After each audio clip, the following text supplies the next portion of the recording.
Yo. Hold on, let me make sure. My bad, I'm late, y'all. My bad, I'm late. Of course, it went. It didn't stream to the right thing, so I had to get it right. Why is dragon on the thumbnail? Lucian, you'll see in a second. Hold on a second.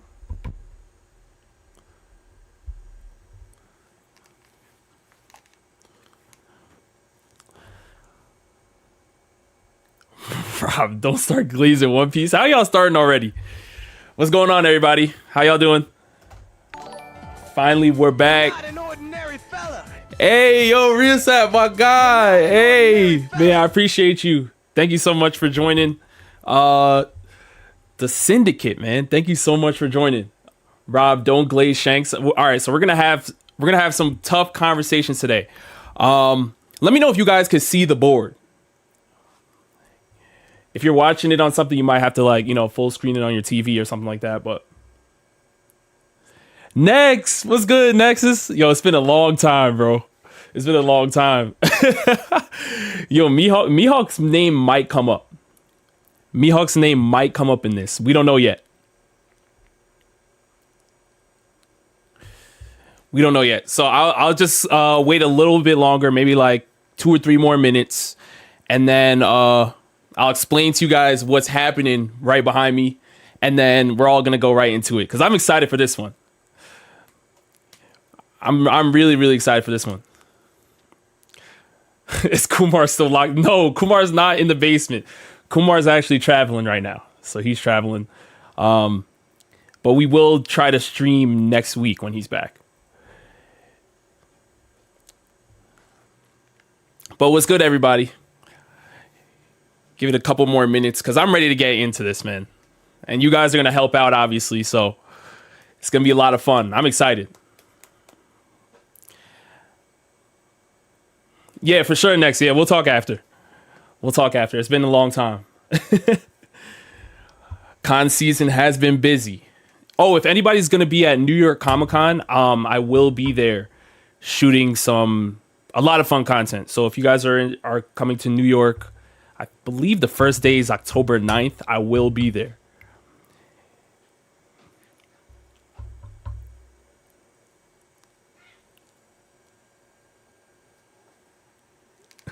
And what's good, people on Twitch? I see y'all, man.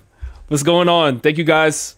Thank you guys for pulling up to the stream. I think this is like only my second Twitch stream. So thank you guys so much for supporting over there too. Nina, what's good? Yo, not the feet massage from the pavement. That's crazy. No, honestly, I listen. I told Brawley Pump. I said, listen. I don't know what you want me to do for this video, but I cannot fit in this One Piece wagon. And just for context, one of my friends got a wagon that holds, you know, it's a children's wagon. And he went to shoot a fun little video because the wagon is basically like the Thousand Sunny. So he wanted to, you know, have all of us go in there and he would like move us around the con.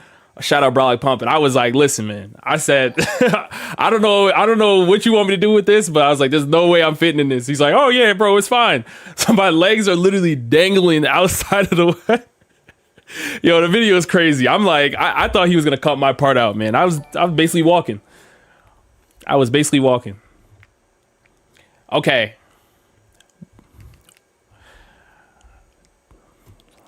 Mihawk fans are already in here. All right. So I'm ready to get into this because have I watched 2B Hero X? I did not finish it. I started it. I have a whole bunch of more episodes to catch up on. So all right, let's get into it because I'm really excited to talk about this. Also, if you're not a manga reader of One Piece, just know some characters that are brought up here will be manga feats. There's no other way to get around it. So I'm just letting you know now what's going on. All right. Shanks better. See, Lamar, that's what I'm talking about, man. Let him know. Let him know. Gandalf on Twitch. What do you mean it's lonely over there, bro? What do you mean it's lonely over there? Oh my gosh. See, they on Twitch saying Mihawk over Shanks, man. This is crazy. On both platforms, I can't have this. I can't have this. All right. So, as you guys can see here, I have a board titled One Piece Hall of Fame. Now, there are 3 different factions. We have the Pirates over here, we have the Marines, and then we have the Revolutionary Army. So, right now, everybody that's in the chat live with me, we are the committee, all right? We are basically going to be finding out which characters would be in the Hall of Fame in each faction, all right? Now, Hall of Fame, I mean, typically it's going to be around like 10 people per year. So this is technically like the class of 2025. But since there has never been an official One Piece Hall of Fame, we're going to be using characters that are both alive and have passed, right? And there's 2 sections. There's the first ballot, and then you have the second ballot.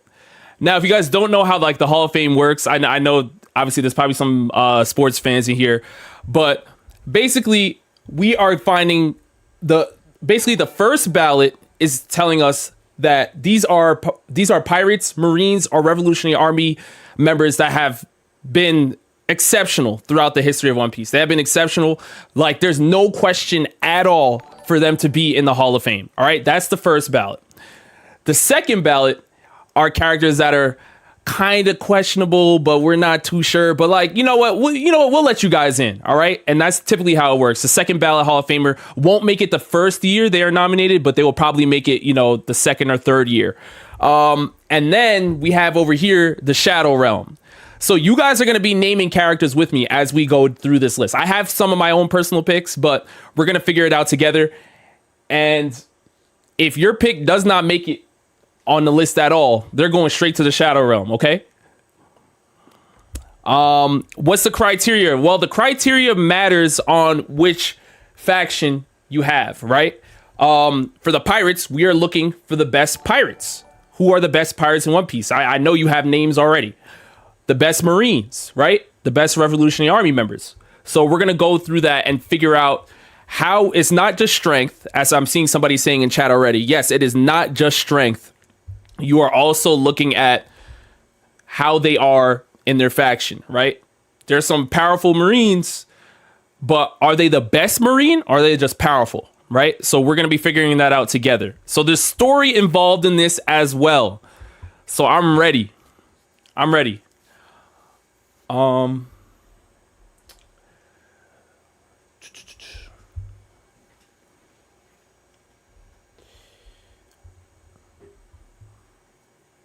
Okay.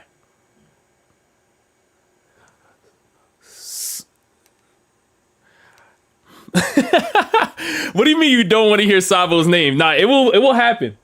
But I think let's start off with the pirates first, just so we can get comfortable. We can get comfortable a little bit, and then we'll go on from there. So, Aaron, hey, what's up? Will I be calling up subscribers to the call? Ooh.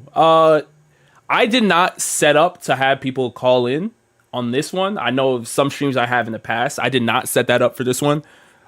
Maybe, but let's just start off this way for now. And if it turns into that, yeah, we can do that. But I don't even know how I would frame this right now because I don't have it set up. Marco, appreciate you. Hey, thank you so much for joining. Well, actually, you've been here for 6 months, man. So appreciate you. Now let's see what.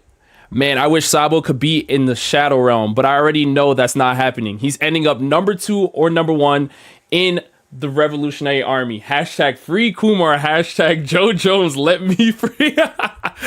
Yo, shout out family man Joe, man. I see you over there on Twitch, Joe. We gotta talk. It's been a minute. But yeah, Marco, you already know what it is. Yo, Lelouch V Bree, what's good, Brody? It's been a minute. Okay. So I'm going to ask the chat right now, both over on Twitch and YouTube, who you guys have in the pirate section. So what's the first character that should be here? I'm going to see if you guys get this right. Because you already know who I have.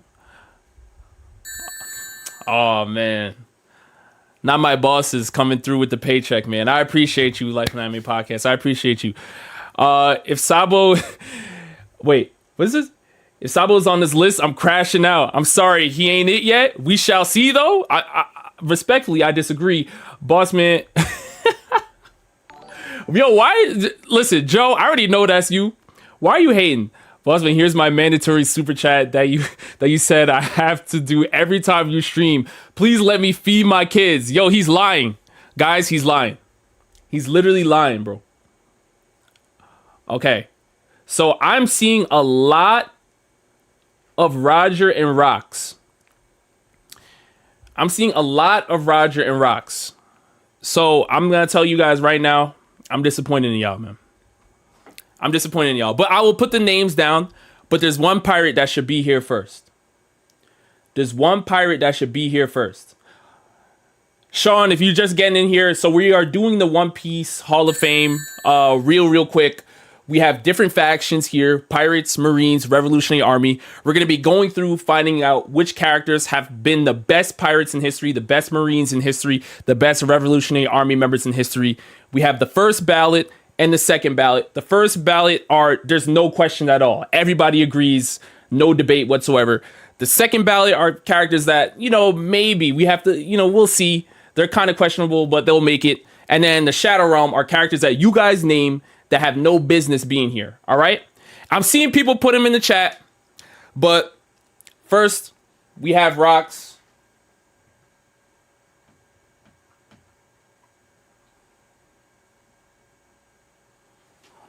Okay, so Rocks is there.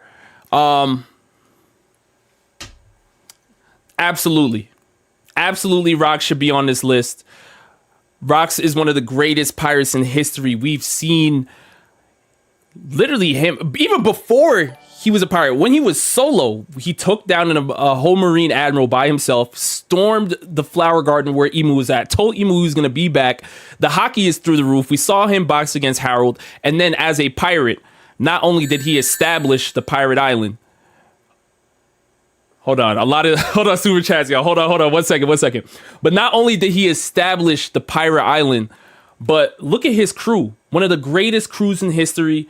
There should be no debate whatsoever. So I'm seeing people say Rocks. First ballot. I'm going to put him in right now.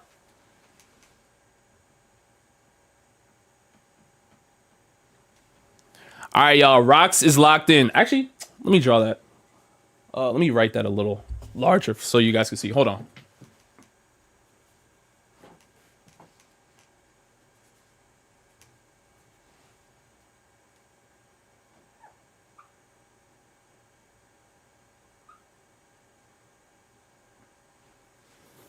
All right, that's a little better. Okay, so we have Rocks first. Now I've seen people put down the character that I have, but why add two? Now I'm gonna write down the next name, and we need to have this conversation because I'm seeing people saying yeah and no to both this character. So let me write this next character down. Hold on, I gotta find my eraser.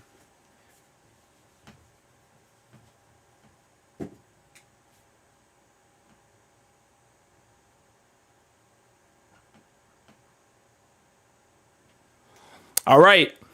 You see the name. Joy Boy. Now, as we do know, confirmed by Vegapunk, y'all. This is not cap. This is not fiction, right? Vegapunk did say that Joy Boy was the first pirate.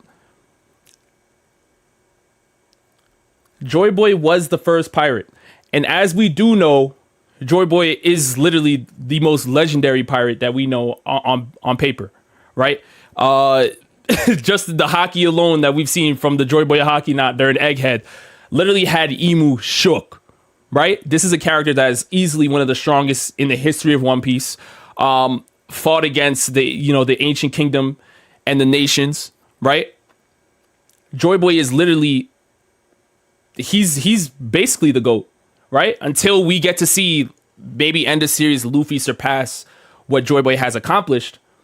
But I do think Joy Boy should be number one.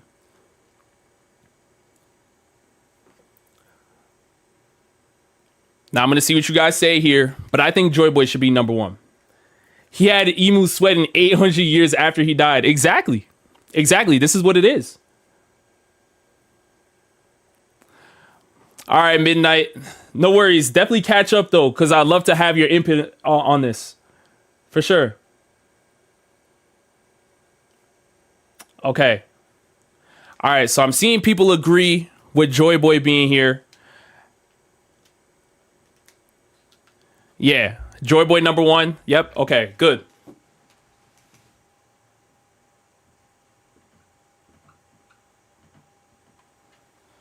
All right, so we have Joy Boy at number 1.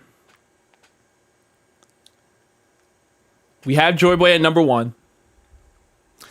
Now I'm going to write down the next name that we all know should be here.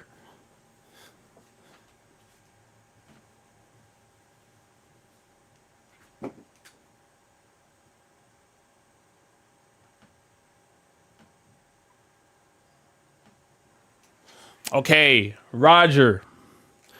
Clearly, he's got to be here automatically, right? Roger is literally the Pirate King. Now, the reason why I didn't just write Roger's name down immediately is because Roger has been getting slandered lately. So I just wanted to make sure that we're still on the same page, that as much as Roger's getting slandered for the whole Shocky. Aaron, man, thank you for the 3 months. I know Sabo is going to be in the first ballot for Rob. Yeah, when we get to the Revolutionary Army, absolutely. Now people have issues. Some people are saying Roger should be number 1. Roger should be 2. Now, all right. Shay, thank you so much. Yo, big money Shay, I appreciate you. Hey boss man, just sending my daily donation to the boss of Shonen Syndicate. That's crazy. That's actually crazy, yo. That's actually crazy. Power, what's good, bro? What's up? Making sure Sheg's gotta go to the second ballot. I don't know if that's gonna pan out. I'm telling you right now, I don't think that's going to pan out. We'll see. That One Piece talk, man, top, man. Thank you guys so much, bro. I miss your super chat. My bad. Joy Boy also lost. He had number 3. Hashtag. I'm not even reading that because you tripping. But listen, he lost to the greatest powers. Literally the strongest characters in the series right now. That's what Joy Boy lost to. But again, everyone's saying Roger should be 1 or 2. Now, I'm gonna put a poll down for this one. Because honestly, Roger being Pirate King should make him should definitely put him in that conversation of where I can see people saying he should be, maybe 2. I don't know. I don't have Roger over Joy Boy though. And this is not like a power thing. I just look at Joy Boy literally setting the standard for what we respect in the One Piece world as a great pirate, right? Joy Boy was the standard. Roger achieved the peak of that in becoming the Pirate King, but even he didn't accomplish because he was there too early, right? He didn't accomplish what he needed to accomplish fully, so he left it to the next era. So hopefully, like when Luffy gets up here, end of series, he's gonna be in this top 3 conversation. But yeah, I don't know. This is a tough one. So people saying Roger should be 2. Let's have a little poll real quick. I'm just gonna put Roger 1, 2, or 3.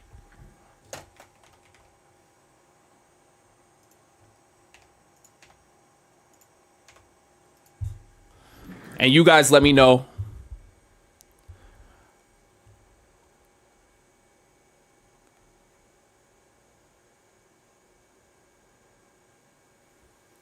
Yeah, Curtis, I see you over on Twitch, bro. Roger and Garp had to jump rocks. Now, there are some conversations where we don't know if that's exactly what happened. That's how Sengoku told us that's what happened, but we don't know fully. So I still think Rox is in that conversation as one of the greatest.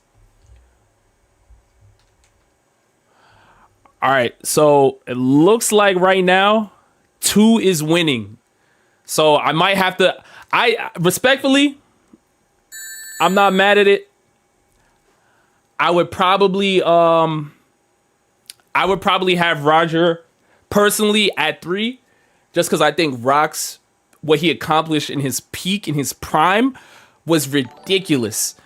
It was ridiculous. Like, but we have to see the full entirety of God Valley to really understand what happened to Rocks, because he was OP. He literally, they literally called Roger's prime, really? They called it the Rocks era. Like, that's crazy. Like, it really is crazy. It was the Rocks era. But okay, I'm going to end this poll. So you guys pick Roger at 2, so I will bump Rocks down. I'll bump Rocks down. Oh, is it tied? It's tied at 2 and 3. It's tied. Wow. Okay. I think 2 has slightly, like, a little bit more on this one. So Roger had more inspiration. Yes, he did. He did, because they literally tried to hide the fact that Rocks was even a character in the first place. Yeah, so Roger, I can give him that inspiration for sure.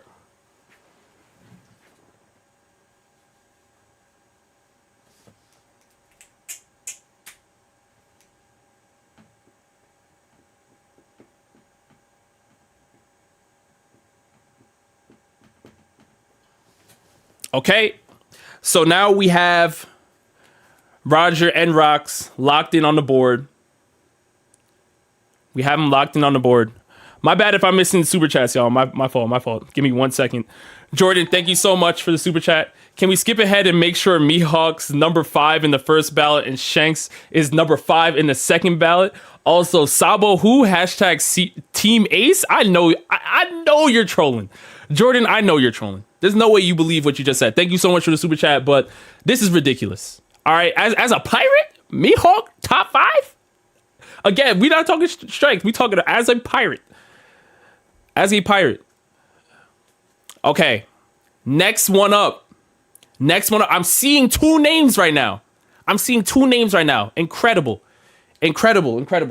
I'll write the first one I'll write the one I saw first, and then we can go back. All right.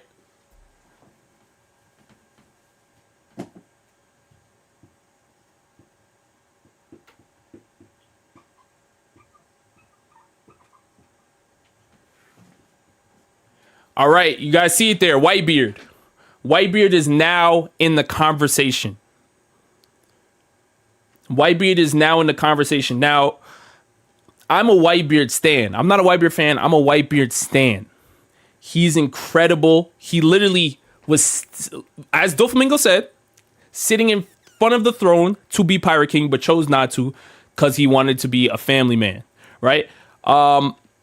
Does that hurt his pirate resume? Again, because as we are saying, this is not just how powerful Whitebeard is. This is how good were you as a pirate? What was your level of pirate looking like?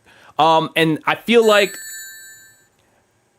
that could be looked at as a blemish on his career as a Whitebeard stan. But him name drop, but Whitebeard confirming, right? Whitebeard confirming that the One Piece exists also was like the resurgence of the pirate era. Like, the pirate era was started by Roger, but like Whitebeard helped make it balloon even more. He gave it that extra push before he died. So I think I would still have him as a first ballot. I do. You say Whitebeard was just Vin Diesel? Marco, thank you so much for the super chat. Who you got? Zoro versus Green Bull. Top chat is glazing Zoro. Man, you don't want to hear my opinions on Green Bull, man. Green Bull.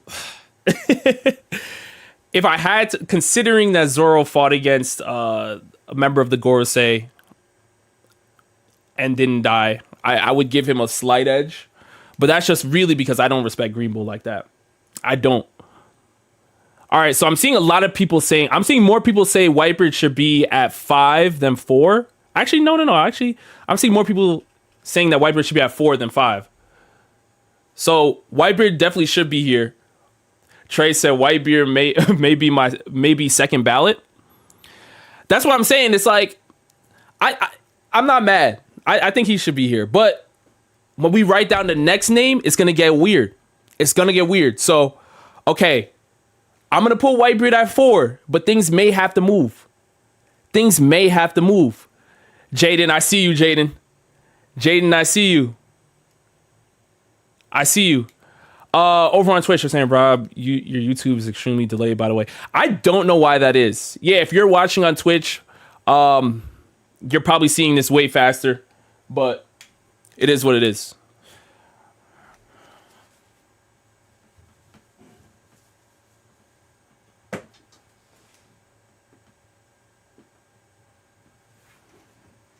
Okay, now Whitebeard's on the board. So remember, everybody's saying that Whitebeard should be here, right? He's still his first ballot, and I'm not mad at it. I just presented my feelings towards him, kind of not wanting to become the Pirate King, because now there's names that are left, and I'm gonna put all 3 of them. I'm gonna put all 3 of them.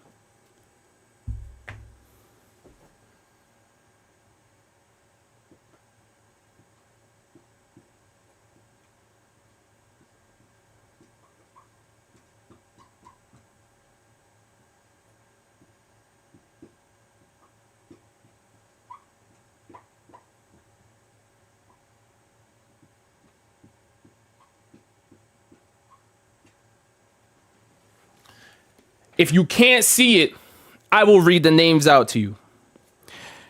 Davy Jones, Shanks, and Kaido. This one we're going to have to pull. This one we are going to have to pull because y'all see the first name? Davy Jones? We know about the Davy bag fight, the Davy bag games. We know about all that stuff from Long Ring Longland. We know all about that stuff. But Rocks is a part of this family. Blackbeard is a part of this family. They look up to Davy Jones.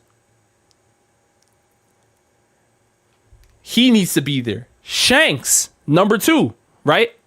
Shanks is a character that is looked at as basically like the child of prophecy, right?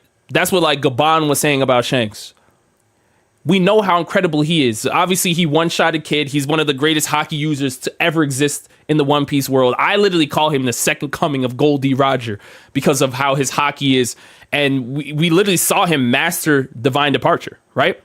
So Shanks is in that conversation as well. And then we have Kaido. I'm seeing people put Kaido in there, especially Lush Vibri. I see you, bro. I see you putting Kaido in there. I think Anime Sundays is here too. What's good, Anime Sundays? Over on Twitch, your mom is saying, I'm forgetting about Shiki. I'm not forgetting about Shiki. I think first ballot, yes, he was a rival. Shiki was a rival to Roger, but first ballot, it's tough. It's tough. Mr. Music Major, my guy. Thank you so much for the super chat. Thank you for the employment. Rob, kid better make this list. Hashtag if Sabo makes this list, I'm flipping. You should just go ahead and start flipping right now. Back flips, front flips, whatever you got to do, because I don't know what else I don't know what you expected tonight. But Kid is not in the conversation other than he's being used as a Shanks feat. I hope we know this.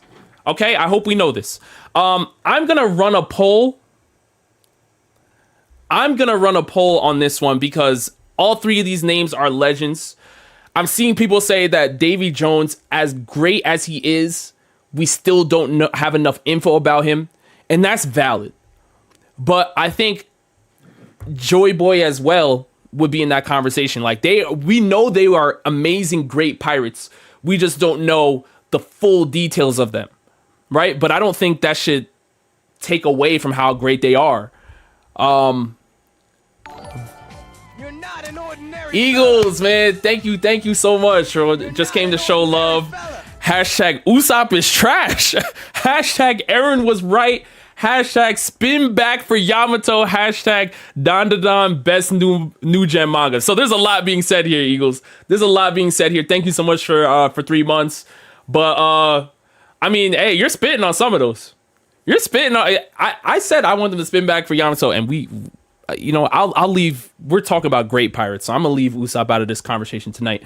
Let me start this. Let me start this poll.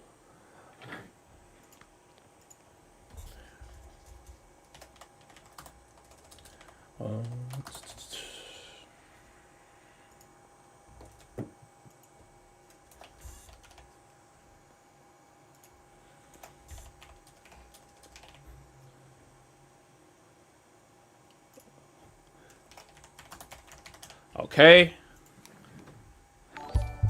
All right, cool. All right, cool.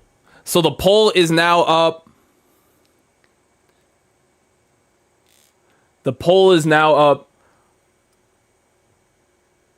I don't know. I'm not gonna lie. Cause Lelouch, I see you. I see a lot of people, some people in here saying Kaido. I can't in good faith put Kaido in first ballot. I think Kaido could possibly make it in the second ballot. First ballot, I can't put him in good faith. He literally lost in a horrifying fashion. He's incredible, he's powerful. He's still on business, but Shanks and Davy Jones, to me, have way more. They have way more to their resume. Powers and Shanks hasn't done a thing. How is he top 5? Shanks hasn't done a thing? Power, you do not believe that. There's no way. There's no way. Taking down Loki. One-shotting Captain Kid, literally, who was in the top 3 of the worst generation, top 4. If we're including Blackbeard, so then the top 4 of the worst generation. Who literally just came off a W against Big Mom. He got one-shotted, right? Shanks had Green Bull running away before he even got to Wano. So I like the Shanks disrespect gotta stop. Maxman said you hate Kaido, Rob. Absolutely, I don't. Listen, if I hated Kaido, I wouldn't even put his name on this. I would not put Kaido's name on this if I hated Kaido. Power, you said beating Kid isn't the feat? That's crazy. All right, on Twitch, they're saying, your mom is saying Shanks jumped Loki. That's not a 1v1. So Captain Kid's not a 1v1? And let's not forget him stopping the Marineford War. Shanks does have feats. He does have feats. And if you're a Mihawk stan out there, you could even say that, hey, Mihawk was never confirmed to defeat Shanks. And how many times did they battle and fight, right? So I would give Shanks a lot more credit. Y'all give him. Let me end this poll and see where we're at. Let me end this poll and see where we're at.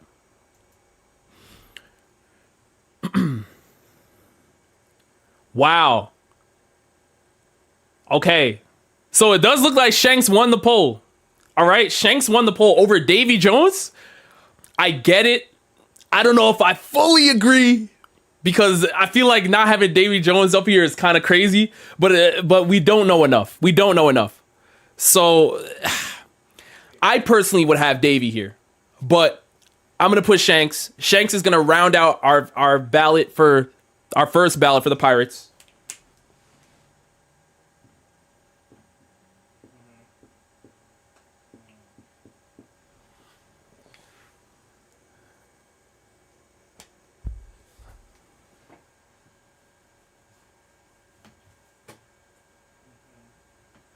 Which now brings us to the second ballot. So if you guys need a refresher, second ballot Hall of Famers are people that have been nominated, but they don't make it the first, like they don't make it the same year they're not nominated. They'll make it maybe the second year or the third year. So these are characters that are still great, but they're not surefire picks, right? Now, Power, hold on, Power, what you mean? Hey, I allowed you guys to pick, all right? I allowed you guys to pick. I'm telling you my opinion, but we're doing this together, right? It's a committee. We are the committee figuring this out together. All right, so now, normally, I would put some of these names in the Shadow Realm, but I think the Shadow Realm is more reserved for people that don't even make it to the second ballot, right? So I'm going to keep Davy Jones' name here. I'm going to keep Kaido's name here because we still need to break those characters down a little bit because I think there could be a conversation for them to be in the second ballot. I'm seeing people say Rayleigh next.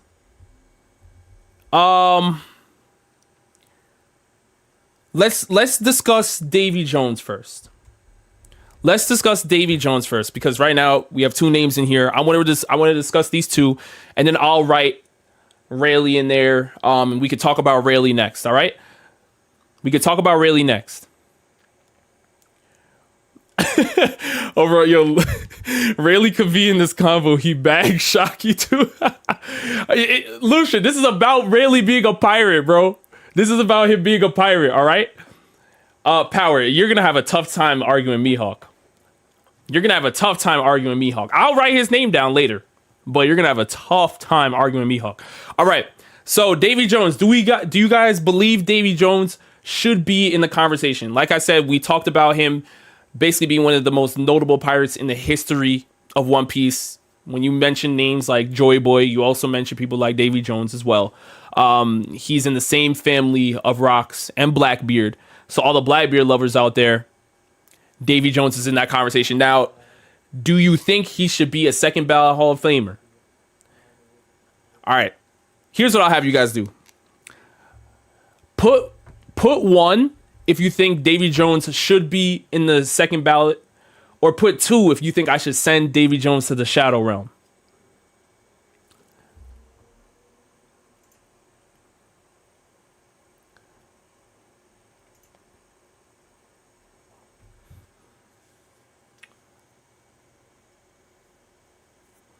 This one is tough. Their entire bloodline lost? Okay, so I'm seeing... Okay. Wow.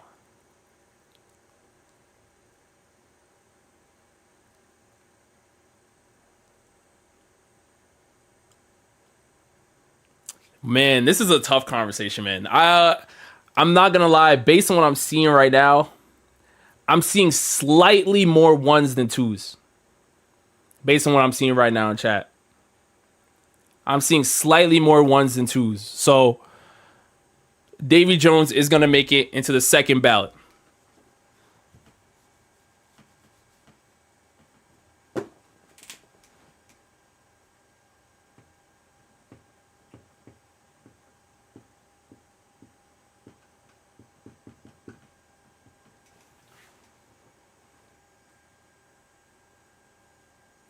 All right. Bro, stop the cap? What you mean? Just poll it? All right. If you guys don't believe me, because I'm literally seeing it right now. But...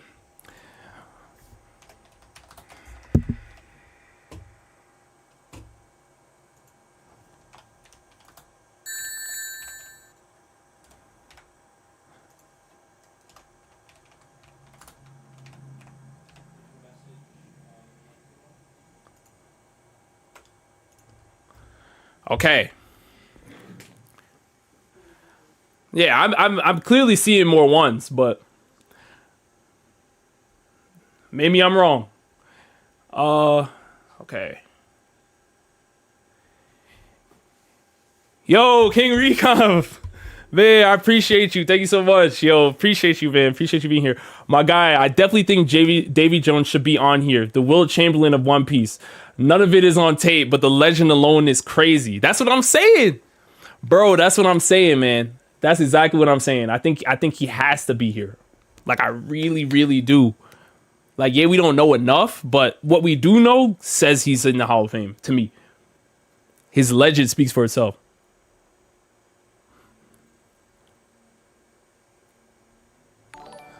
Okay, so we're running a poll. Wow, this is way closer than that. Wow.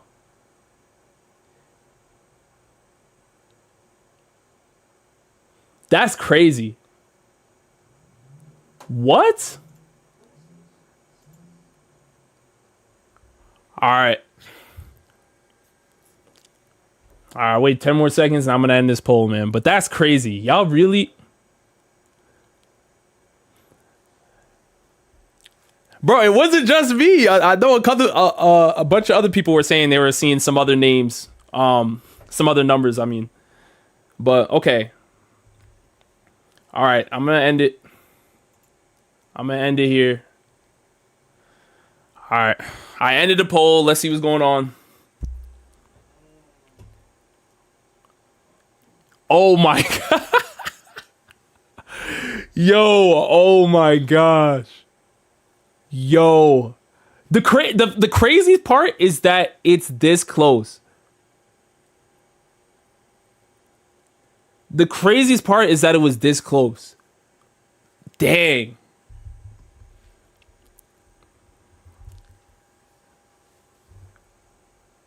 Dang, that's crazy. Okay. Well, let's move on to Kaido, because we got a lot to get through. Let's move on to Kaido. System is rigged. What do you... You guys are picking it. You guys are literally picking it. All right. All right, so now we're next. Let's talk about Kaido. Should Kaido be a second ballot Hall of Famer, or should we send him to the Shadow Realm? I know the Lush has been pushing hard for Kaido. There's a couple of people that still have to be on the Hall of Fame, man. There's a couple of people that still have to be here, so it's tough.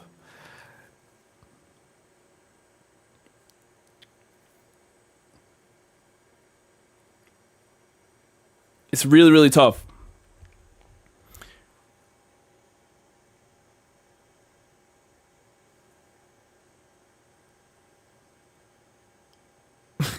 Rigged, but I agree. What's rigged? Yo, I can't win. Powers of Rob probably got 30 all accounts and he voted on them. What do you... Yo, y'all... I'm here in real time, bro. You're literally seeing me here in real time. Like, I don't understand.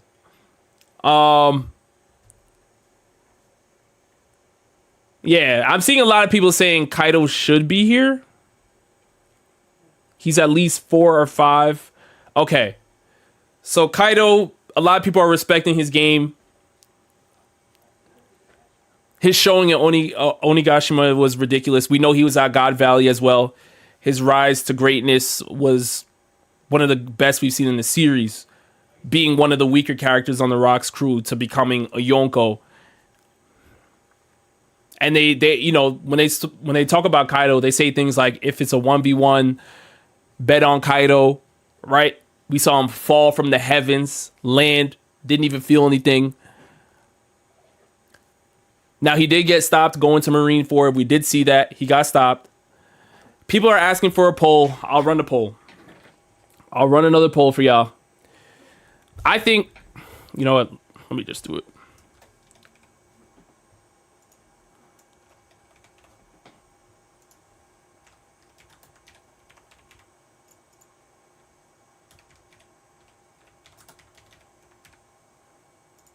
Okay.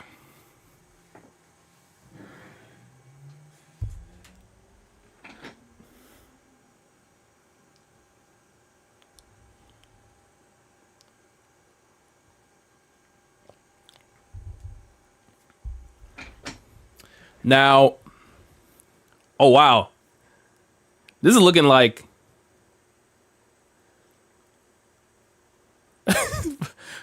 y'all are ridiculous. Y'all are ridiculous.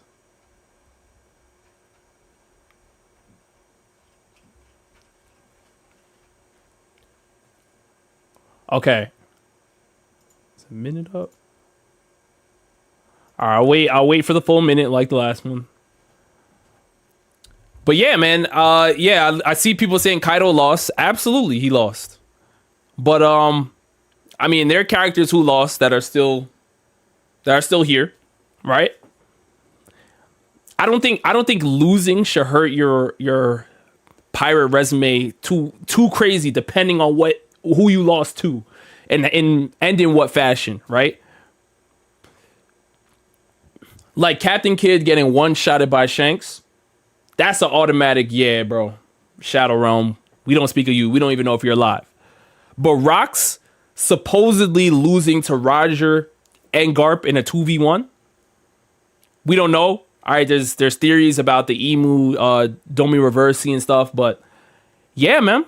I think, if you lose, depends on which fashion. Let me end this poll. It's been over a minute.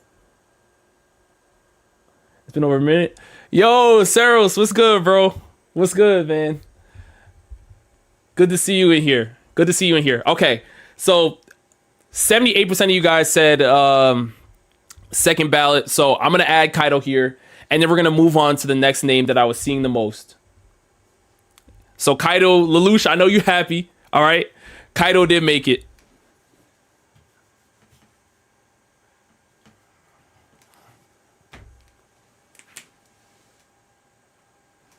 What were y'all saying? I've seen people saying Kaido like 4 or 5. Well, I'll just put Kaido 2 right now for now.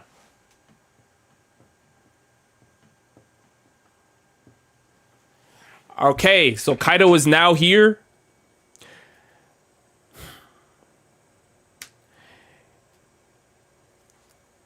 Yo, King, I really appreciate that, man. I'm trying to do more. So if anybody's coming to New York Comic Con, I will be running more anime draft battles. I've added more characters to the bags. I'm going to experiment with some new roles.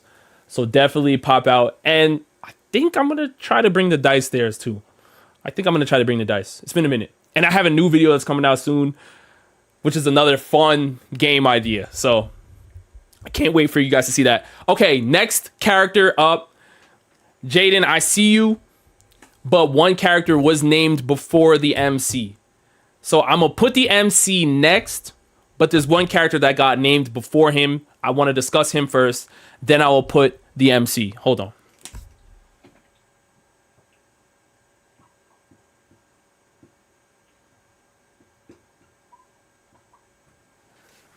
Okay, Rayleigh.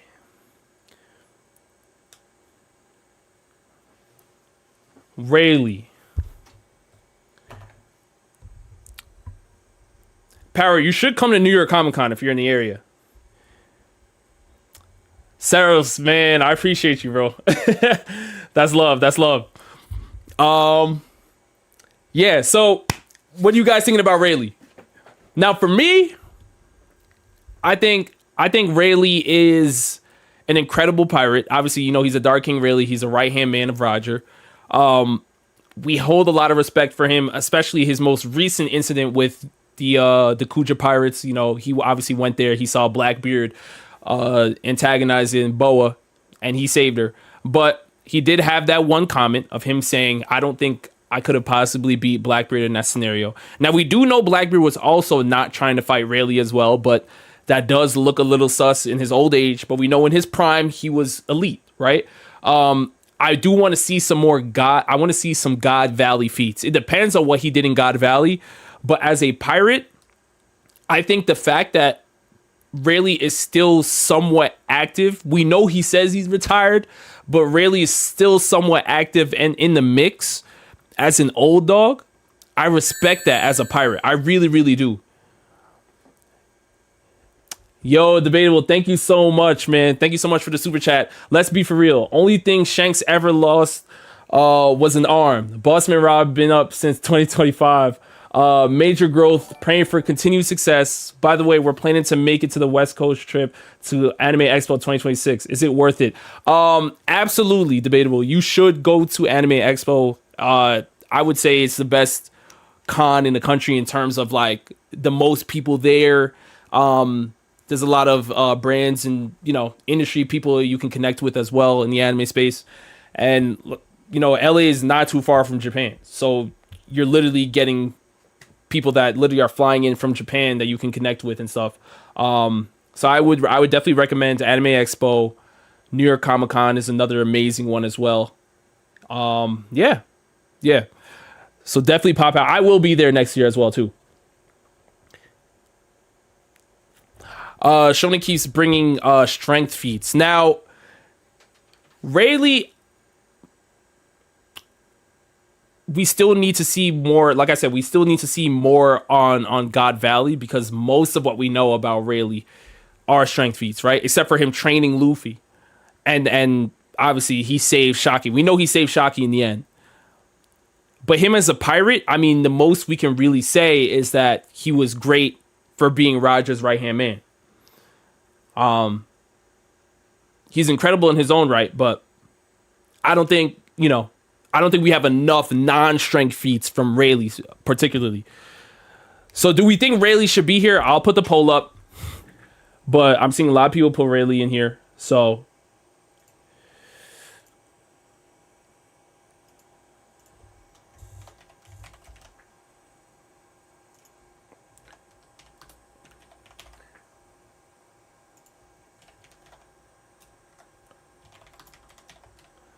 yeah, yep, he's a loyal first mate.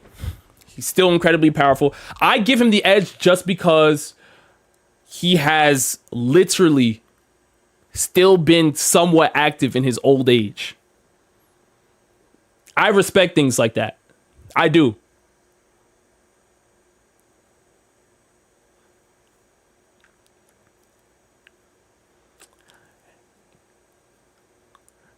You're talking about feats while Davy Jones is on the board? Like I said, Davy Jones, there's certain characters where it's like, they're legends based on how legendary characters who have feats speak about them, right? Even besides the strength thing.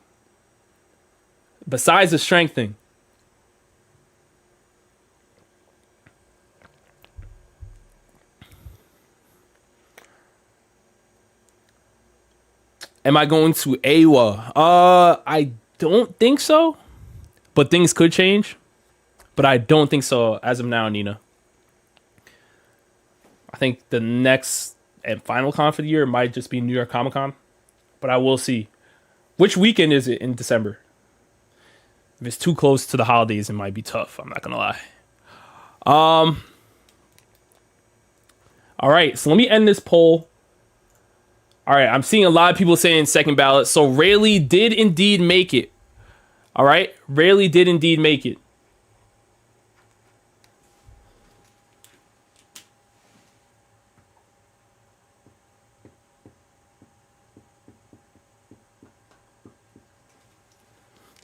That's perfect. That's perfect. I'm not mad. I'm not mad at Rayleigh, but I'm going to write the MC.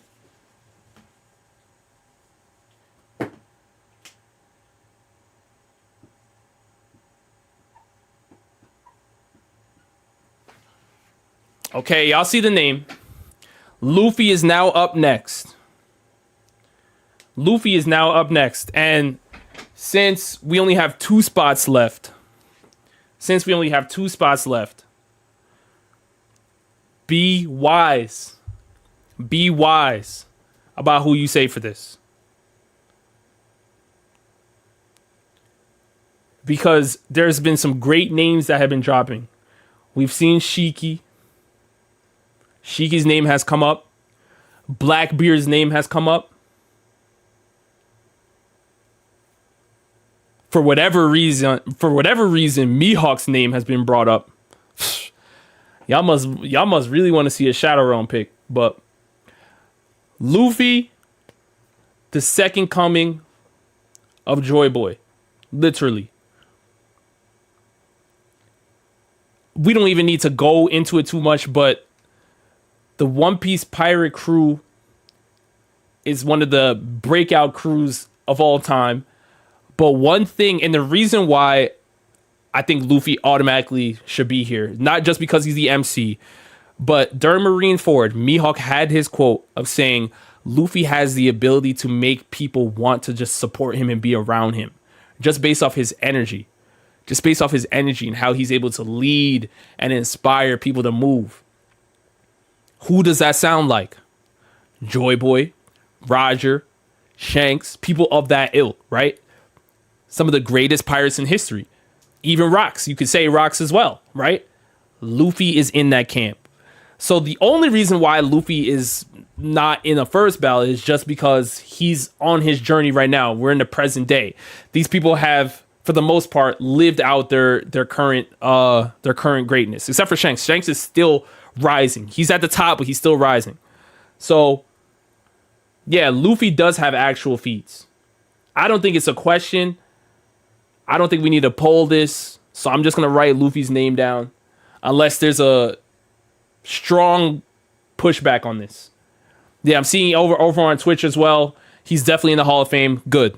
I'm glad we agree there. I would have been bugging out if you guys didn't agree here.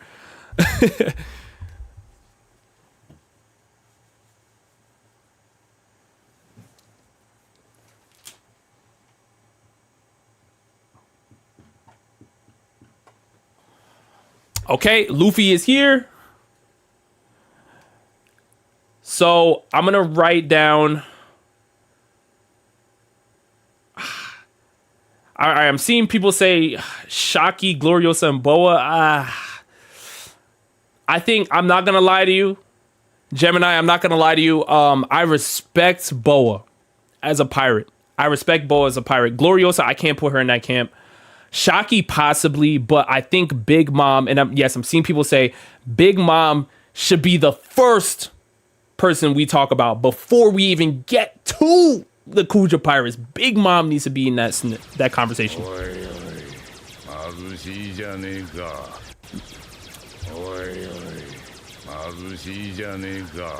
So I'm gonna write down the names I'm seeing. All right.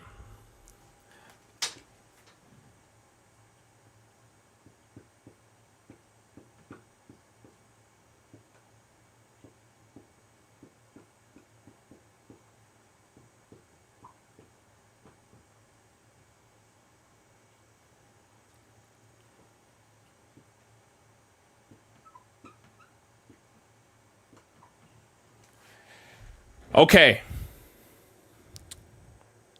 Mihawk fans, it's a tough day.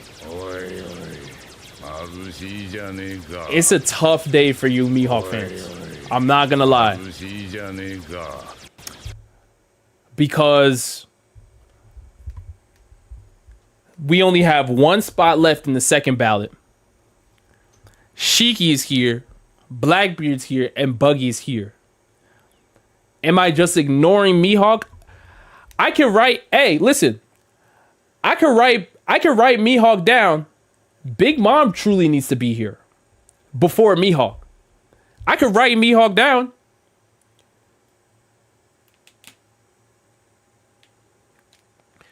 Buggy over Shaki as a pirate? Buggy over Shaki as a pirate is not a crazy statement. It's not a crazy statement. The Reaper, thank you. And let me put Big Mom down, because Big Mom should also be in here. I'm going to write Big Mom's name down. But Mihawk as a pirate is... like, what are we talking about? He has nothing really going on for him.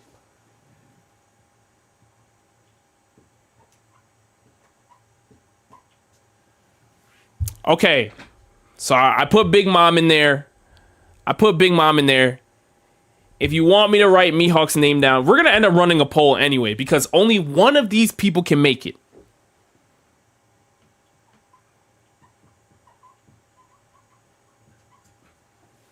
Okay, Mihawk's name is now in there as well. All right, Himi on Twitch saying Buggy should not be here. I have to disagree. Now, when you're talking strength feats, Buggy should not be in the conversation with strength. But what he's been able to do outside of his strength has been incredible. Buggy is literally the definition of failing upwards. Like, he's literally showing us that, like, you could still reach it to the top without being the strongest fighter. The Cross Guild is essentially one of the craziest organizations we've seen, because we look at the Revolutionary Army here and we know exactly which faction they are fighting in the Marines. The Cross Guild, who Buggy figureheads, is literally putting bounties on the Marines. Now, I see some people here saying well, shouldn't you say crocodile? Because, you know, he's the brains behind the operation.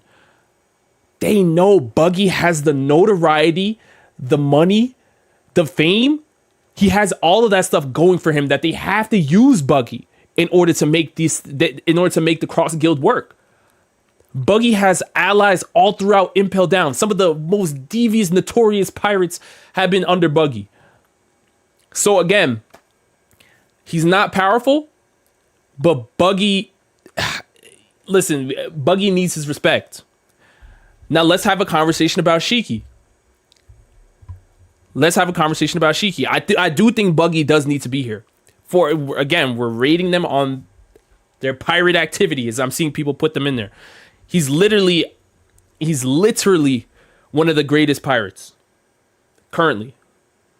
Buggy, the most influential of pirates? Yes. In present day, he's in there. Now, Shiki. I'm seeing a lot of people say Shiki. We know he wasn't the strongest on the Rocks Pirates crew, but we still know he was formidable. It looks like from the flashback we're seeing currently in the manga that Shiki did have his devil fruit in that time as well. Because it looked like there was some like debris or battleships or whatever that were like floating in the background. So Shiki probably had his devil fruit power as well. But Shiki, as we do know, was a rival to Roger. All right. He did rival Roger. He was in that conversation and he fought Sengoku and Garp in a 2v1. As a pirate, that is an amazing feat.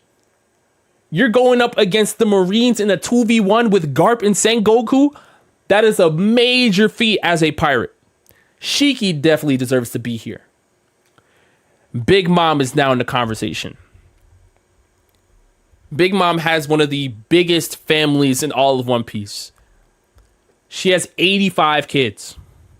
85 kids. Literally, she's about keeping it in the family. But Big Mom is an amazing pirate as well. Right?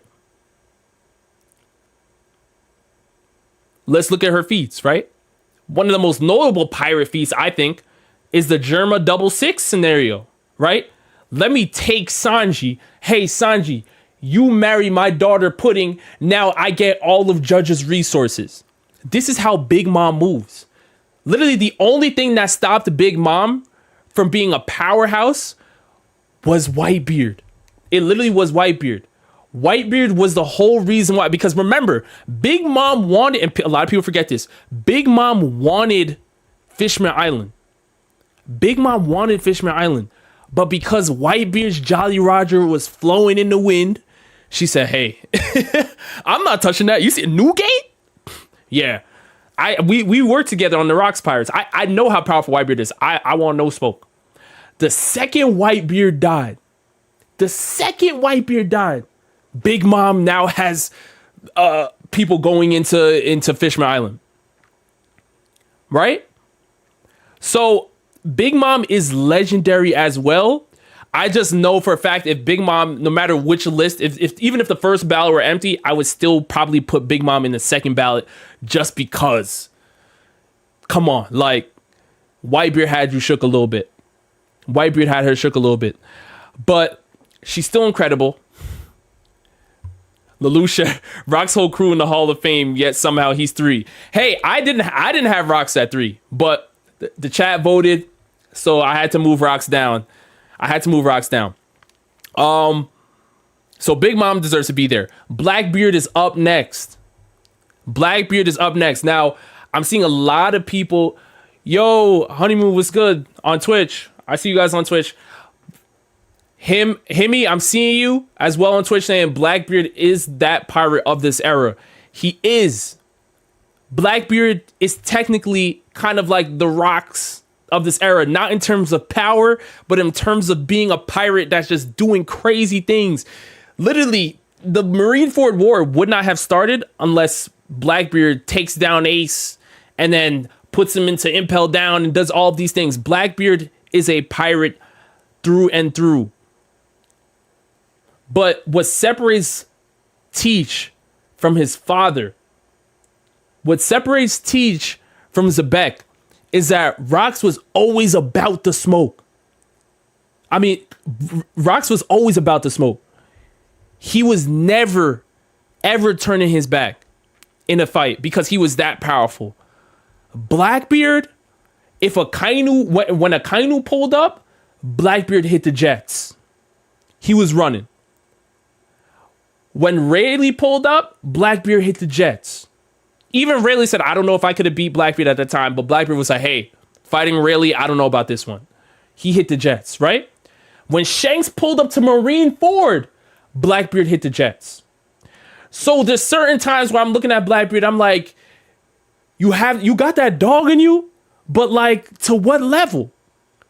To what level? Macbeth, I'm seeing you. You said what? Rocks ran from Emu? It's Emu. It's literally Emu. Like, and I don't think Rocks ran, but Rocks was by himself. Rocks was literally by himself. He kidnapped 5 kings. I don't think it's the same. I personally wouldn't say it's the same.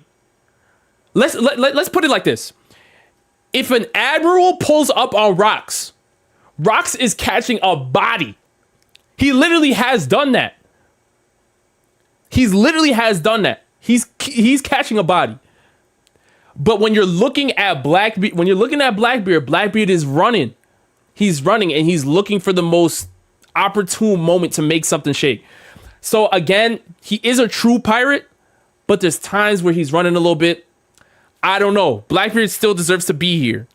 The last name we have to discuss, and I'll hold the poll, but I just want to make sure we discuss everybody here and everyone in the chat gets to say their piece, and I'll have a poll here.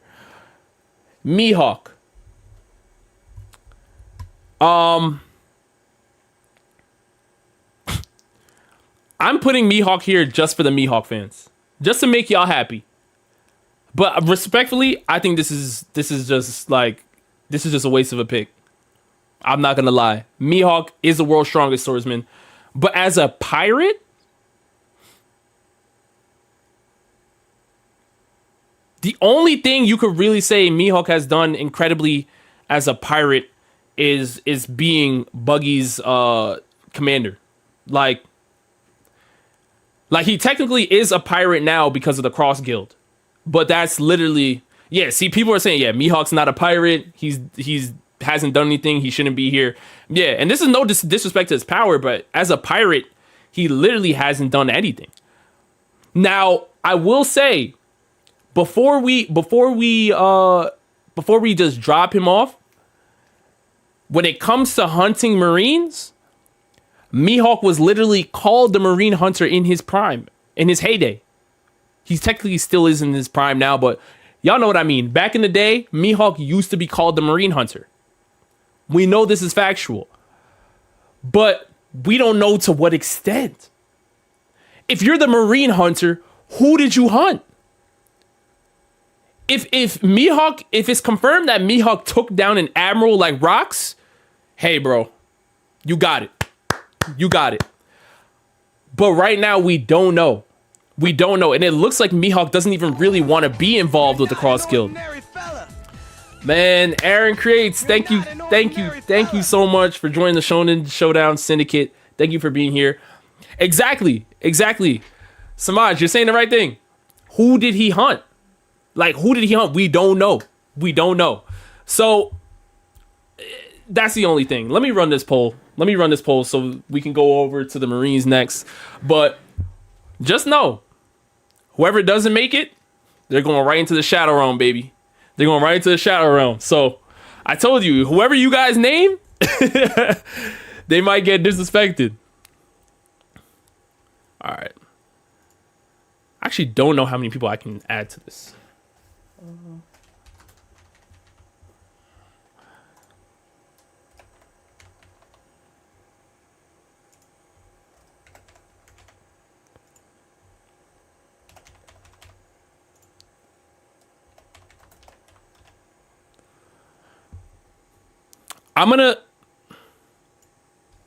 Since I can only do 4, I'm seeing a lot of people now rocking with the Mihawk pick. Yeah, because I got to keep Blackbeard over Mihawk, man. There's no way.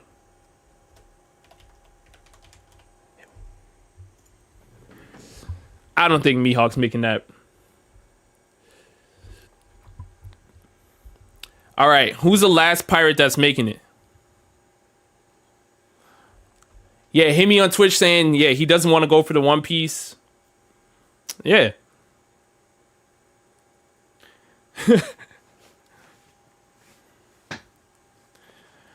This one is probably going to be the toughest poll of the night. Shiki at 2%. I understand it. I understand it. So someone said Blackbeard is an S-Hawk victim. That's crazy. That's crazy. I understand it though.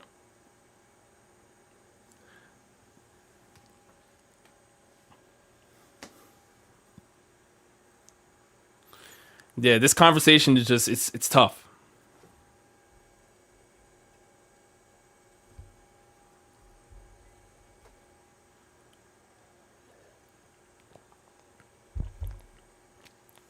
All right, I'm going to end this poll in 10 more seconds.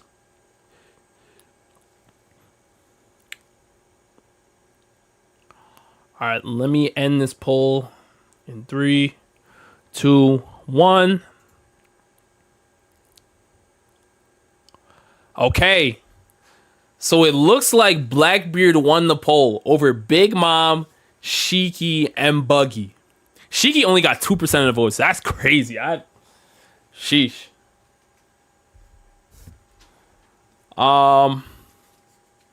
Yeah, so again, it was a tough one. It was a tough one, but I'm going to put Blackbeard in here. The rest go to the Shadow Realm.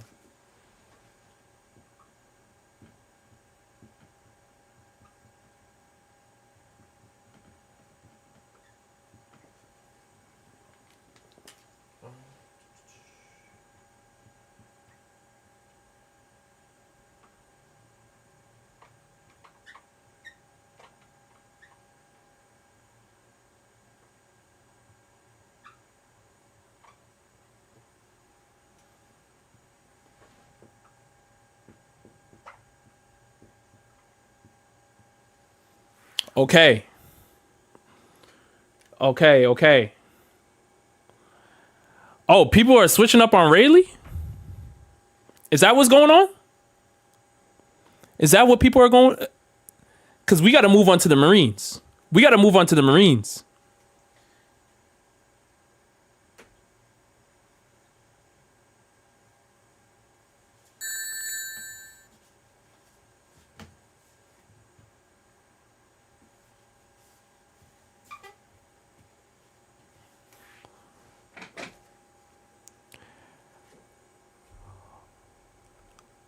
Juan, thank you so much for the super chat. Definitely leave a message though, bro. I appreciate you.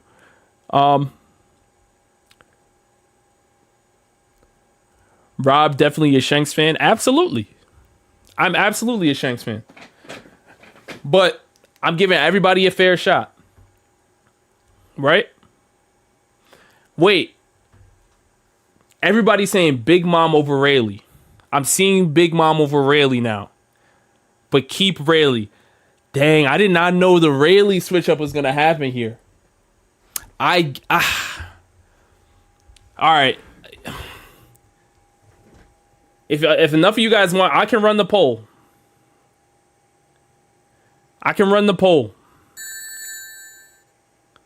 Hold on, let me run the poll real quick.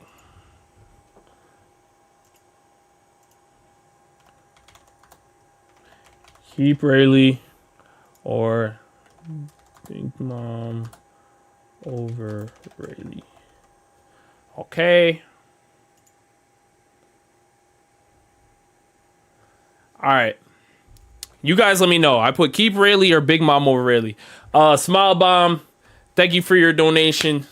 I'll use it wisely. Cause I don't know what you're talking about, but I appreciate you anyway.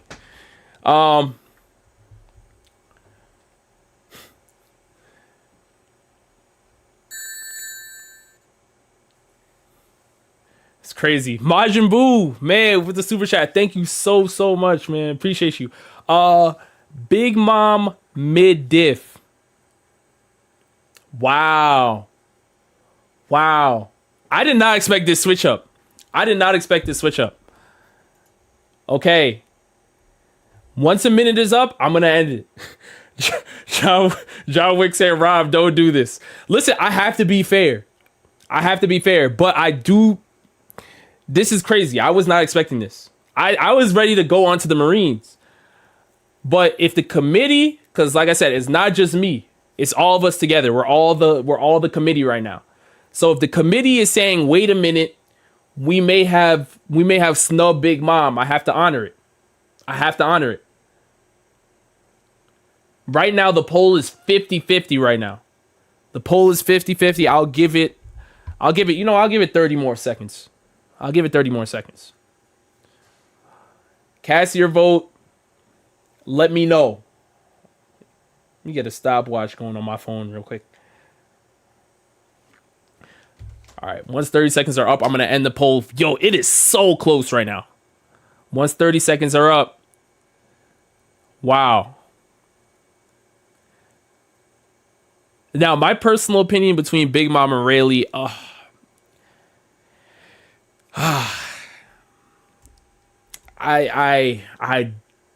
don't know. My heart says Rayleigh.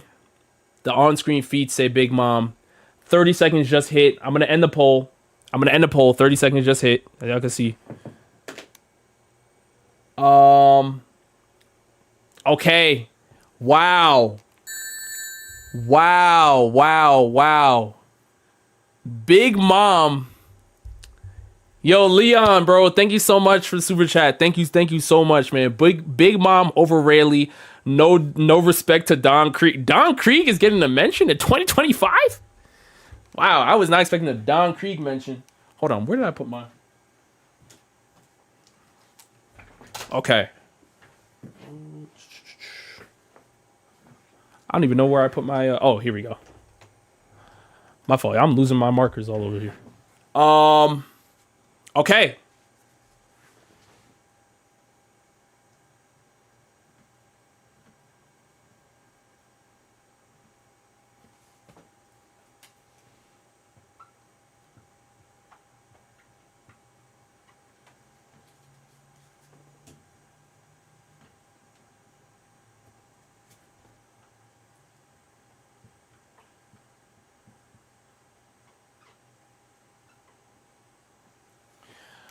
Just know y'all sent Rayleigh to the Shadow Realm for Big Mom.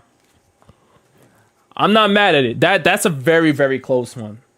Like I said, for me, Big Mom, her sole blemish was that she was waiting for Whitebeard to die, to be active. The thing is I gave Rayleigh credit because even in his old age, he was still active. Yeah, he said he was retired. Yes, he said he was weaker.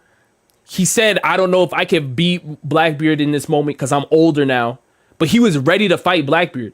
He still would have fought him. Big Mom's not squaring up with Whitebeard for Fishman Island. She was not doing that. She was like, dang, Whitebeard, once you die, all right, now I'm going for Fishman Island. And then Luffy took it from her. Luffy literally took Fishman Island from Big Mom.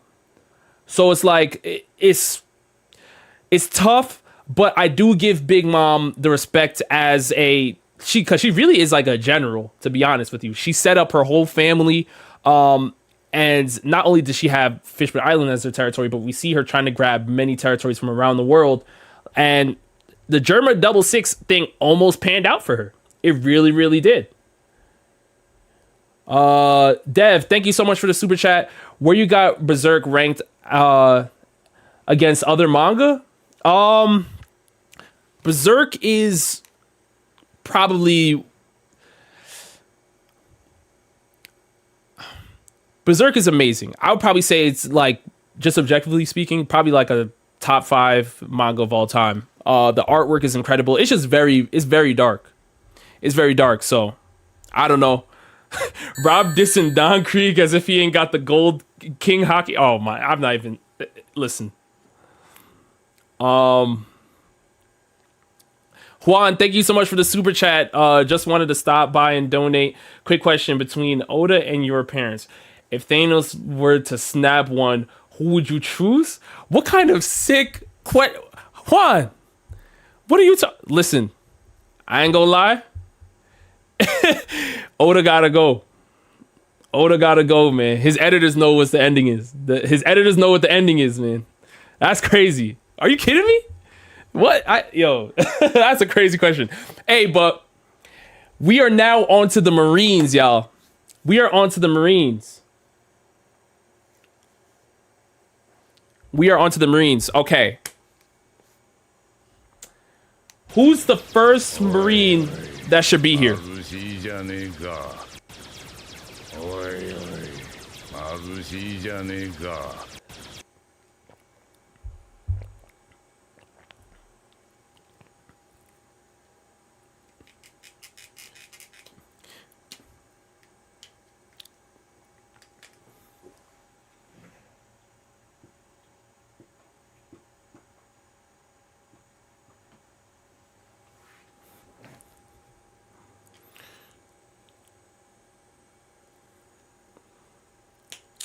Okay.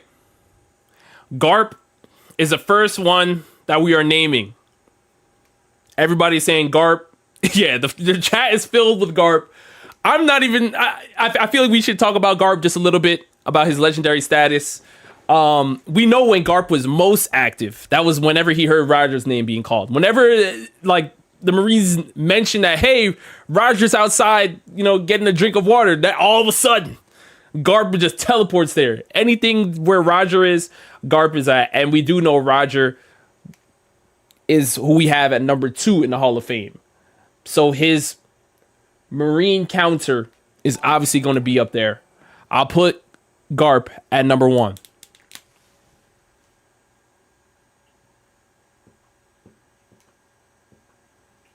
Okay, good. Here we go. Next, your handwriting like mine, ass. Bro, you don't know how hard it is to write like this. My handwriting is actually not bad when I'm writing with pencil on paper, but writing like this on a whiteboard, it's very slippery. It's not for me. So I'll take that though. Oh, okay. All right, let me write down the next one I'm seeing.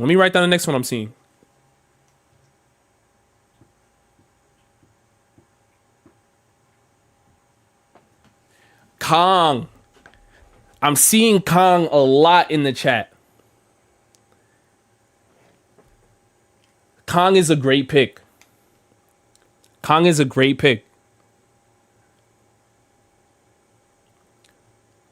We know he was basically the head honcho before Sengoku got there and Garp and everybody. We know he's a head honcho. Now, we do know that he answers directly to the higher-ups of the world government.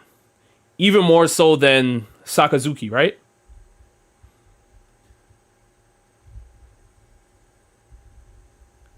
Eagles, you're saying Z? Z count? The Z count? Y'all saying who cares about Kong? Kong is, as a Marine, Kong holds a legendary status. Donkey said, bro, just on the phone 24/7. That's true now. Kong's position now is that. Yeah. What does Kong have? Desk hockey? Yo, what is it? Is Kong slander going on? Listen, I as we do know. All right, you know what? I'll run the poll, but I think Kong has the status.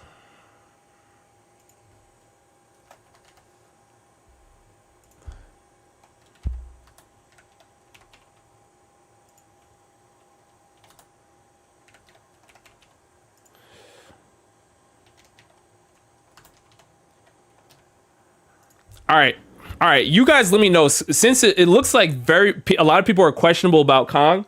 So you guys let me know. First ballot, second ballot, or Shadow Realm. Himi, I see you on Twitch. Akainu after Kong? Okay, we can put Akainu next. I've also seen Sengoku as well. Sengoku should be here. Wow. So, oh my gosh. Yo, nah, there's some fire marines.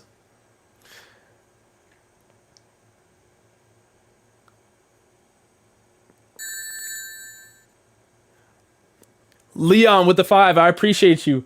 Kizaru, Fujitora, Kobe. We will get there. Kobe, hey, listen, we working on the first ballot right now, but since people are slandering Kong, which I did not expect, because you guys are naming Kong. So, all right. After a minute is up, I will end the poll. Okay, let me end the poll now. A minute is up. Oh, wow. Kong got second ballot. Kong got second ballot. Do y'all understand Kong's position right now? Wow. Okay. All right. I'm gonna put Kong in second ballot. Does Aokishi count for this? Yes. I mean, he was in the Marines technically. We can count him, but I don't think he's gonna.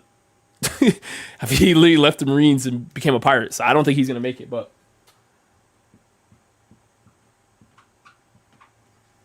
all right, Kong is a second ballot Hall of Famer. I did not expect that. All right, let me go next to the next pick. Where I put my eraser?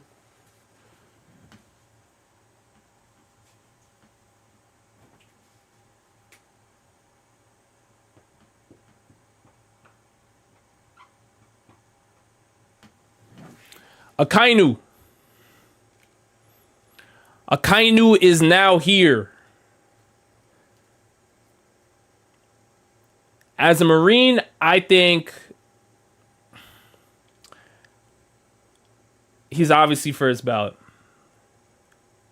Now, obviously, none of us really agree with his form of justice. And I feel like we still need to get some more of a backstory. But Akainu basically is the counter right now as a fleet admiral to where Dragon's going to be in the Revolutionary Army as well. So we know he's going to be incredible. Now,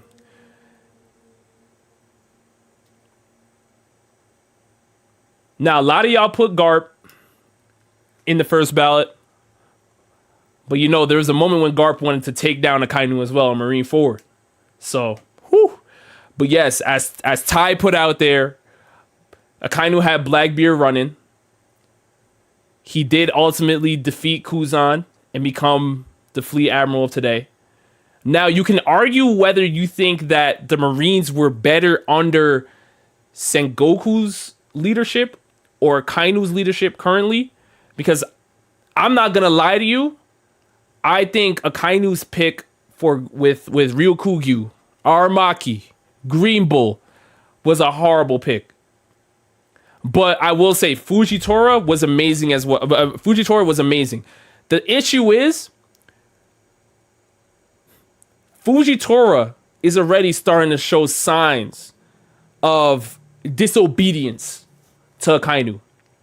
We understood what happened in Dressrosa. So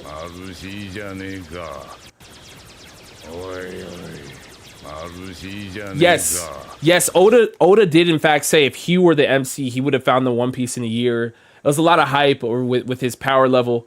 My only thing is I'm trying to see, because I know Sengoku's the next name I'm gonna write down.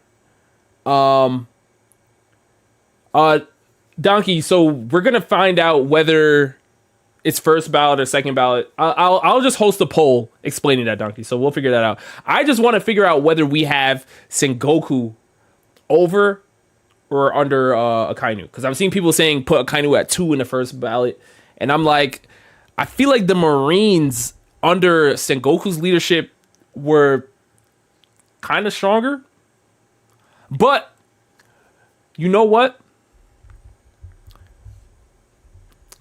I could be wrong. I could be wrong because of SSG. I could be wrong because of SSG, and if you guys don't know what that is, that's basically the Seraphim project. You know, all the Seraphim being created could really change the tide. Could really change the tide. So I'll put Akainu at 2. But I you know, you want me to poll it? All right. You know, here's what I'll do. Let me write Sengoku's name here.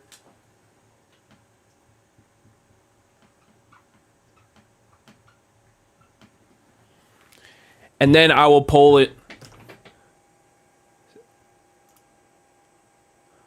So both of these characters are first ballot, absolutely.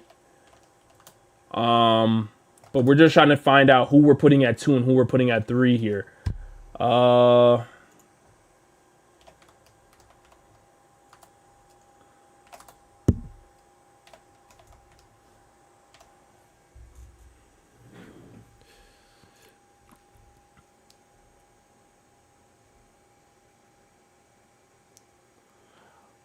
Oh, on Twitch, they're saying Sengoku at 2, Akainu at 4 or 5. Okay. Sengoku over Akainu easily. So you guys let me know if you have Sengoku over Akainu or Akainu over Sengoku. I think Sengoku's leadership was stronger with like the admirals he chose. And he wasn't as strict of a fleet admiral. Akainu's very strict. I'm questionable about the admirals he picked because, like I said, Fujitora is showing signs of disobedience to Akainu, and we do know that Aramaki has so many L's in his showing. Like the second we saw Greenbow pop out, he was taking L's, like, and it was looking bad. So, and look what happened to Kizaru and Egghead, and we could put Kizaru down next, but Kizaru is not even showing signs of being fully locked into what's going on with the Marine culture right now. So the Marines aren't fully all together under Akainu's leadership like they were under Sengoku's. The only thing Akainu really has going for him, like I said, is SSG, the Seraphim. Once the Seraphim really get more active in the mix of things, like, I think that might help him a lot more. So that's incredible. Aaron, thank you so much for the 10, man. Thank you so much for the 10. Not trying to sell promote, but I did some art for Topped, and they did a live reaction to it. Would love to do some art for you because you inspired me to make content on Instagram and TikTok. It's on the house for you, man. Aaron, man, that's crazy. Bro, if you're down to do some art, I mean, I'm down to check it out, man. That's fire, bro. Man, that's love. That's love. And shout out Topped over there as well, man. Okay, let me end this poll. But Aaron, yeah, that's seriously, if you want to do that, thank you so much, man. That's awesome. Let me end this poll real fast. Okay, so it looks like it's a very close poll, 54% to 64. It looks like Sengoku is going to be over Akainu, but don't worry, they're both making it. Black Sox saying Akainu is not a great leader. He's I wouldn't say he's a bad leader, but I do think Sengoku's a better leader. Ahmed saying Sengoku isn't anywhere near Akainu objectively. This is just a popularity contest. I mean, in terms of what? In terms of what? I mean, like I said, we go through leadership. Sengoku is in a lot of ways a better leader than Akainu. The Marines haven't had a great showing since Sengoku stepped down. Like I said, the only thing that is kind of saving the Marines right now are the Seraphim. Like the Seraphim is like gonna be the thing that really saves them, honestly.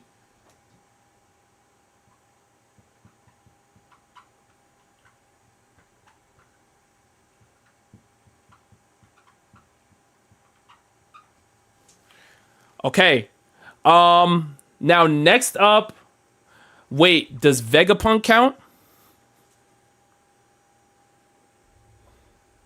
Now we're talking.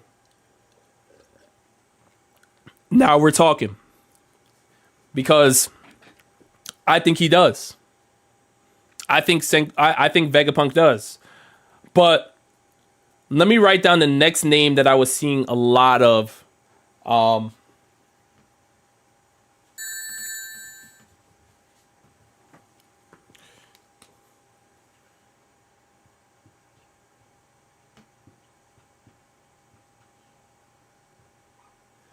just gonna write. Actually, we'll talk about Fuji in a sec. Hold on.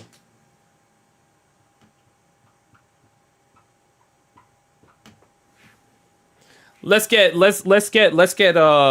Kizaru in the conversation first.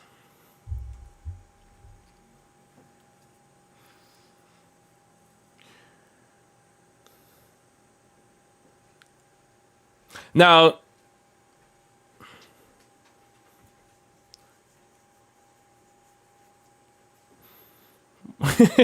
where's big business Kizaru? He's here. We're gonna talk Kizaru. This one is a tough one for me. I do think he's one of the greatest. He's one of the stronger fighters in the Marines. Obviously, the Straw Hat separation was one of the biggest moments that he's had. His showing in Egghead, though. Now, I know people are going to say, well, Kizaru wasn't trying and all of these things. I think if you're a person that believes that Kizaru didn't try at all, and I think there's a bit of a gray area there, right? Because yes, Kizaru had feelings against the world government. He did not want to have to be the one to take down Vegapunk, even though he did. Right? He did give Luffy food. It was very heavily implied. But I also think that in the presence of the Gorosei, he couldn't necessarily act like he was pulling his punches, right? Because Saturn literally was watching him the whole time, saying things like, Kizaru, you better get it together. Like he was basically looking at him with a very, very intense lens. So I think it's very, very tough. He had a poor showing in Egghead for the Marines. He was not fully there on their team.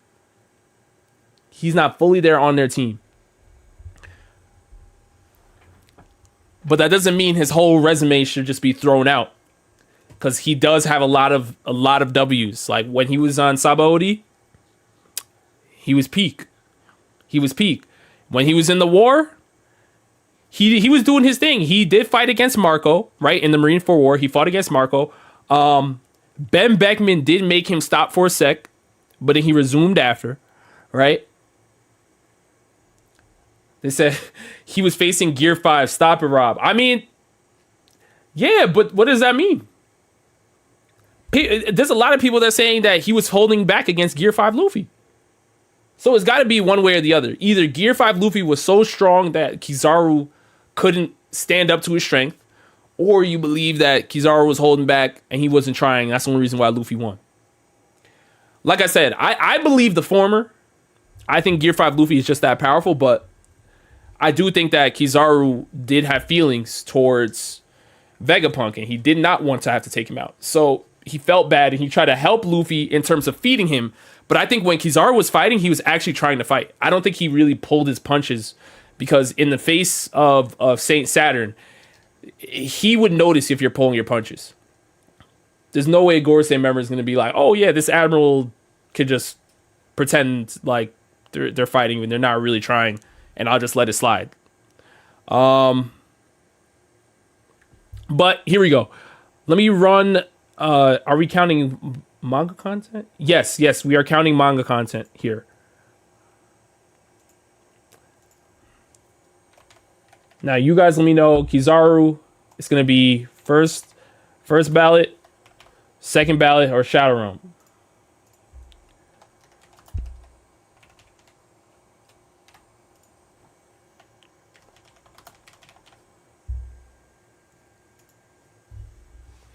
And then we'll go on to the next one.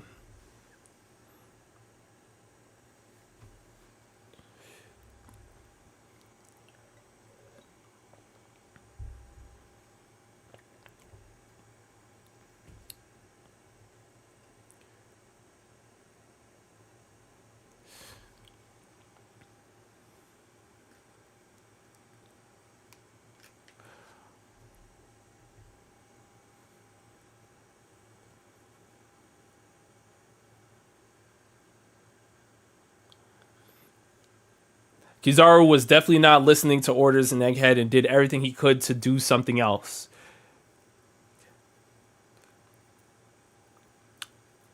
I do think that counts against his marine stocks though. Like his marine resume. Of course, we love it, right? We would love Kizaru to, join forces with Luffy and fight back against Saturn or something like that in that moment, right? We would love it as fans of the series. But as a marine, that's a bad look. Kizaru doing that, giving Luffy food in the middle of the fight is a bad look. Saturn was looking down on him saying, yeah, you're looking rather sluggish, as someone pointed out. Yes. Is a minute up? Let me see. Okay, I'm going to end this poll. A lot of you guys are saying first ballot. Okay.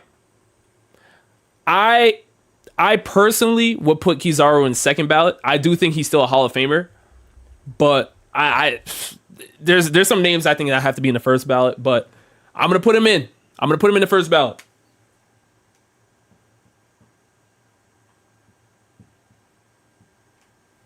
All right, Kizaru did make it. Kazi, I appreciate you, bro. Next up, because I did see this name.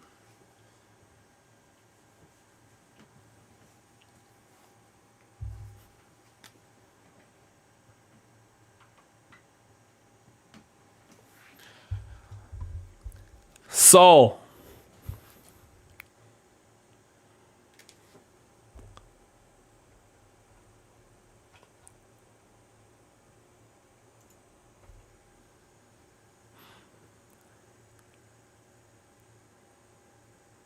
Can I say some of the names in my mind? I think Suru should be in this conversation. If you have Garp and you have Sengoku, Suru should definitely be in the conversation. Oh, Leon just said it as well. Yeah, I think Suru should be in the conversation. So that's a name that I think should probably round out the first ballot. Possibly, I mean, you could also, I saw some people mention Bogart as well, but we don't know how Bogart was doing in God Valley. We know Bogart was on God Valley, so I would just love to see Bogart actually go crazy. But Bogart's in the conversation. Y'all saying Kobe too early though. Kobe, listen, it's too early, man. I don't know. Yeah, I think Suda should be there. But okay, so now we are looking at Saul.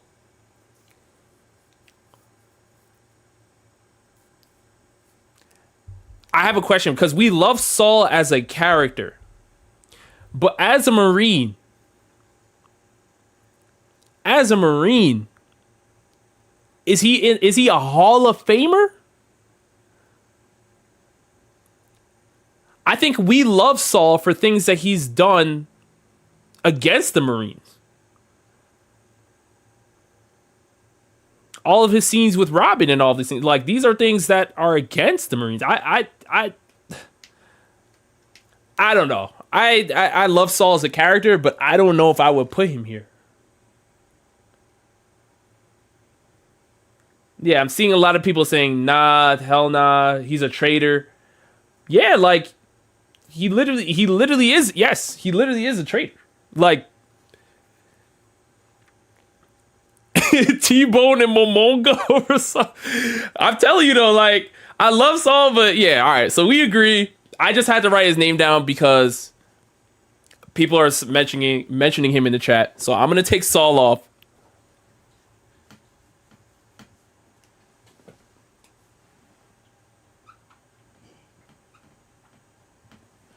Okay, who's the next one? I think I'm seeing Kuzan. Okay, so we'll do Kuzan because we have one left in the first ballot. So we'll do Kuzan, Suru, and yeah, hold on, and Fuji.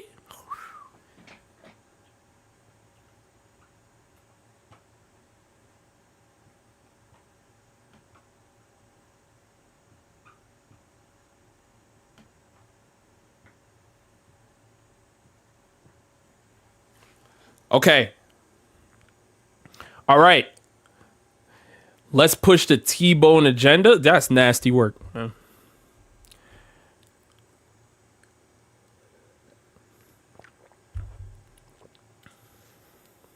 Rob Lucci needs a mention too. I mean, he's more CP9's more world government, which I mean, I think they would need their own chart.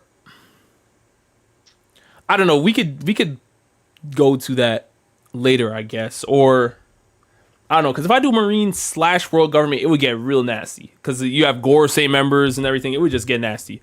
But we have one spot left in the first ballot. I'm already seeing people say Fuji doesn't deserve to be here, but I'm also seeing some people say Fuji. So I think Fujitora is the better admiral that Akainu picked between him and Aramaki, right? Man, yo, my guy Soul Teishi in the building, man. I appreciate you with the super chat, bro. The One Piece is real. It is indeed. Sentamaru needs to be in the convo. Ooh, Sentamaru. We'll see. We'll see about that. Okay, so the Revs have too many spots. Yeah, I might have to narrow it down. For the Revolutionary Army, we might go 3 and 3, but we'll fix it when we get there. Okay, so I forgot which character I was even talking about. There's so much going on here. Was I talking about Fuji? Yes, I was. Okay, so Fujitora, one of the greatest admirals that we've seen to date. Now, as many people have pointed out, you know, we've never seen Fujitora go all out, right? For my Sabo agenda, I'm going to say Sabo wasn't going all out either. All right. But they had a nice little showing. He did fight against the Revolutionary Army directly in Dressrosa. He did fight against Luffy in Dressrosa, but he did, in that fight against Luffy, he was not going all out. Right? Fujitora was not going all out against Luffy. And Luffy as well. Luffy was telling him when the punches were coming in. So, okay. So that one's a little shaky. Let's go to the Holy Land now. Fuji couldn't cut Dopey strings. He's a fraud. I still think Fuji's over Dopey, but I feel you though. I feel you. Let's go to the Holy Land now. Because at first, listen, he fought Sabo in Dressrosa. Life of Anime Podcast, my guys over there, appreciate you with the super chat. Fujitora better make this dang list, or I'm riding Showdown Syndicate / PCT HQ. That's crazy. Fujitora is going to make the list. We're trying to figure out whether he's first ballot or second ballot. This is a tough conversation. Yeah, in the Holy Land, Fujitora and Aramaki, Green Bull. Not a great showing. Yes, it was tough for them to go all out because the Celestial Dragons are there. You know, Fujitora can't have meteors raining from the heavens, and there's, you know, all these royal families running around the place. Like, it would be catastrophic. So in the Holy Land, he could not go all out either. But in the words of Akainu, and I want to make sure I bring this point home for you guys. In the words of Akainu said, there are no excuses for what happened in the Holy Land against the Revolutionary Army. No excuses. We know the ins and outs. Leon said, Fuji was a rev on the Holy Land. Hey, I mean, listen.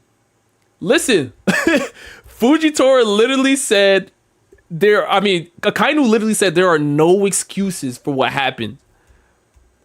So not only did Fujitora talk back to Akainu while they were on Dressrosa, not only did he talk back to him while they were on Dressrosa, right? Fujitora and Akainu had an argument over the Dendamushi, but now he had the slip up. Fujitora had a slip up with Green Bull as well in the Holy Land.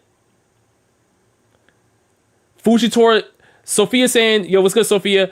Yo, Fujitora let them revolutionaries escape too. That's what I'm saying. Like, I love Fujitora, but like he's questionable as a Marine. He's questionable right now. I love him. He's questionable though.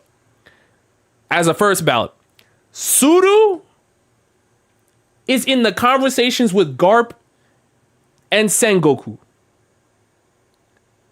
Suru has to be here. Kuzan is incredible. We love Kuzan. But he lost his fight against Akainu. It was a great fight. He fought for 10 days, but he lost his fight against Akainu. And because he lost against Akainu and he didn't agree with his justice, he left the Marines. Then he joined Blackbeard, who we have. Blackbeard is a Hall of Fame pirate, right? He's a Hall of Fame pirate. Yes, he's second ballot, but he's still in the Hall of Fame. Y'all said he's Hall of Fame. He joined a Hall of Fame pirate. And then fought against Garp, who y'all have at number 1. We collectively agreed that Garp is the number 1 Marine. As a Marine, Kuzan, I don't even think, I personally think Kuzan, if he's not at the bottom spots of the second ballot, he's Shadow Realm territory. Fujitora, you could make a little bit better of a case. But who's rounding out this last spot in the first ballot? We're going to run this poll, but I wanted to make sure everybody got their conversations. Suru, Kuzan, and we have Fujitora. Last first ballot. You guys let me know who you have.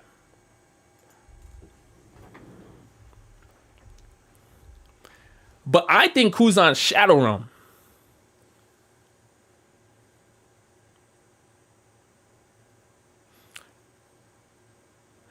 Ace says Marines are supposed to be fighting for justice. Fuji is no different from Garp on a moral standpoint.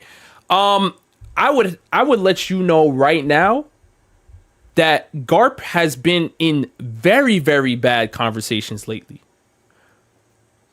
Because people are looking at Garp and saying, why didn't you do what Dragon was doing? They wanted to see Garp helping people on God Valley. Yes, as a Marine, he's fighting against Roger, but I'm telling you, those are the conversations that people are having about Garp. So I wouldn't say that's a good look for Fujitora to be in the Garp scenario. Like, I wouldn't say that's a good look. That actually hurts Garp. Or I should say, that hurts Fujitora. All right, so the minute is up. I'm going to end this.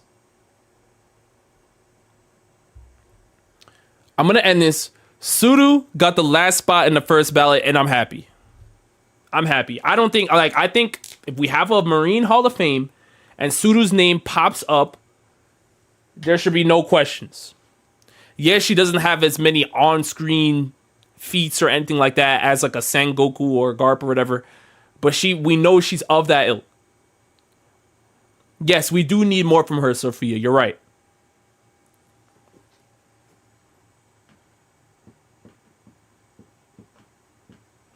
Okay, so Suru is now on the board.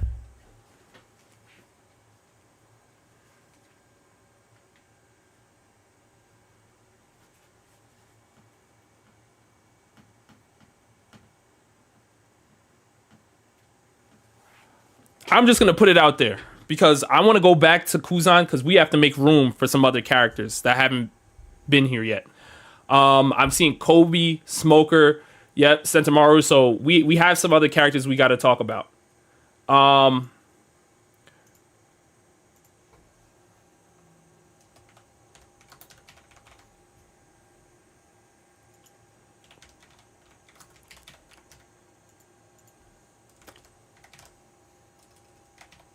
Okay, so we're running the poll for Kuzan right now. You guys let me know. Based on everything we just discussed about Kuzan, is he still in the Hall of Fame for the Marines as a second ballot? Or are we sending him to the Shadow Realm? You guys let me know.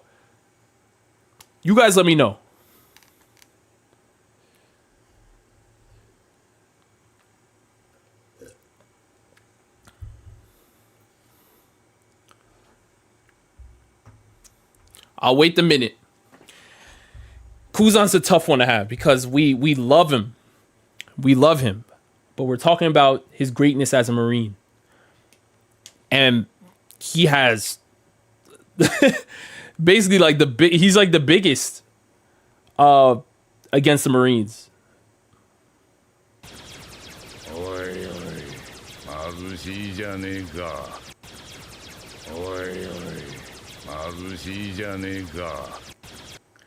Like, if we're being honest, Dragon left the Marines to form the Freedom Fighters, which then turned into the Revolutionary Army. Kuzan left the Marines to join Blackbeard, who Akainu was just trying to chase down.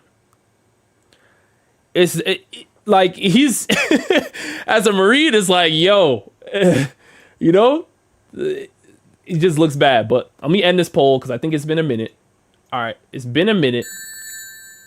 It's been a minute. Leon, appreciate you so much for the 20. Thank you so much, Leon. You know it's all love over here, bro. Kuzan about to get that Rayleigh treatment. I just ended the poll, Leon. It looks like Kuzan did get second ballot. So you guys voted to keep Kuzan here. I hope you guys know what you're doing. I'm going to write Kuzan's name down underneath Kong. I just hope you guys know what you're doing.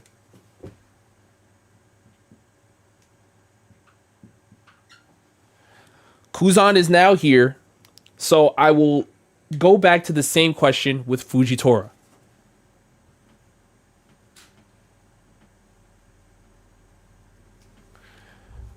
Fujitora is another character that we love, but based on what he's done with Akainu, or at least under Akainu's leadership, he had the L in the Holy Land, which Akainu said is inexcusable. And he had the slip-ups on Dressrosa. And he was literally arguing against Akainu. Rob sound like a disappointed dad. Bro, listen.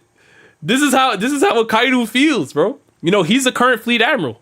And y'all said Akainu is first ballot. So I'm just playing it off of who's the fleet admiral of the Marines right now and how the Marines are performing based on Marine perspective.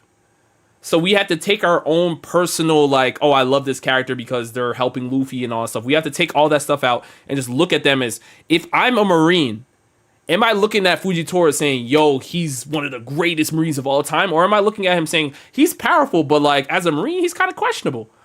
Am I looking at Kuzan saying, hey, listen, when Garp saw Kuzan, it was time. Yeah, he had, you know, a relationship with him as a, you know, they were apprentice. He was, Kuzan was Garp's apprentice, but it was time. They both fought.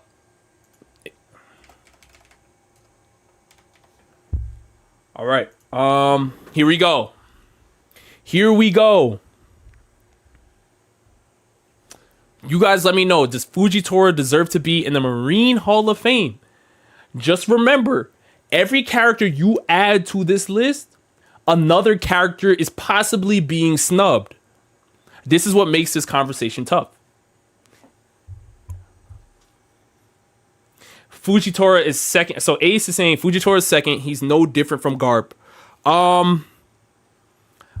Like I said before, I do think there's a difference. I do think there's a difference, though. Fujitora is basically another Garp. I think there's a difference. Because, like I said, people have been going after Garp for not saving the people in God Valley. And when I mean saving the people, I mean saving the citizens of God Valley, right? Not just fighting against the pirates, but doing the stuff that Dragon's been doing.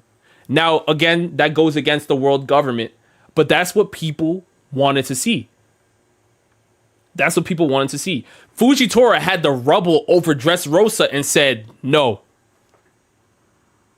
You know what I'm saying? He held it. He held it over. Rob, do a world government bracket.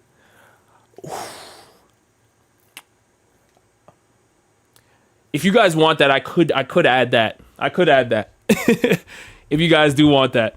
All right, let me end this real fast because it's been over a minute. Okay, so you guys decided that Fujitora is now here. He's a second ballot Hall of Famer. That's what you guys decided. Okay.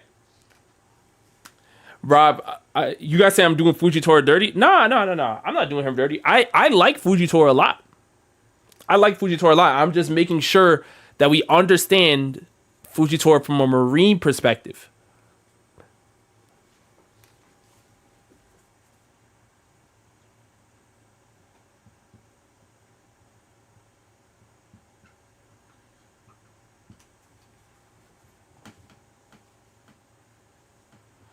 Okay,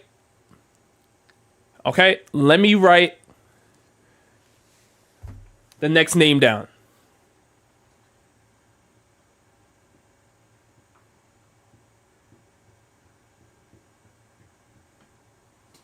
A lot of you guys have been saying Smoker.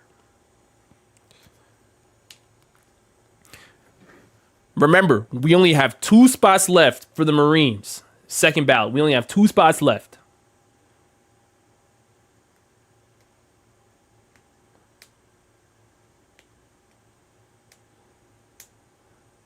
When we have 1 spot left, I will write the rest of those names, and we'll figure out who gets it. But I'm seeing Smoker the most out of all the names.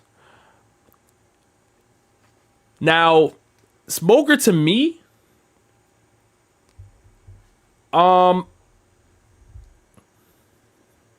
he's a good Marine. He's a good Marine.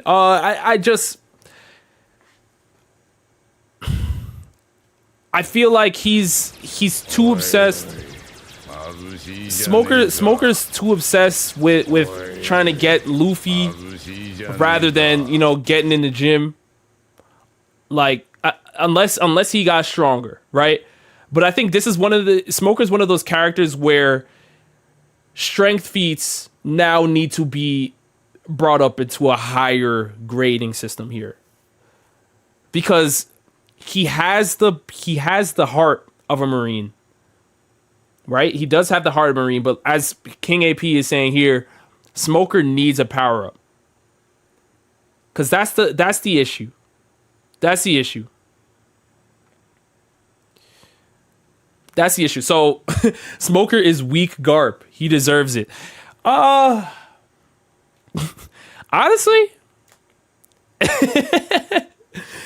that's not a bad comparison. That's not a bad, like a weaker version of Garp. I think that's really because the way Garp was going after Roger is the way Smoker goes after Luffy. Like that's really what it is. Like it's just that Garp and Roger have more of a rivalry going because Garp was powerful. Like Smoker lacks the power. That's what I'm saying. When it comes to Smoker, like I feel like he's a character that we have to talk power scaling about more. Like power scaling factors more into this than just the overall story. I personally would Shadow Realm him though. I don't know. I just feel like if you have the heart of a great Marine, but you don't have the power to back up what you believe. No one is scared if Smoker pulls up.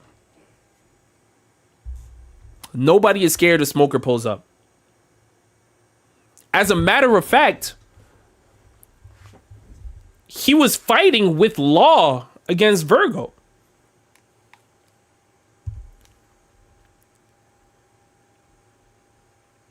Now I know at one time, I think Law was a warlord, but I'm trying to remember if he was a warlord still at that time in Punk Hazard. I'm trying to remember because that was a long time ago. But either way, that's not a good look. And then he gets saved by Kuzan, who was already gone from the Marines, already excommunicated. He was out of there. So yeah, I don't know about Smoker, man. You guys let me know, but I'll put a poll. I'll put a poll for Smoker. But I personally would Shadow Realm him.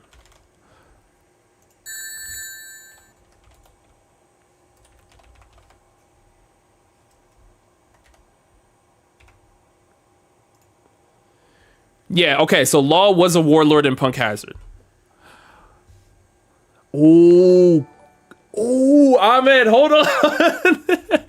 Ahmed, hold on. Ah, dang, that's man.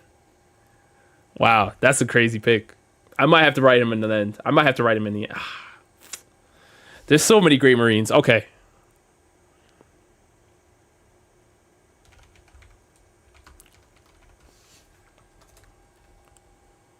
One second. Derek, thank you so much for the 5. I appreciate you. Smoker hitting the Saitama workout routine. He coming back with an awakened devil fruit from doing push-ups and sit-ups. Derek, for Smoker's sake, I hope you're right. I hope you're right for Smoker's sake, because right now it's looking terrible. It's looking terrible. Because if I ask you right now who you have, Smoker or Kobe,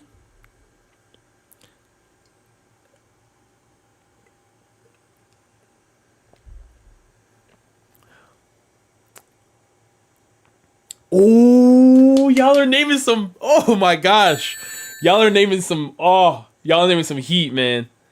Y'all are naming some heat. Oh my gosh. Marco with the 2. Thank you so much. Get Pink Mamba in here. Hashtag free Kumar. Hashtag I'm sorry, Sophia. What happened? What happened with you and Sophia? But that is a great pick. Oh my gosh. Okay. All right. So I'm gonna end the poll. It's been a minute. You guys are saying Smoker, Shadow Realm. I'm so glad you said that because there's some picks. There's some picks. All right, Smoker is now in the Shadow Realm. I agree.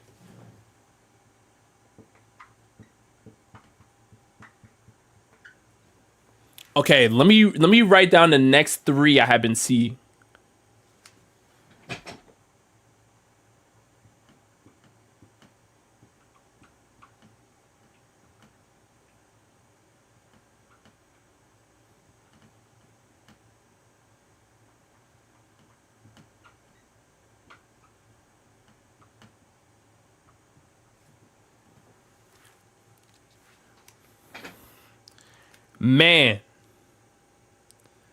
Man.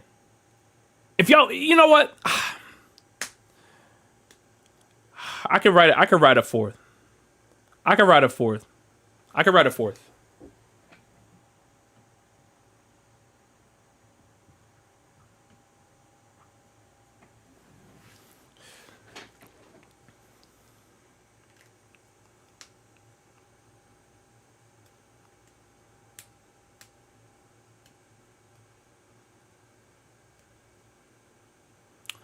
Now,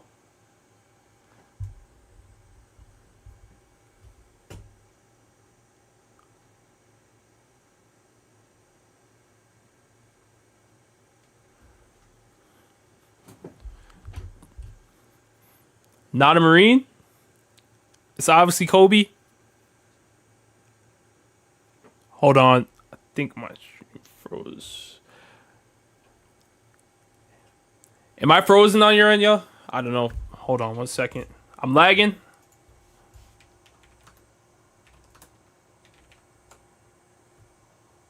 I froze. Hold on 1 second.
My fault, y'all.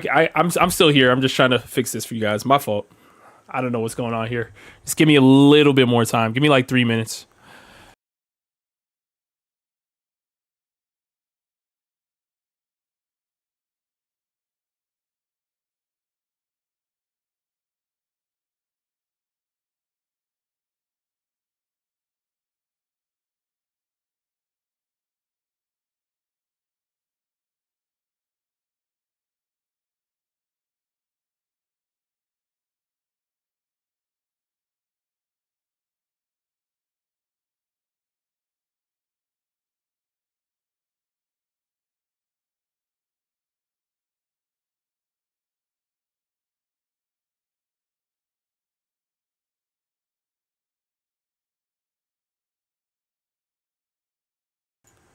I think I got it. Hopefully I'm still here.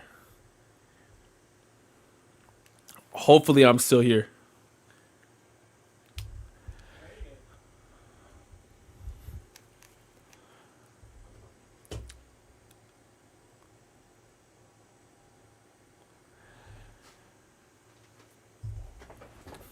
All right, can you guys hear me?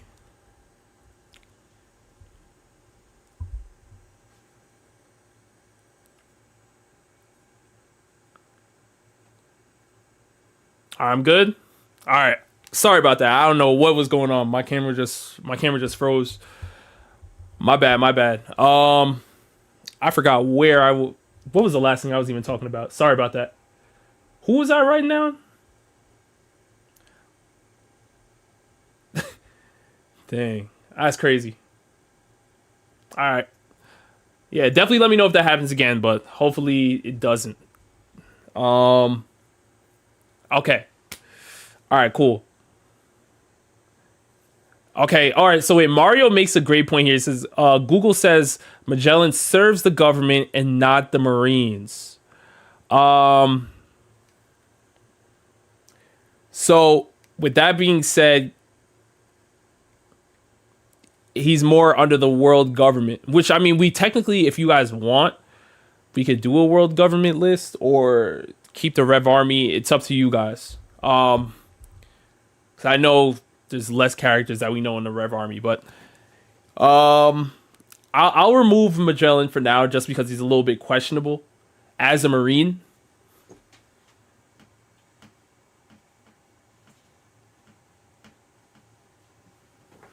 Now we have Corazon, Kobe, and Sentomaru. Now, people are saying Kobe the only Marine on the list. I'm pretty sure Corazon is also one. But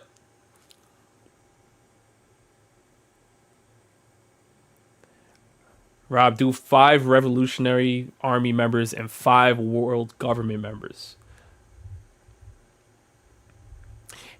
Ace says gotta add Dragon. Let's talk about it. Ooh. Revolutionary Army / World Government. I mean, they're 2 separate factions. It's tough to even make that happen.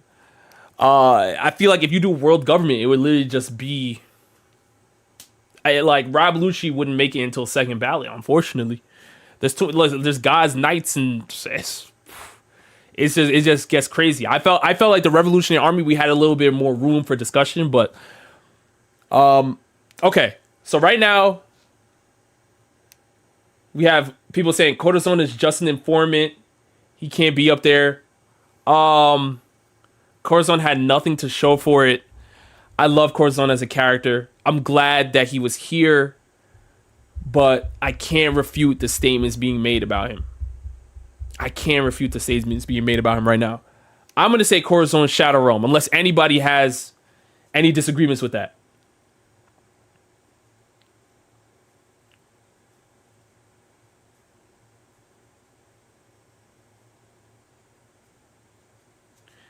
Green Bull deserves a chance.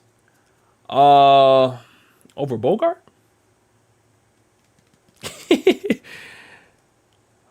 Corazon has a big heart to show for it. What are y'all talking about? Yo, Corazon has negative strength feats. All right, yeah, I'm seeing people saying, get him out of here. Shadow Realm, yeah.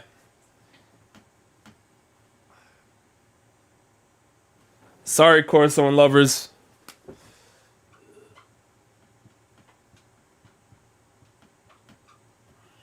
All right, who's left is Kobe and Sentomaru. Now, I think I could get Seb, my dog, man.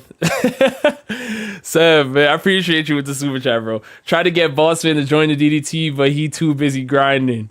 One Piece Hall of Fame, Dopey making it. Hashtag Sabo lost to Marco. Hashtag Shonen Syndicate employee. Hashtag you're bugging, Seb, because you know if I talk about you. But either way, though, are we keeping Sentomaru here? Because I'm seeing some people talking about Sentomaru here. And Seb, to you, I wish I really could have joined the DDT, bro. It's too much going on. Too much going on. New York Comic Con's coming up. So, but you did tell me you're streaming tomorrow, Seb. So let me know what's going on with tomorrow's stream. Let me know what's going on with tomorrow's stream. I might have to hop in.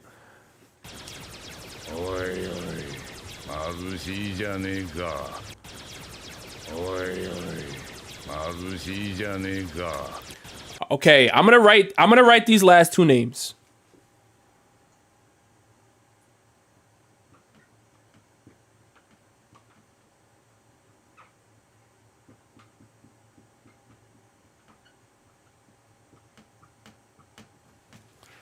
Now, Sentomaru fought Kizaru 1-1. He did. That's a bad look. Seb, call in stream tomorrow? Okay, interesting. I might have to call in and say something. Might have to.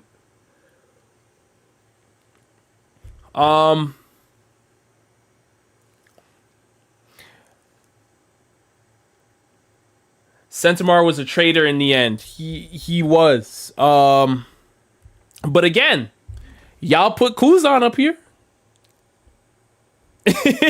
Y'all said Kuzan should be here. So I think being a traitor at this point is still, you could still be in the conversation. Who is Bogard? So if you don't know, Bogard is basically like Garp's right hand, pretty much. Bogard was at God Valley. We don't know who Bogard fought. We don't know what happened. But we do know he is elite. He doesn't have enough screen time or hype to really defend his position, rather than he's basically getting his hype and his feats from Garp. Right? So let me run this poll with the last four characters we have, and the top two will round out the second ballot. So the top two will round out the second ballot, because these are the four names I'm seeing the most.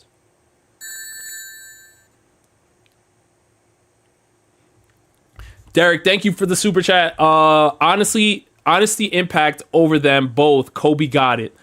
Kobe. Yo, a lot of people are pulling for Kobe here.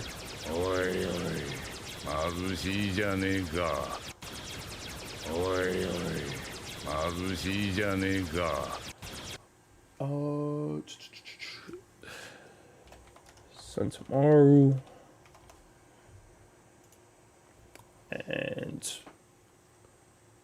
Bogard.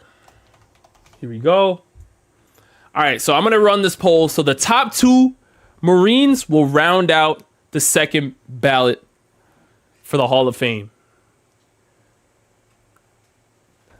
So the pink mamba is going crazy right now, as Marco was saying.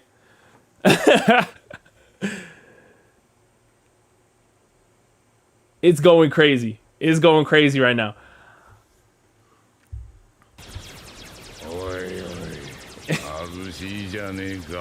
Yeah.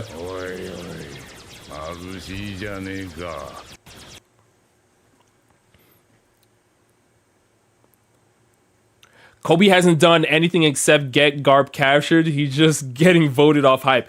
You know, one thing I will say about Kobe is his glow up is one of the greatest in the series. Like, from where Kobe came from to now being, I'm pretty sure he's like a captain in the Marines right now. Like, he's following that ilk, and he's leading in battle. That's one of the craziest things that we're seeing right now. He's leading in battle. He's gained so much notoriety to the point that Blackbeard thought it was worthy to capture him and use him as leverage. Right? Blackbeard's not gonna go and get, I don't even think Blackbeard is gonna use Smoker. If I'm being honest, Smoker doesn't have enough cachet to really be in this conversation.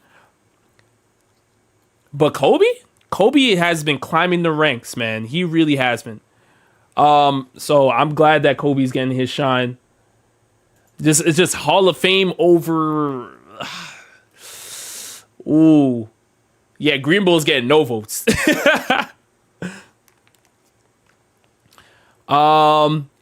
Yaberton saying, hey man, I enjoyed your last board videos. Do you plan to make one for anime villains? That would be a great one. That would be a great one. Finding the best villain in anime. Yeah. I think I would have fun doing that. All right, let me end this poll. It's been 2 minutes.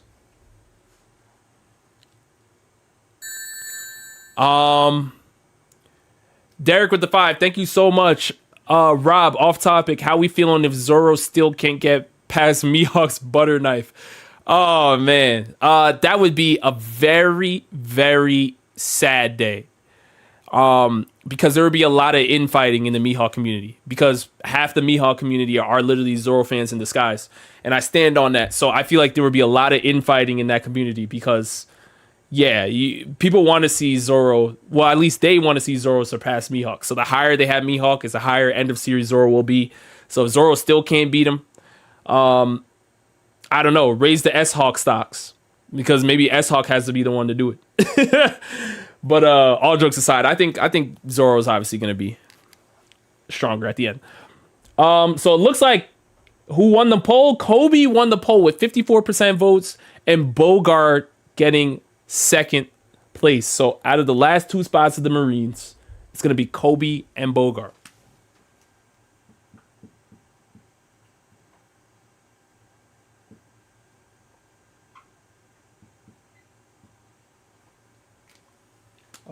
Which means I have to add Sentomaru and Green Bull in the Shadow Realm.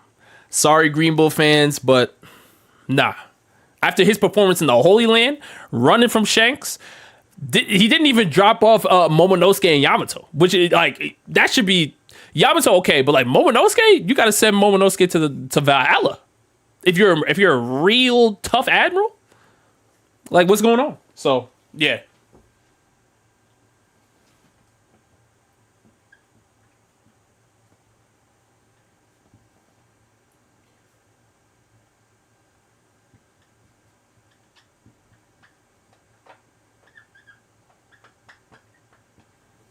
Okay, so there's that.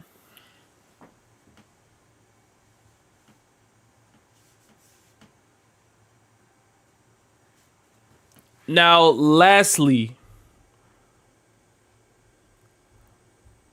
I think this is a solid Marine Hall of Fame. I think this is a solid Marines Hall of Fame.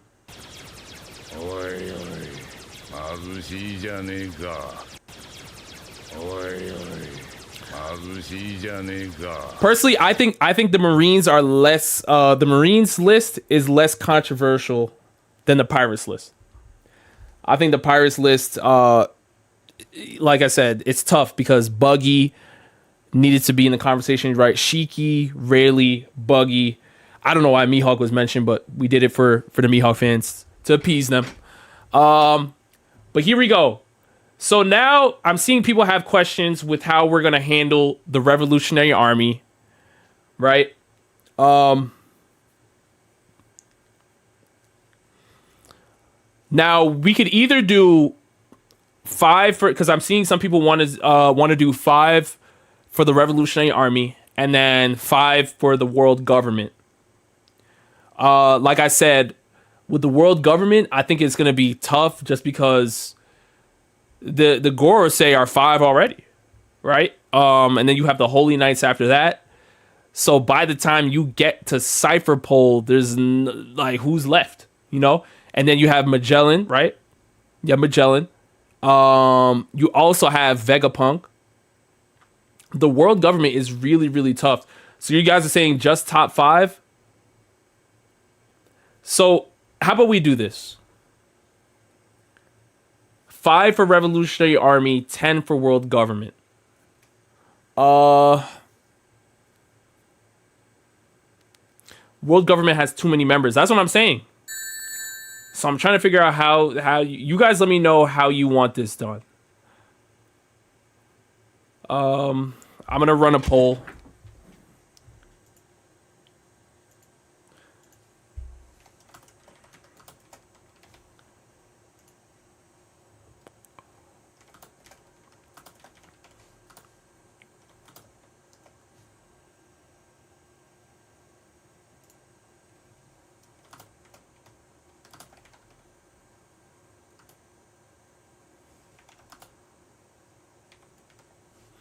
Okay.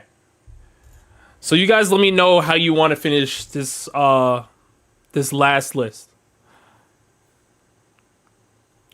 And Derek, thank you for the super chat. Dragon and Sabo 1 and 2 right away, no question. Absolutely. Absolutely.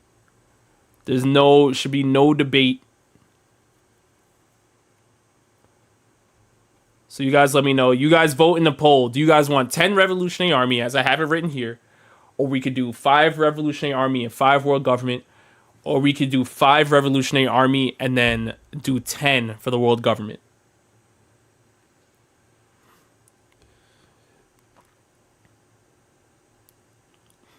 Because I can see the argument for the Revolutionary Army not having enough. But the World Government has so many. It's like... Okay. I'll end the poll in a minute. Yeah, exactly. You have Cypher Pole, right? You have Seraphim. You have Vegapunk, Holy Knights, Gorosei, Impel Down, Hannibal, Magellan, I mean. You have Gorosei, Emu. Like, the world government is stacked. It's really stacked. Cypher Pole. Or even, yeah, Cypher Pole ages 0, right?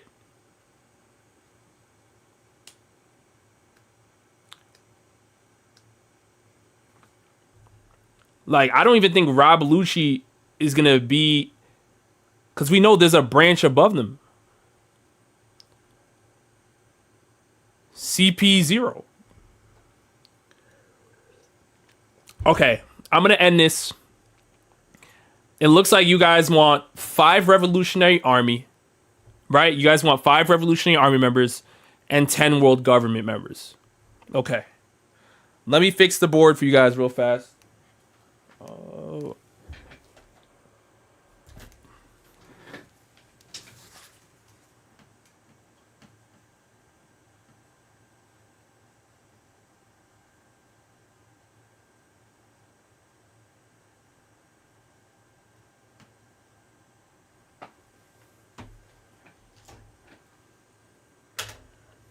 World government is way more interesting than the Rev Army.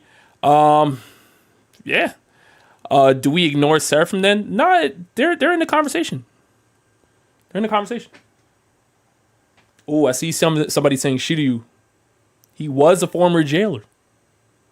He was.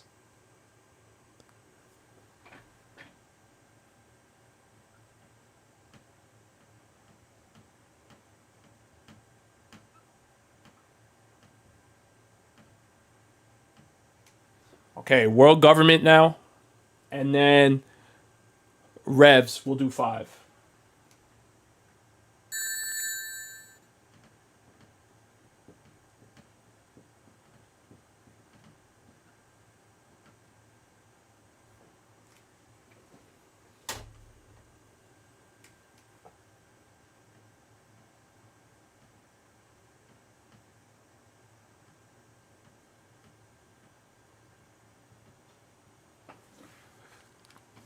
Okay. So let's do the Revolutionary Army real fast. Because we know the names already. It's just a matter of where we put them. People are saying Sabo number 1. Kuma number 1. For me, I think we got to put Dragon number 1. I think we have to put Dragon number 1. But I will write their names here.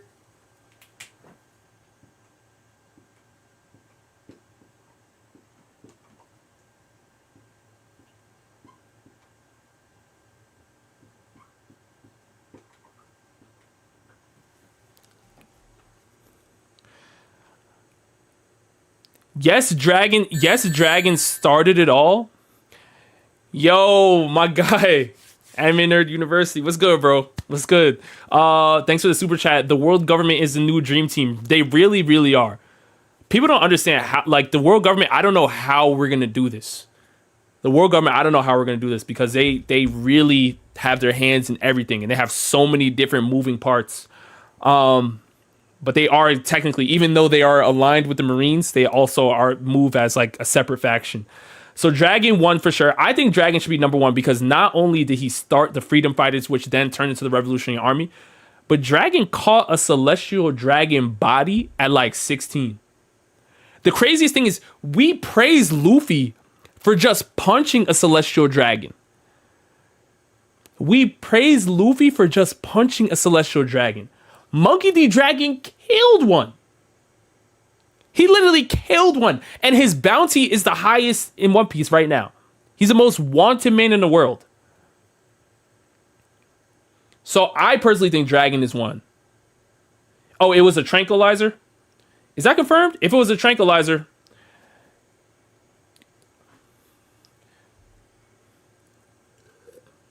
because that looked crazy. It wasn't a real bullet. The Celestial Dragon was shown to be sleeping. Okay. It was a tranquilizer. All right.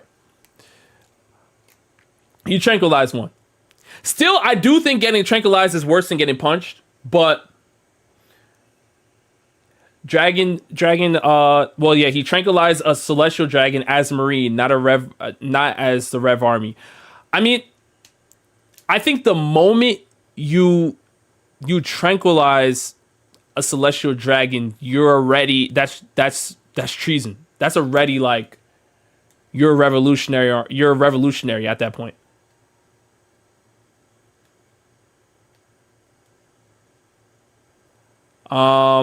It's still very, yeah. You punch a Celestial Dragon in Luffy, or you freaking tranquilize one in the middle of God Valley, like. Yeah, I think he's number 1. I think he's number 1. Dragon 1, Sabo 2. I mean, if you guys want me to run the poll between Dragon and Sabo being 1 and 2, put poll in the chat. But I think this one is automatically Dragon number 1. Dragon didn't even realize he did it until after. In the heart of saving somebody, like I think that speaks to his character. Like, he's a revolutionary at heart. Like, he really is. Like, he lives and breathes this stuff. Don't even poll it. Dragon 1. Nah, no poll. Okay. Derek, thank you with the super chat, bro. Without Dragon, Shanks isn't an emperor. Hey, talk about it.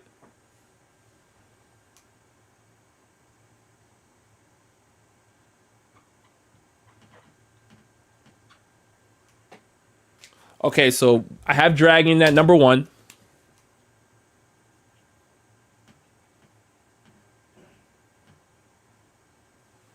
Okay, cool. Now, can we all agree Sabo 2? Or I'm seeing a lot of people say Kuma is number 2. I'm seeing a lot of people saying Kuma is number 2. Rob, chill with the Sabo glaze. Be objective. Sabo is not on Kuma's level. Interesting.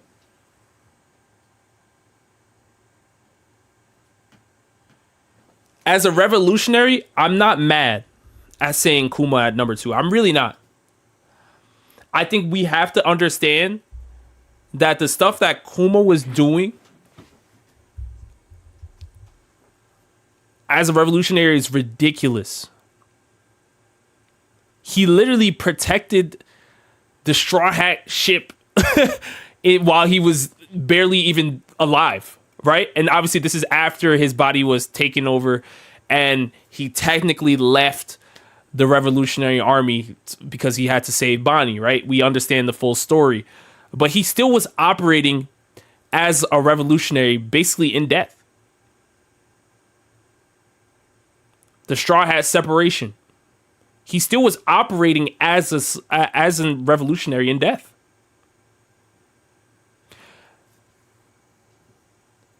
Sabo and Rhetoric, you made a great point here because Sabo was also somebody that is fully committed to the cause, as you're saying. Sabo, not only did he increase his notoriety, but people are literally calling him the Flame Emperor. He literally was in the Holy Land, right?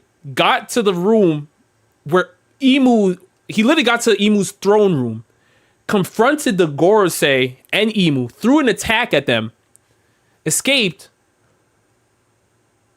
We know his Holy Land stuff that was going on. We know the people that work underneath Sabo because Sabo is the chief of staff of the Revolutionary Army.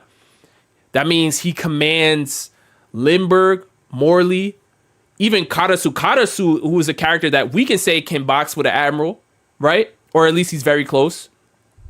Sabo's in there as well. Sabo does have feats, Brooke. Sabo does have feats. Barco's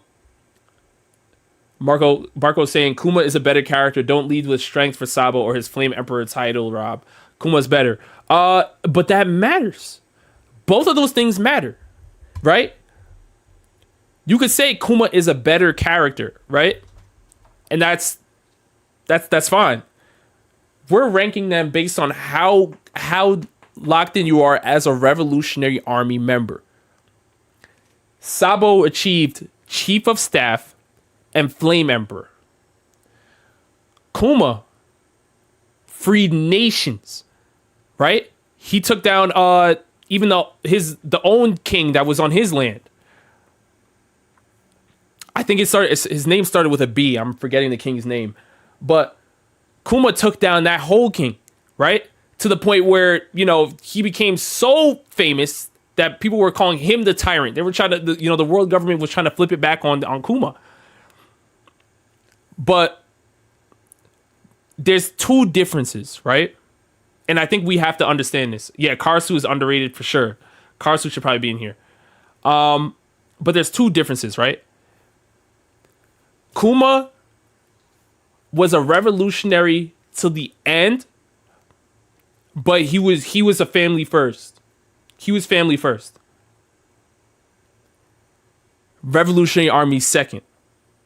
And there's nothing wrong with that, by the way. There's nothing wrong with that. I'm just stating the facts. Kuma was Revolutionary Army first. Kuma was family first, Revolutionary Army second. When you look at somebody like Dragon, we know he wasn't where Luffy was at. He looked east. This is why people make fun of Dragon. They say, oh, Dragon's always looking east. Dragon was always looking east because he still cared about Luffy. He was looking towards the East Blue. But it came to saving the world first, even more than he cared for his son. So it's tough. It's tough.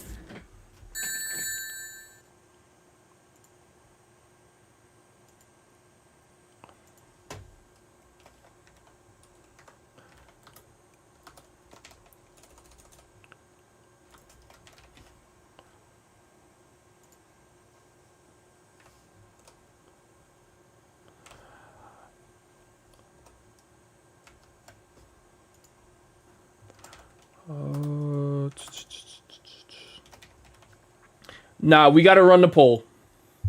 You guys let me know. Kuma over Sabo or Sabo over Kuma for 2 and 3.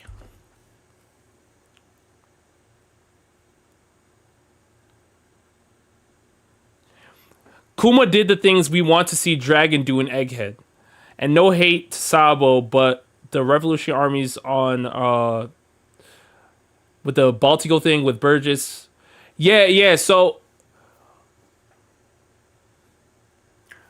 Dragon had to leave Baltigo because Burgess obviously found out the location and told Blackbeard, and Blackbeard pulled up there. But this is why I'm saying Dragon is much more locked in on thinking about everybody, right? There's I remember a time where people were I should say this. I remember a time where people were making fun of Dragon, right? Because he did not slide for Ginny, right? People were like, why didn't you guys slide for Jimmy? Why didn't you slide for Ginny? Dragon couldn't. Literally going into the Holy Land to go get Ginny is literally, that's the war. That's the war that Dragon has been planning on. And he did not feel the Revolutionary Army was ready to fight the Holy Knights. Or the Knights of God, as we should say. Because again, Dragon was there on God Valley. I think the fact that we know it's confirmed that Dragon was on God Valley, we should just relax. All right, let me end this poll. I think it's been a minute. Okay. All right. The poll is done. It's in. Kuma is over Sabo. So let's lock that in. Kuma at number 2, Sabo at number 3.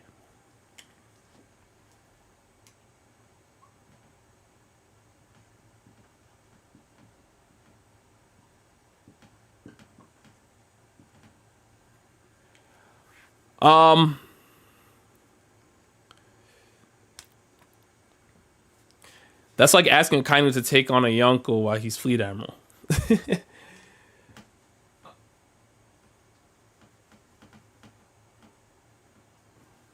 Listen, I understand that people like Kuma more as a character.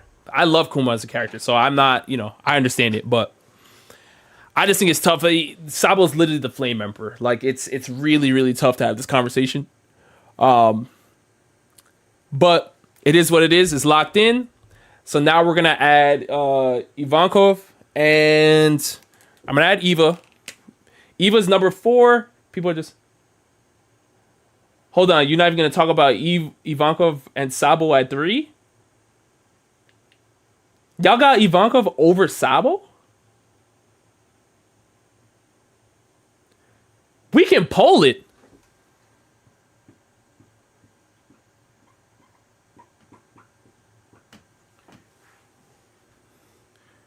Ivankov over Sabo? Hold on, Ace. Because Ace is saying you glazing Sabo crazy. It's not me. It's the world. It's literally the world. Am I reading the right story? The world. I think y'all need to look at the panel where they say Sabo is the Flame Emperor. Like I love Eva, but like, hey, he's here. He's a Hall of Famer. But over Sabo is I can't do that. I'm gonna poll it just in case, just to cover my bases.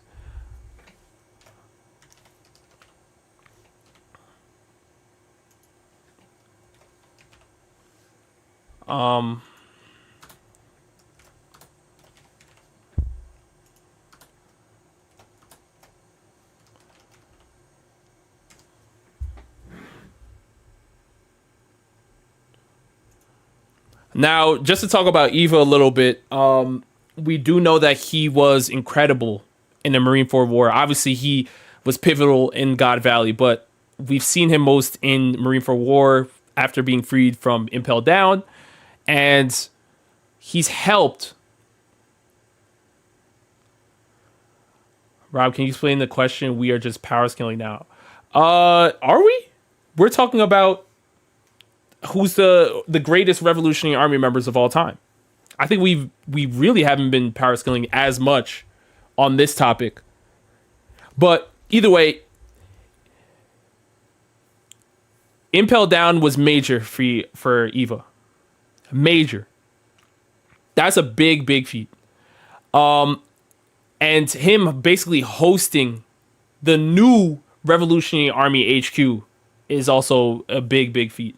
Because we know Dragon had to flee Baltigo, right? So they needed somewhere to set up their new HQ. And Eva took care of that. We know he's been there since the beginning with Kuma and Ginny. Yeah, Eva literally went to prison for the Revs. Yes, he did.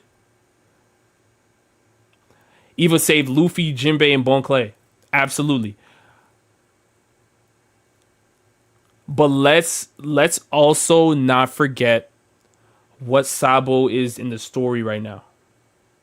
I feel, and like I said, a lot of people call me a Sabo glazer, but I feel like a lot of people in the One Piece community really disrespect Sabo.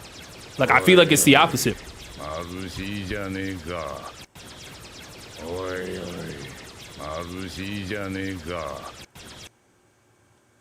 As Omar, yeah, see, Omar is literally saying it. Sabo literally crashed the reverie and inspired a revolutionary. He inspired a revolution across the world. That's facts. That's facts. Let me end this poll because it's been 2 minutes. All right, so 63% of you agree that Sabo should be over Eva, and Ivankov, I love him.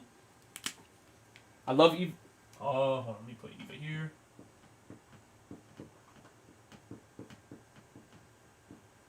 We all love Eva, but I don't think you could put Eva over the Flame Emperor.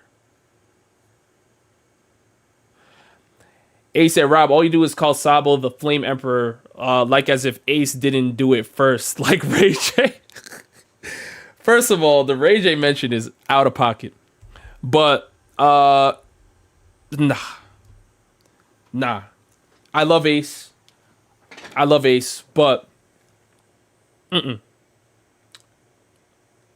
Sabo's notoriety in the world right now is way larger than what Ace's was. Ace had notoriety as being discovered as Roger's son than even being the second commander of the Whitebeard Pirates. To be honest, Sabo's name is known more than Dragon. I feel like y'all really have to understand his name is known more than Dragon. Now, who's next up? Ginny, Morley,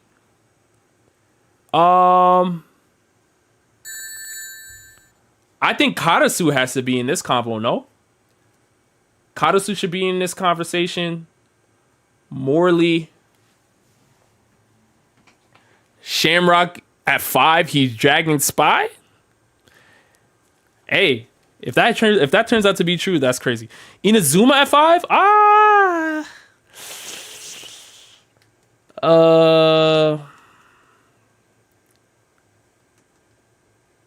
Morley or Karasu? I think, yeah, Morley, Karasu, or Ginny should be in this combo.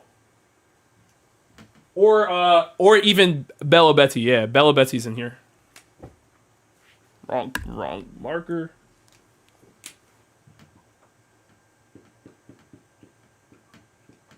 Hold on.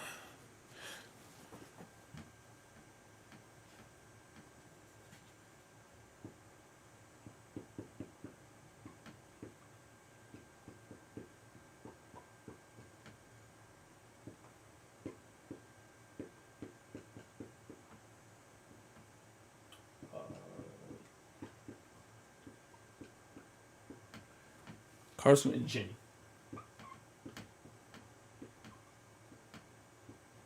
Okay, so we have Bello Betty, Morley, Karasu, and Ginny. Now, we only have one spot left in the Revs. We only have one spot left. Now, I was just saying, we should just do all 10 at this point. Hey, y'all said y'all wanted to do the 5. I told y'all. That's why I had the 10 originally, because I was like, there's members in here, bro. There's members of the Rev Army that y'all wanted to do the 5. So, because we gotta, the world government's gonna take a while. So, let me run this poll. But just to make sure, hold on.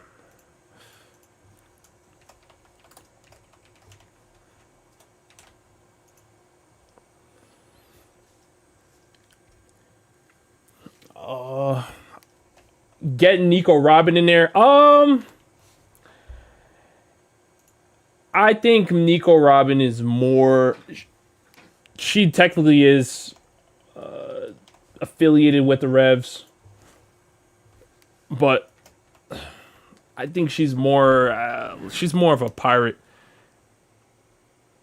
I'll count her more. She's literally like she's not in the Rev army. She's a Straw Hat member that's an ally to the Revs. I don't know if she's Koala. Yeah, Koala.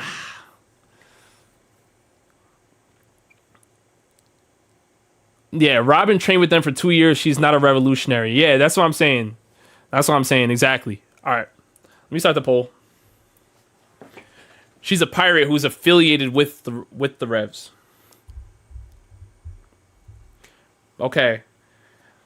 Yeah, we love Koala. But listen, you have Bello Betty, Morley, Karasu, and Ginny. Literally, Morley and Karasu were in the Holy Land boxing. Belle Betty is literally like one of the commanders in the Rev Army, and her devil fruit power is literally incredible. Like, she inspires people to rebel against whatever is going on. Like, that's literally her power to boost people's to boost people up and make them hype and want to fight. And then Ginny is obviously, that's self-explanatory. Ginny is one of the greatest characters in the series.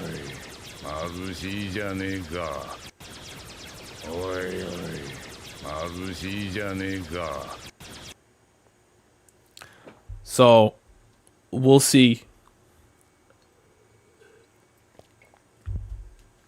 Now, if I had to pick one,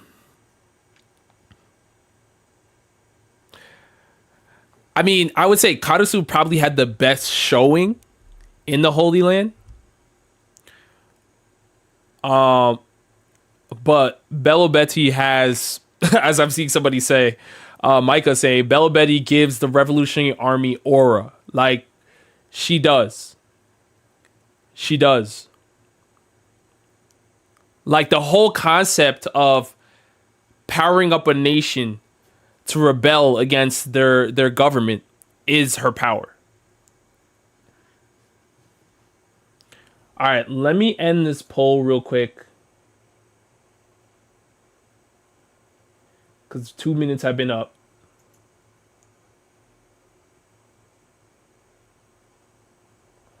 Okay, so you guys voted Karasu to round it off. And like I said, I'm not mad, because from a power scaling perspective, like, he's obviously the standout. I think it could have been him or Betty. Betty is more so helping the whole revolutionary army stay afloat.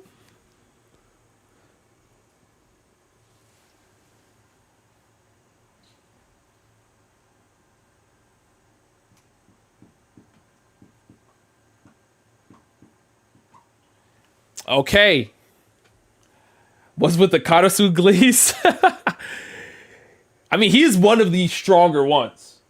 That's not, that means I gotta add Belle Betty, Karasu, and Ginny to the Shadow Realm, man. Unfortunately. How much we gotta pay in taxes to add back that second? Do y'all want this? Y'all want the second ballot? Or do you want to move on to? All right. Hold on 1 second. Do you guys... let me poll it. Let me poll it just to make sure.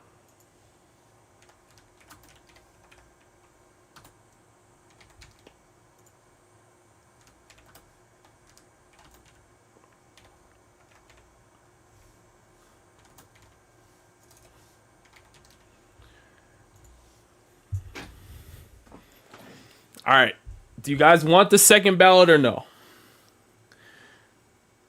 Because if not, we can move on to the world government, and that's when it's gonna get really shaky. That one, I don't even know where to start.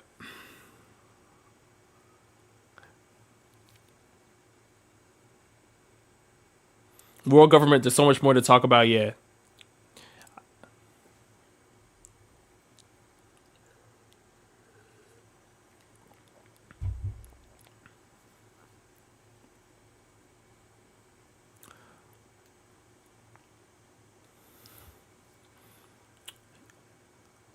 All right, a lot of you guys are saying move on, but the votes saying otherwise.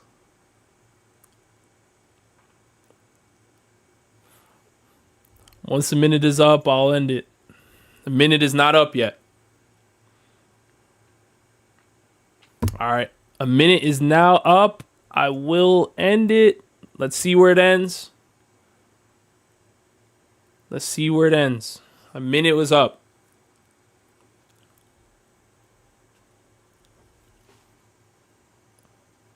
Okay. All right. So very, very close poll. Izzy, what's good, bro? Very, very close poll. But no second ballot. So I'm going to add these guys.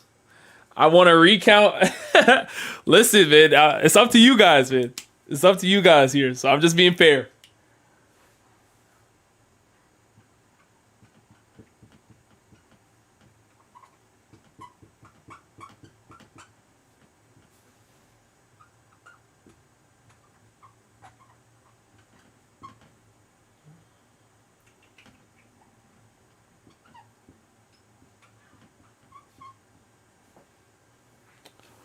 Okay. Okay.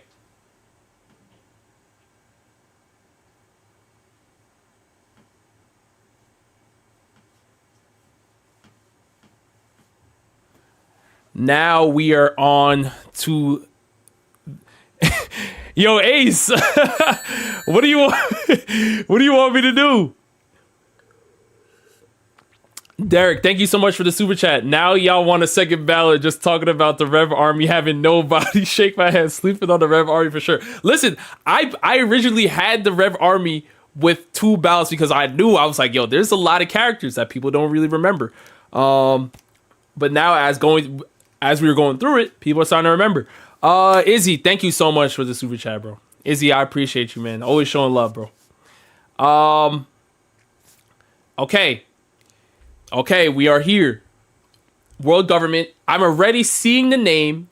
Emu top 1. No debate. There should be no fighting, nothing. Emu's top 1, automatically.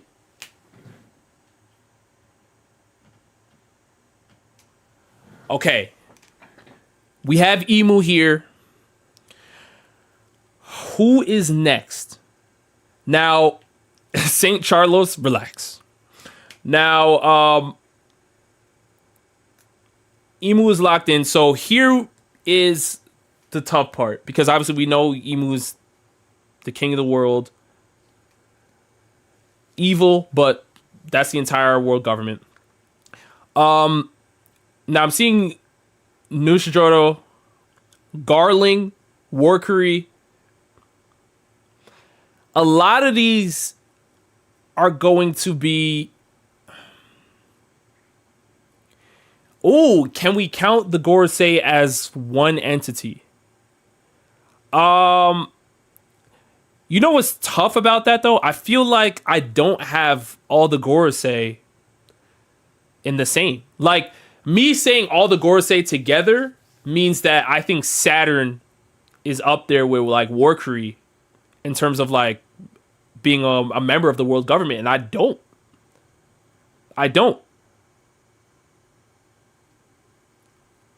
Shamrock's in the conversation. Can we group the elders?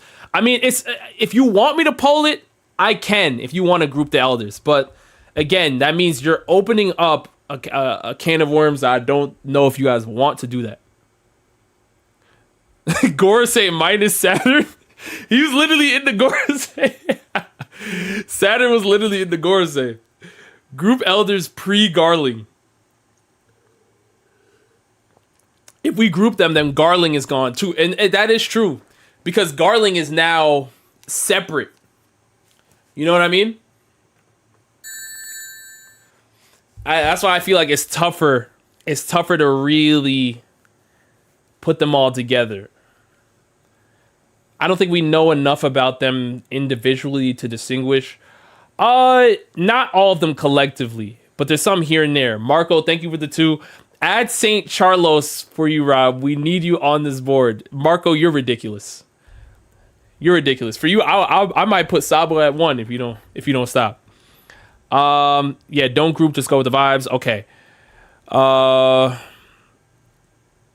is this currently or in their prime? So this is basically, again, this is not like a strength thing fully. This is as a world government member, right? Imu's the overseer, as we all know. That's why Imu's rank 1. How much have you been contributing to the world government as a member? In terms of, it could be a power scaling thing, but it could also be a story thing. How much have you been contributing? Saint JD Lesher. Yo, he cut ties with that family, man. Jay cut ties. Okay, so I'm going to put down the names I'm seeing. Because I feel like if we count the Gorosei as one group, it's going to get tough, because now it's all right, do we count Garling? Do we not count Garling? Do we count Saturn? Do we not count Saturn? It's gonna get messy. But okay.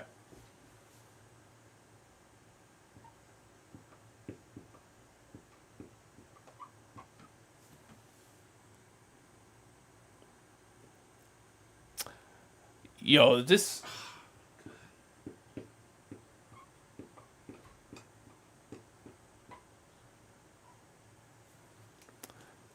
Why not? Why not? Ooh, yo.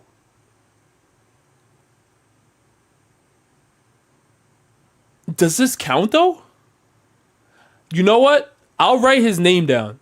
But I don't know if that's interesting. I don't know if it technically counts, but maybe it might. It might, because he did have a small stint with them.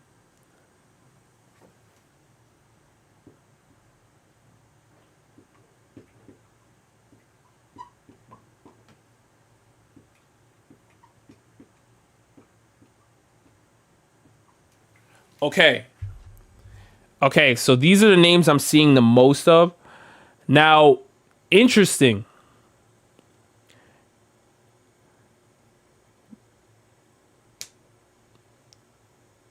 Why isn't Condoriano? Oh my gosh. Interesting now. Yeah, Nushjoro is gonna be here somewhere. Saint Ethan, we'll get him on the list. Because he has to be here. But we have Garling.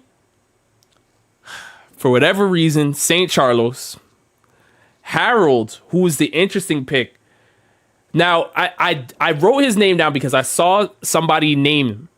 And Harold did work with the world government in terms of, them saying, take out rocks.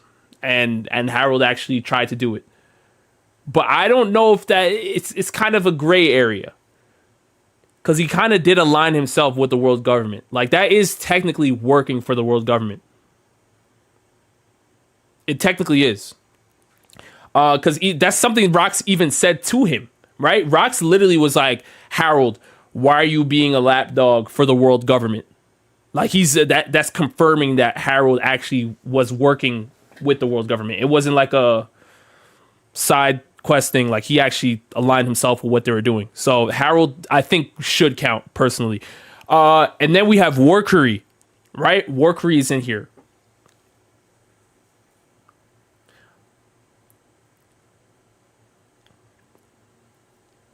Rhetoric says, I don't think Harold was actually trying to kill Rox. Not in that instance. I think he absolutely considered it, because he put the well-being of the Giants of Elbaf over his allegiance to Rox, or his friendship to Rox. I think he absolutely did consider it. But I think in a moment when Rox was like, hey, I want to save my family, this is the reason why I'm going to God Valley, Harold had to change of heart. I think Harold had to change of heart in that instance. But before then, he was ready. I think he actually would have tried to do it. Now, who's second after Emu? This is the conversation. Because a lot of people were saying, hey, they want to put the Gorosei together as a group. But as we've just discussed, it's kind of tough to do that, because now Saturn and Garling are two characters that I feel like have enough in the story to stand by themselves. Now, if it's me, and I'm gonna host a poll, I'm gonna run the poll, right? I'm gonna run this poll. But if it's me, out of all these names here, I personally love Garling. If I'm Emu, I love Garling, right? And the reason why is not only did Garling take out any celestial, we see how Garling feels about the celestial dragons, right? Like as that leader figure and the judge, he took one out for having a little bit of a softer heart, a little bit of a more human, kinder heart, right? Garling said, nope, I can't have any kindness on my watch. Take him away, kill him, right? So we know Garling's about the evil. He's with it. And the fact that when he joined the Gorosei, it wasn't like, hey, Mr. Jupiter, hey, Mars, hey, Warkery, hey, Saint Ethan, like, please teach me the way. The Garling walked into that room and was like, yo, I'm here now. And started talking like he's like above them or on that same level. Immediately, frame one. Like Garling, the way he's being portrayed, not only being Shank's dad and Shamrock's dad, right? But the way he's being portrayed, even in the world government, is somebody of elevated status. Like, even as a Gorosei member, it looks like, yo, if you're like, now that Garling's here, the rest of the Gorosei have no room to slip up like Saturn did. That's the vibe. That's the vibe that Garling is bringing to the world government and to the Gorosei. So I probably would put Garling at number 2. Doesn't mean I think he's stronger than Workery. I'm not saying that now. I don't know. But in terms of like allegiance to the world government, I would have Garling at 2. But let me run the poll. If you guys vote for Charlos, I don't know what to say. I might have to end stream because that's crazy. Who is next? Garling,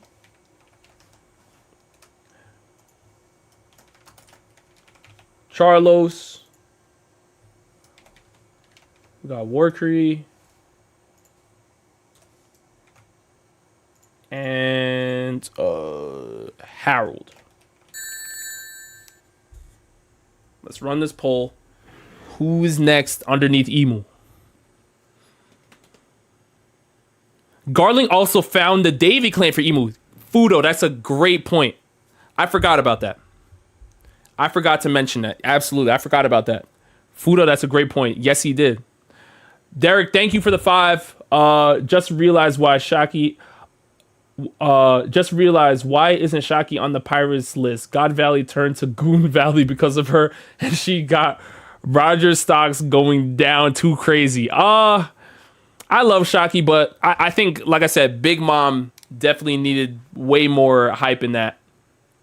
Way more hype in that. Shiki as well, Rayleigh, Buggy, like, we love Shaki, but come on. Okay, I'm gonna end this poll. It is destruction.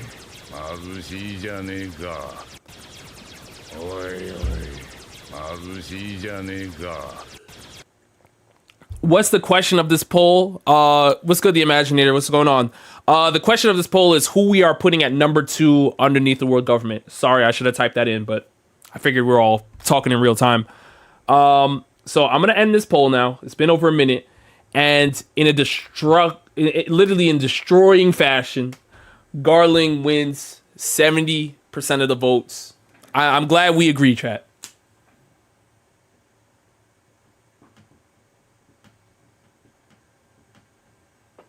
Perfect. I'm glad we agree.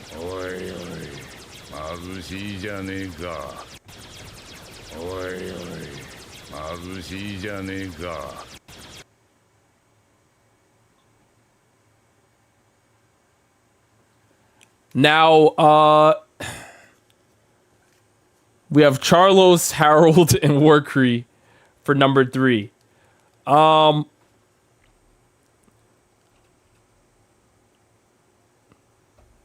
Marco, you know who Garling is. You don't have to ask that. You don't have to ask that. Harold isn't really part of the world government. Unnamed user. The thing is he did indeed work with them. He did indeed work with them. Now, I think based on the second name I've been seeing, wrong marker. Hold on.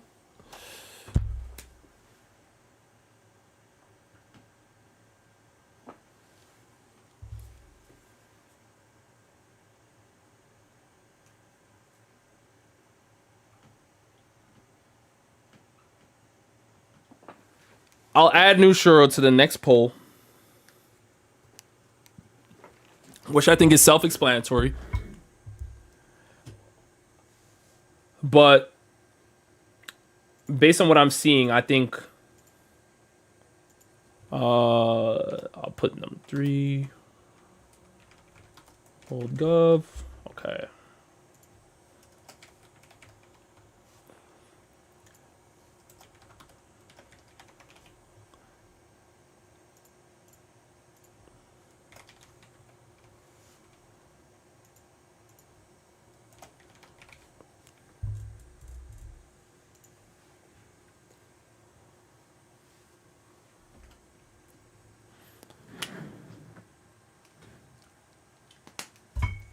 Okay.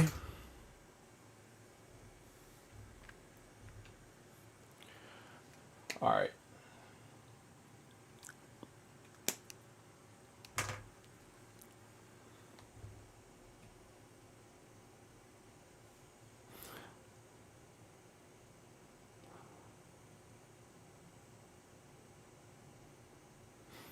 If Harold is world government, so are the warlords. I'm not mad at that. And the Seraphim as well. I'm not mad at that. I just think what like Harold actually did work for them. Like, even if you don't think it fully counts, Rox was literally questioning why he was working with them. Like, it's not a, you know. Yeah, he was a pirate, but he also worked with the world government. All right, a minute is up. I'm going to end this poll.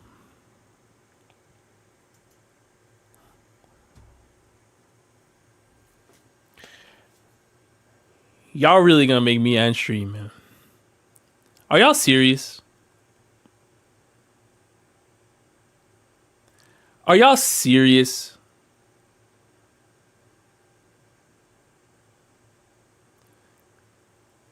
Are y'all serious, man? Y'all can't give me one St. Charlos feat.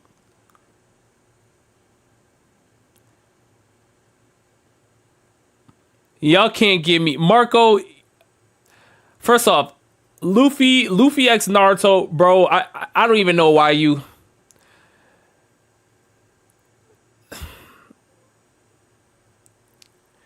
Y'all not serious, man. I'm erasing St. Charles, man. I can't do this, man. Y'all tripping. You know what? Charlos, what did Charlos do? First off, there's God's Knights. There's God's Knights that have to be on this board, bro. We didn't even get to the God's Knights. We didn't get to Killingham, St. Summers.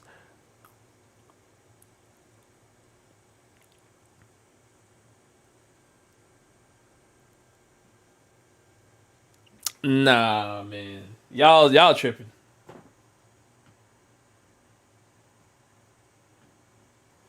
I'm gonna put him in. Yes, as Rhetoric said, man.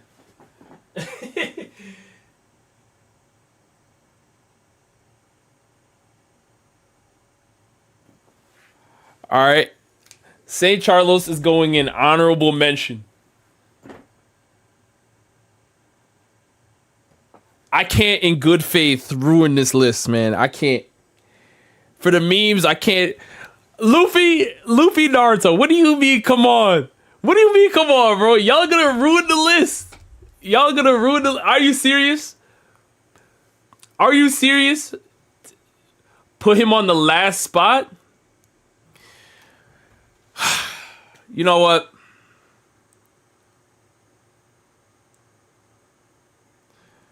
Come on. This is honor. I'm giving him honorable mention for the memes. I'm doing it. Izzy, thank you for the 2. You're not seeing the agenda. He transcends logic. Yeah, y'all play way too much, bro. Y'all play way too much. Okay. Now we have Nushiro, Harold, Warcree. You guys are saying Shamrock next. I agree. I agree.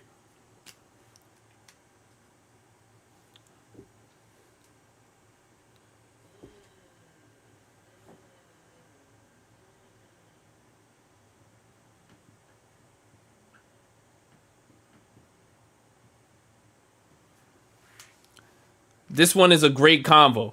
Now, who got second after Charlos? Was it Nushiro?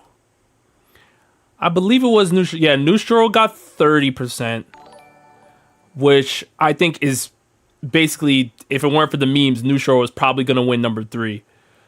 So I'm going to put Marco. Don't do this, Marco.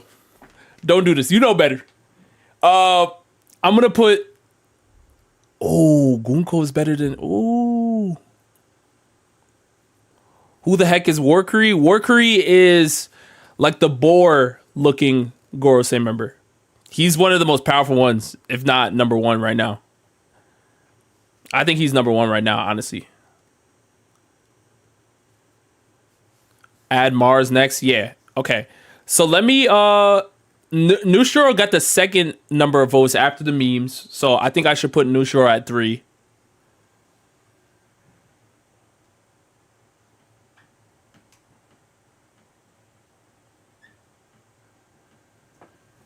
He's in the conversation for one of the greatest sword users that we've seen in this series so far. I know the Mihawk fans have a lot to say about this, and I'm not mad at it, but Saint Ethan literally cut the whole Labo phase in Egghead. Cut it in half. Easily. No diff. We do know he has that one of those abilities, right? He's kind of like a centaur type thing. Marco with the 2. Rob bending the rules. There's no justice here. Marco, you can't give me 5 Saint Charlos feats, power, or story for him to be... what? Yeah, I put him in honorable mention. All right. Hold on.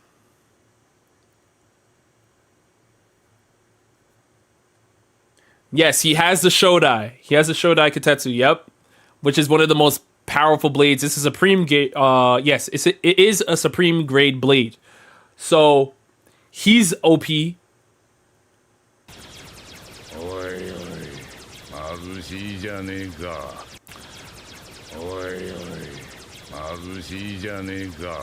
So let me remove him here, and I will add Gunko or Mars. You guys want Gunko or Mars?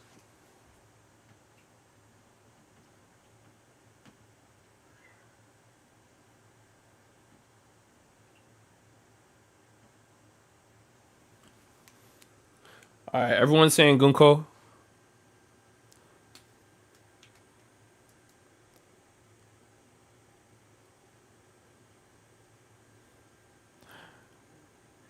Four is Warcree. Gunko. Okay. I mean, does anybody have a problem with putting Warcree at 4? Personally, I probably would have. I think Warcree performed better in Egghead. Now, this is the part of the Gorosei where it's like we can really only go off of power just because we haven't seen them do as much as Saturn or Garling in terms of the story. But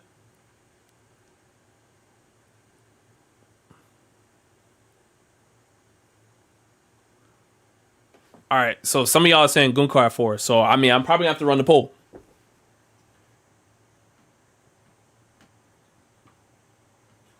Uh, skip Goku. I can't do that in good faith. She's literally the blade of God. That would be crazy.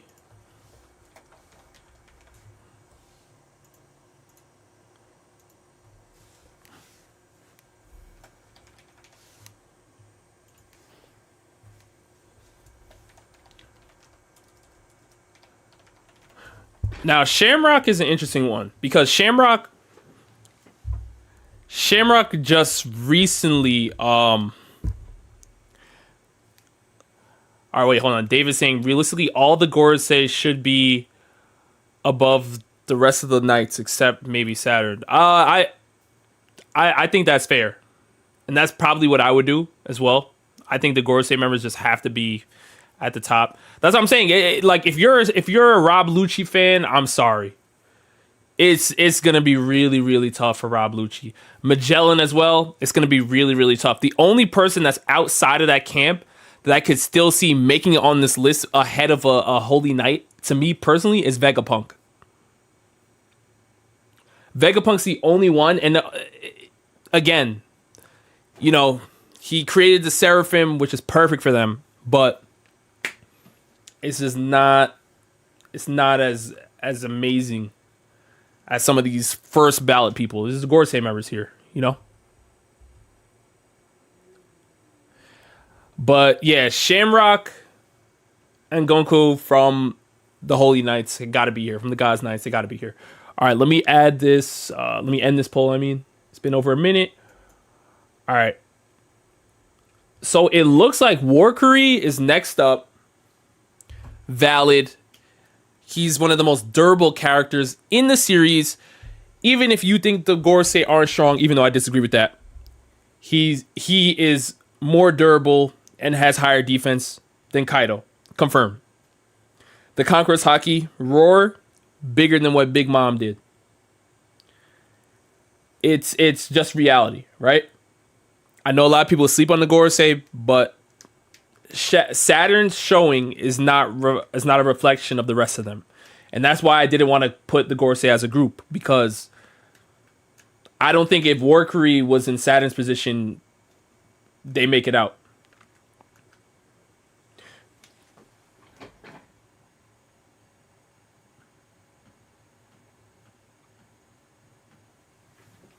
Okay, so Warcurry's now on the board.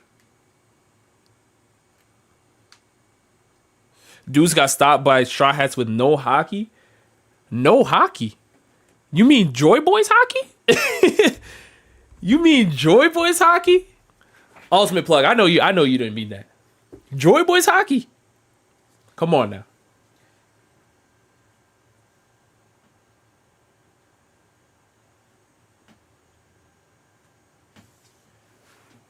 They needed that. They needed Joy Boys hockey to literally get away.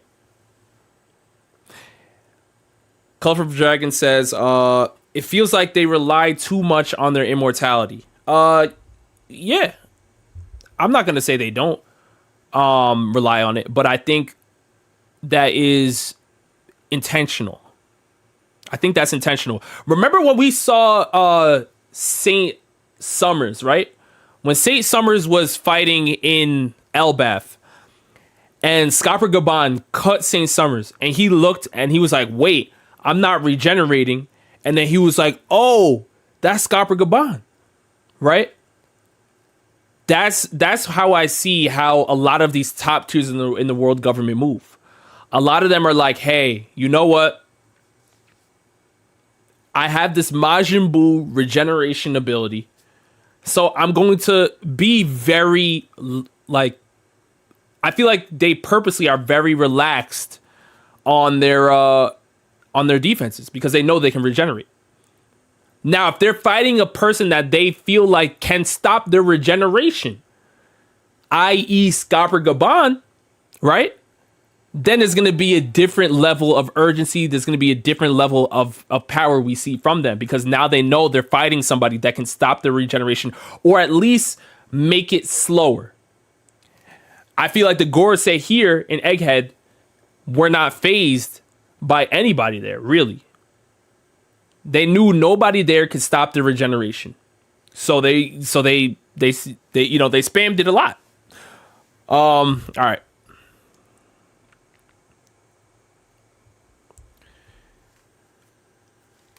Now people are saying to add Mars and Jupiter. Don't you need ACOC to counter the regeneration? I mean, Luffy had Advanced Conquerors.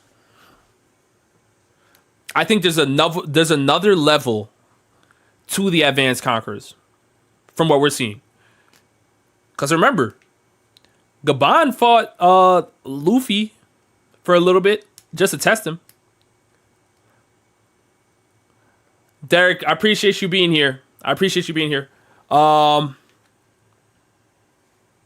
right, let me add Mars and I'll run it.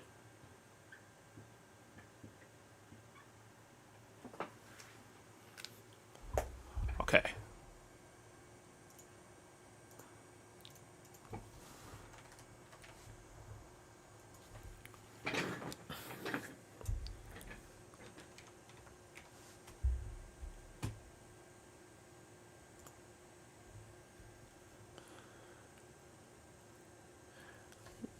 Luffy trying to get another Saint Charlos pick. Yo, Luffy Taro, appreciate you, man. Love you too, bro. Appreciate you. Who else is left? Mars and Shamrock. All right. So now we're starting to get more into the God's Knights. We're seeing more God's Knights on the board.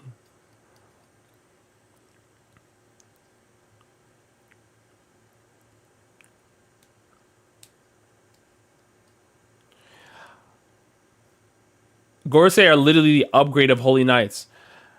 Matt, you're spitting. And that's why, you know, that's why I feel like the Gorosei should just take up everything until you get to, you know, later on.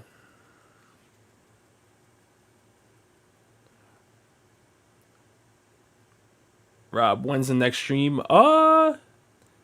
I don't know when I might play a game my next stream.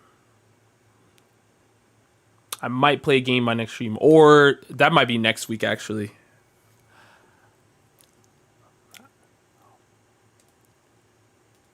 Hopefully in the next couple of days or so. Hopefully. Okay. All right, I'm going to end the poll. It's been a minute.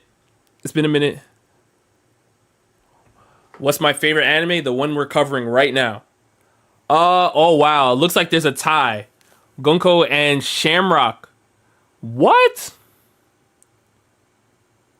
Gonko and Shamrock. So Harold, not Harold, and not Mars. Mars is literally in the Gorosei, but if you guys say so, I think Gonko and Shamrock. Now, I think I have to run a poll between those two because they're going to be next up at this point. They're tied, literally. So, you guys let me know. Gonko over Shamrock or Shamrock over Gonko.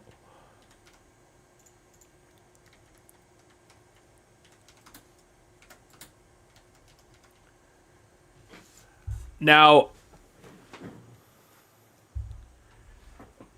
the fact that the moment they got to Egghead, it was Shamrock's name that was called to be brought back to the Holy Land is that speaks a lot to me. Now, I do think Gonko's powerful, but as someone stated earlier, I think Gonko really needs that power up from Imu to really like stand out. Shamrock was literally called back like, yo, we need you. We could leave the rest in Elbaf, but we need you back in the Holy Land. Like, we can't do this without you, Shamrock. Please come back. They didn't call Gonko. And yeah, Gonko is the blade of God. The blade of God. Imu's tool. But they didn't call for Gonko to come back to the Holy Land. They said, nah, we need Shamrock. And that's why Imu did the whole, you know, the whole possession thing from afar through the abyss, right? Because they're like, well, Shamrock's not here. All right, let me end this poll. It's been a minute. Okay. So Shamrock over Gunko. I agree with this.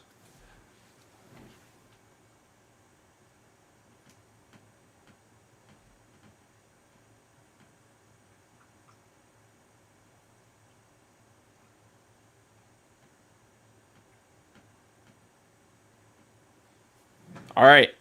There we go.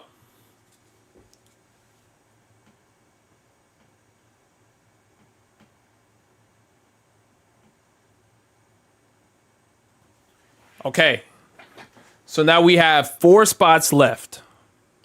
Now, before we finish this off, I'm going to leave Harold and Mars here, right?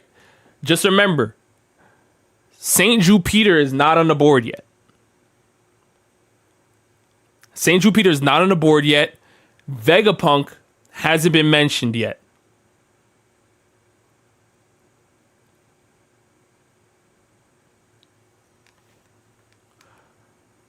Rob, Harold box with rocks. Yeah, that's why his name's here. Harold definitely needs to be here. So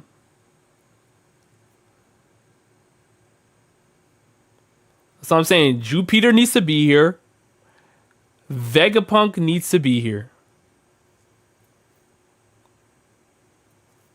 Nefertari D. Lily. Interesting.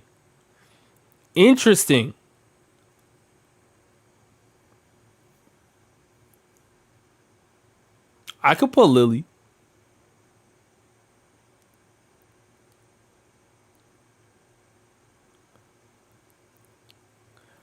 All right, Luffy Naruto, man. Thank you for coming. All right, so I'm gonna put Jupiter here.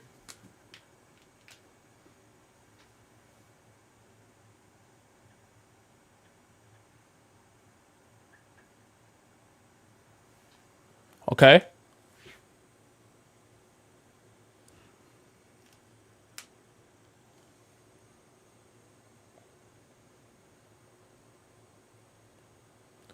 And I will put Saturn.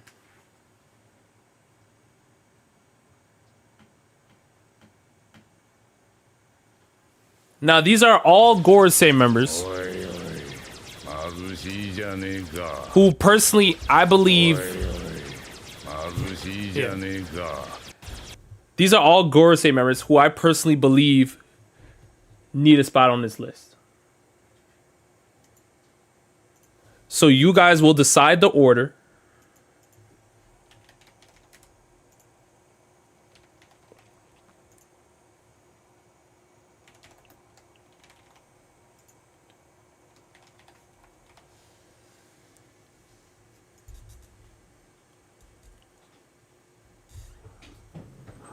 All right, Hassan, thank you so much for being here, man. Thank you. We're almost done. We're almost through. The world government list just looks like a power scaling list. That's the tough thing with the world government one. Because like I said, we didn't even get to Vegapunk, Caesar Clown, right? I see somebody drop Caesar Clown. We didn't even get there. There's Cypher Poll members that are not going to make it here. They're not going to make it here.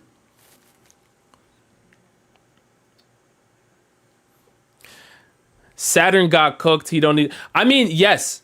Saturn is definitely the lowest of the Gorosei. Now, we do know Saturn was there on God Valley, but the entire blunder with... Because we know Saturn loved doing experiments, right? And that's what caused the whole Sapphire Scales thing, which then turned into another thing, which then became that whole Egghead incident. So everything that happened from that standpoint was Saturn's fault. Because he was the warrior god of science. And his own ambitions as a scientist got in the way of listening to Imu's orders. And that's why Imu had to take him out. and bring in Garland because he wasn't locked in.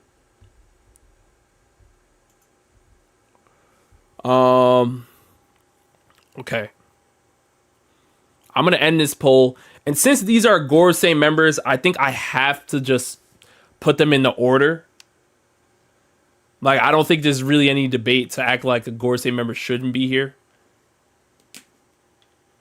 Unless you guys disagree, but I think all the Gorosei need to be in the Hall of Fame of the world government. Like, I don't think it should really be a debate.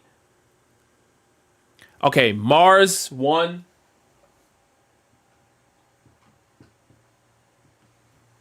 Mars won. I'm gonna put Jupiter at 2, or technically Jupiter at 3 for the second ballot.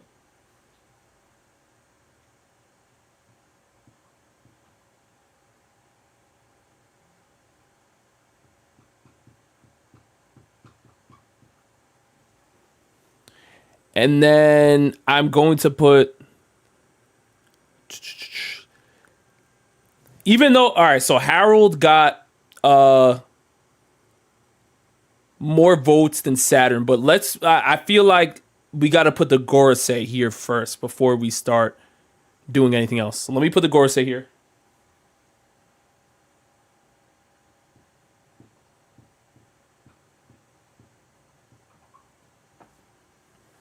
And then we will do one last slot.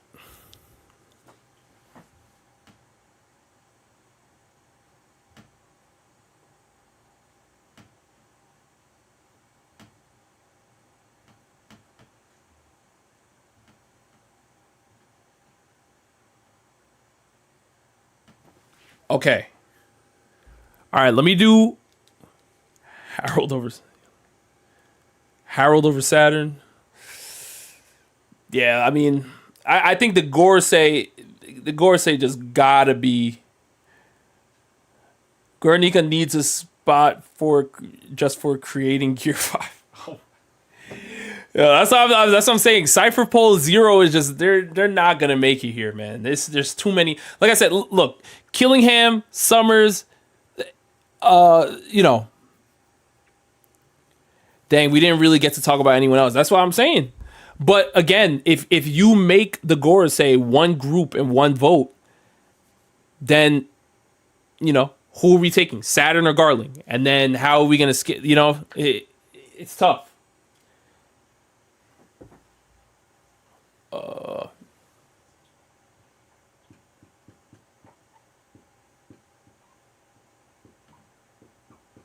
Okay, so I'm seeing Vegapunk here. I'm seeing Killingham.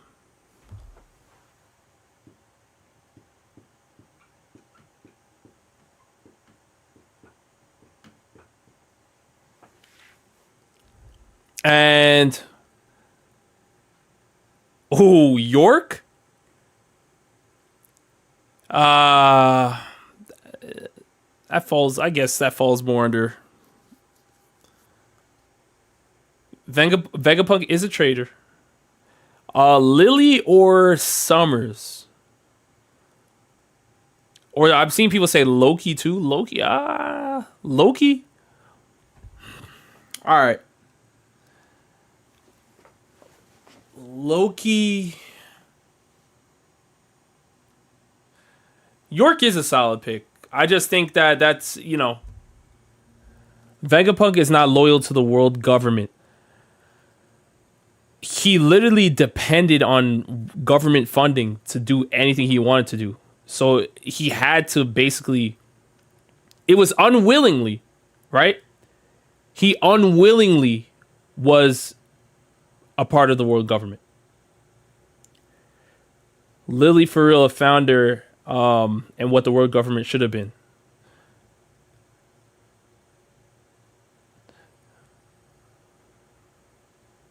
Vegapunk is DQ'd from the world government via betrayal.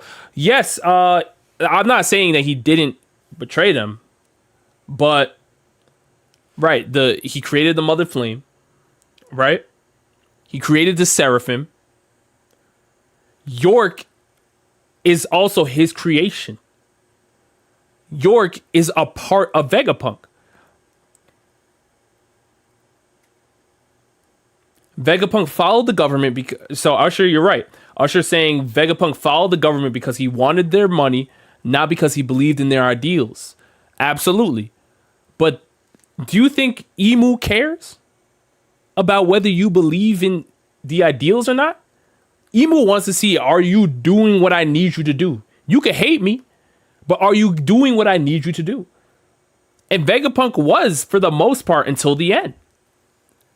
The Seraphim are, I don't think y'all realize, the Seraphim are a dangerous addition to the world government. A dangerous addition. Next up, we have Killingham here, right? Yes, Lily's a traitor too. But we have Killingham here.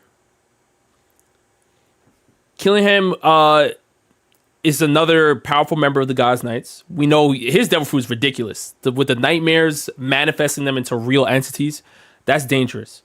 But we do, I feel like we still need to see a little bit more. Like, it didn't look like he had like that commanding spot in the God's Knights. Obviously, Shamrock did, but it looked like even Summers may have had a little bit more authority over Killingham. I'm not sure if that's confirmed though.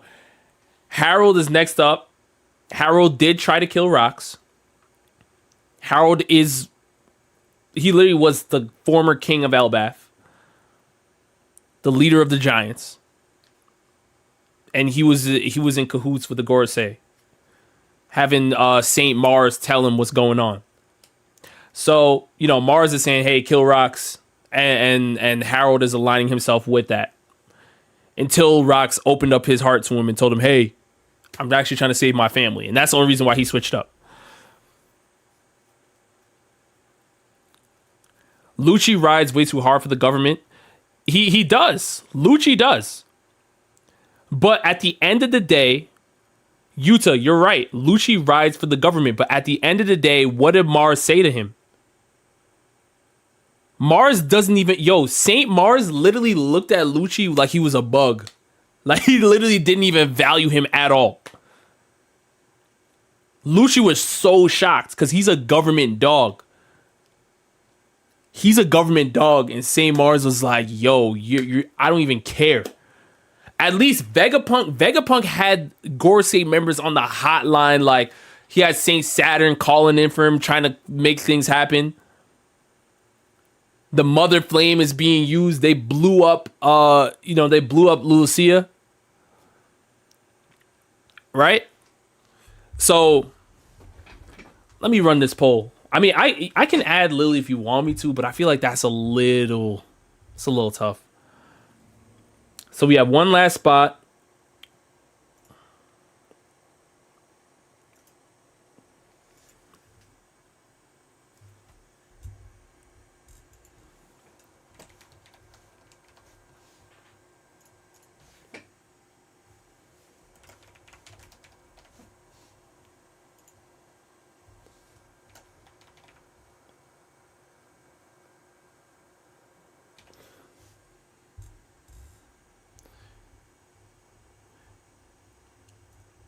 Add Summers or York. Lucha Bean Dog. What about Kizaru?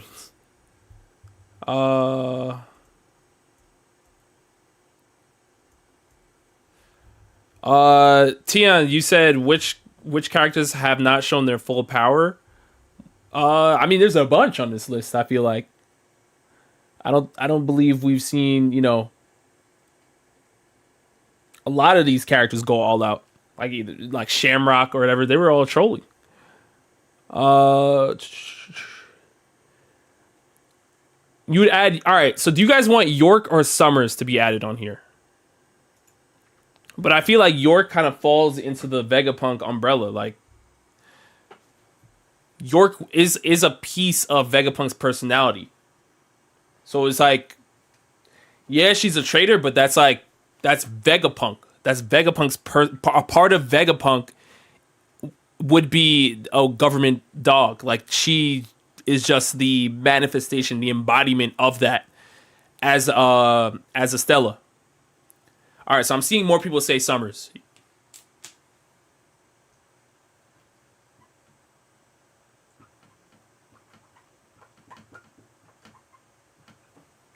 Okay. All right. I agree with Summers. Okay. All right. Who's getting the last spot in the second ballot? Who's getting the last spot?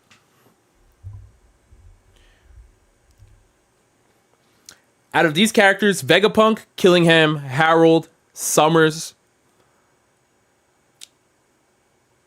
Is it Hall of Fame or Power tier list? It's a Hall of Fame tier list. I think I personally would have to pick Vegapunk. Out of these four, Vegapunk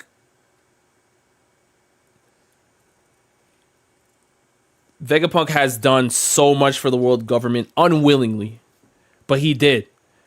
That literally, there's a lot of people. There's a big portion of the One Piece community that cannot stand Vegapunk just because they're like, "Hey, bro, you didn't have to choose to help the world government.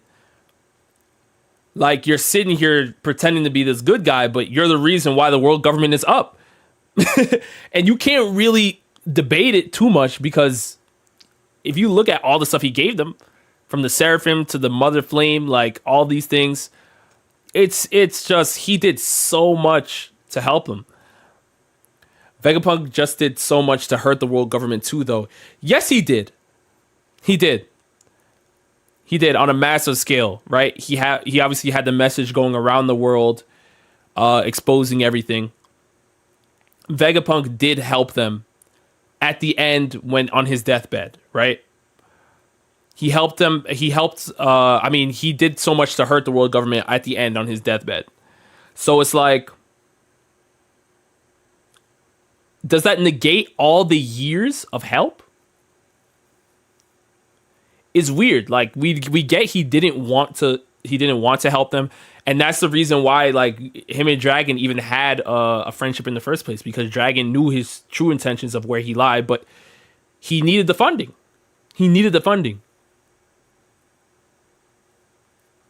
So the pacifistas, the Seraphim, the Mother Flame, these are massive, massive pieces. Kuma, right? The Kuma edition, massive pieces to help the world government. All right, let me end this poll. All right, by a landslide, Vegapunk wins this poll, and I agree. I think it's got to be Vegapunk.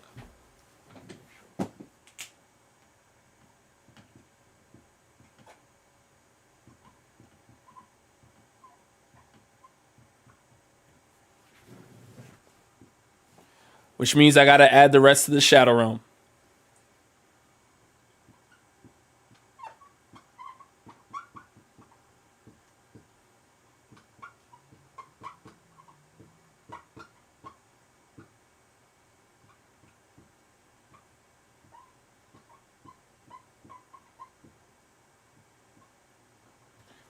All right. Okay. All right. So, as you guys can see here, this is the full One Piece Hall of Fame that we all did together. I'll do a quick little recap of what's going on. In the Pirates first ballot, remember the first ballot are characters that are just here automatically. There's no debate whatsoever. We have Joy Boy, Roger, Rox, Whitebeard, and Shanks. The second ballot are characters that, they didn't make it the first year, but they make it the second year or the third year. They make it later on. We have Davy Jones, Kaido, Big Mom, Luffy, and Blackbeard. I think it's solid. The people that got snubbed, Shiki, Rayleigh, Buggy, and Mihawk all got snubbed from the Pirates. But I think overall, I would probably move a little bit of stuff around, but it's not bad. It's not bad. The characters that need to be here are definitely here. Foxy deserves Pirate Ballot, and ain't no way.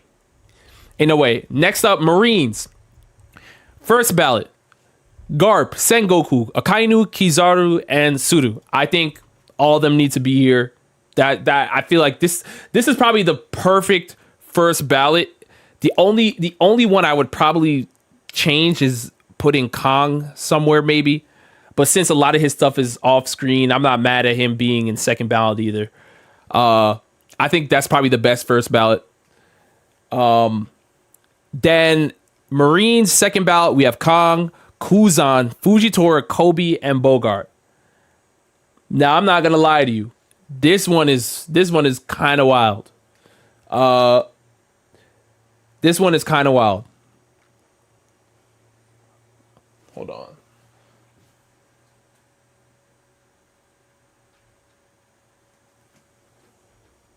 All right. But not bad. Pirates, I agree mostly. Okay. Yeah, Pirates, you know. It's just, I feel like Shiki and Buggy, and even Rayleigh, like, it's just very, very tough. It's very, very tough. Because Shiki was a rival to Roger. So, like, an actual rival to Roger. Now, Revolutionary Army, I think this is perfect too. You have Dragon, Kuma, Sabo, Ivankov, and Karasu. I think we have the names right. Whether Sabo is above or below Kuma, it's a toss-up. But I think that's great.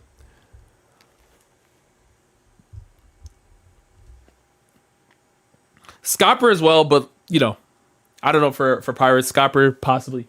And then the world government, first ballot, we have Emu, Garling, Nustrado, Warkery, and Shamrock. Now, I don't know. I don't know if we could put Shamrock above a lot of some Gorosei members. It's just, it seems off to me. But I love that we're hyping up, you know, Shank's brother. I love that we're hyping him up. And he is looking like he's probably going to be a Garling 2.0. Aaron, thank you so much for the 5, bro. Thank you. Hate to ask, but what's the best way to hit you up about the art? Discord or IG? Hashtag Dragon stocks are up. They are absolutely indeed up right now, man. I've wanted to make a video about the Dragon stocks, but I'm literally just, I'm like, let me just see the full entirety of God Valley. Like, I've been waiting because it's been a tough year as a Dragon fan. Even last year, tough. Dragons, all he does is lookies. He's not doing anything. He's up. But the best way to hit me up would be Instagram. Instagram is Shonen Showdown.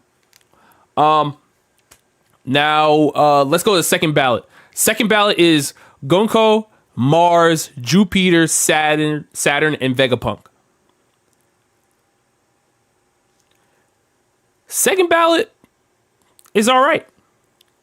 It's all right. I like the second ballot. The first ballot, I'm like, you know, maybe I'll put Mars above in the first. I'll probably put Mars in the first.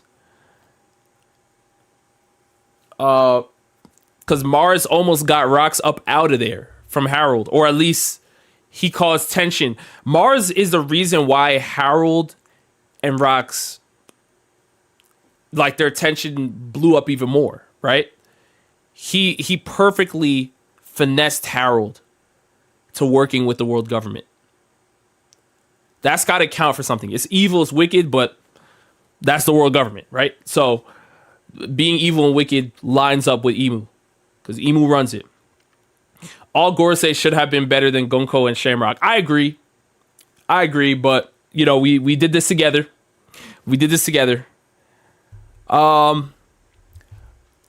But yeah, that's the One Piece Hall of Fame. This is a lot of fun. I definitely am considering no honorable mentions. In the honorable mention, we do have Saint Charlos.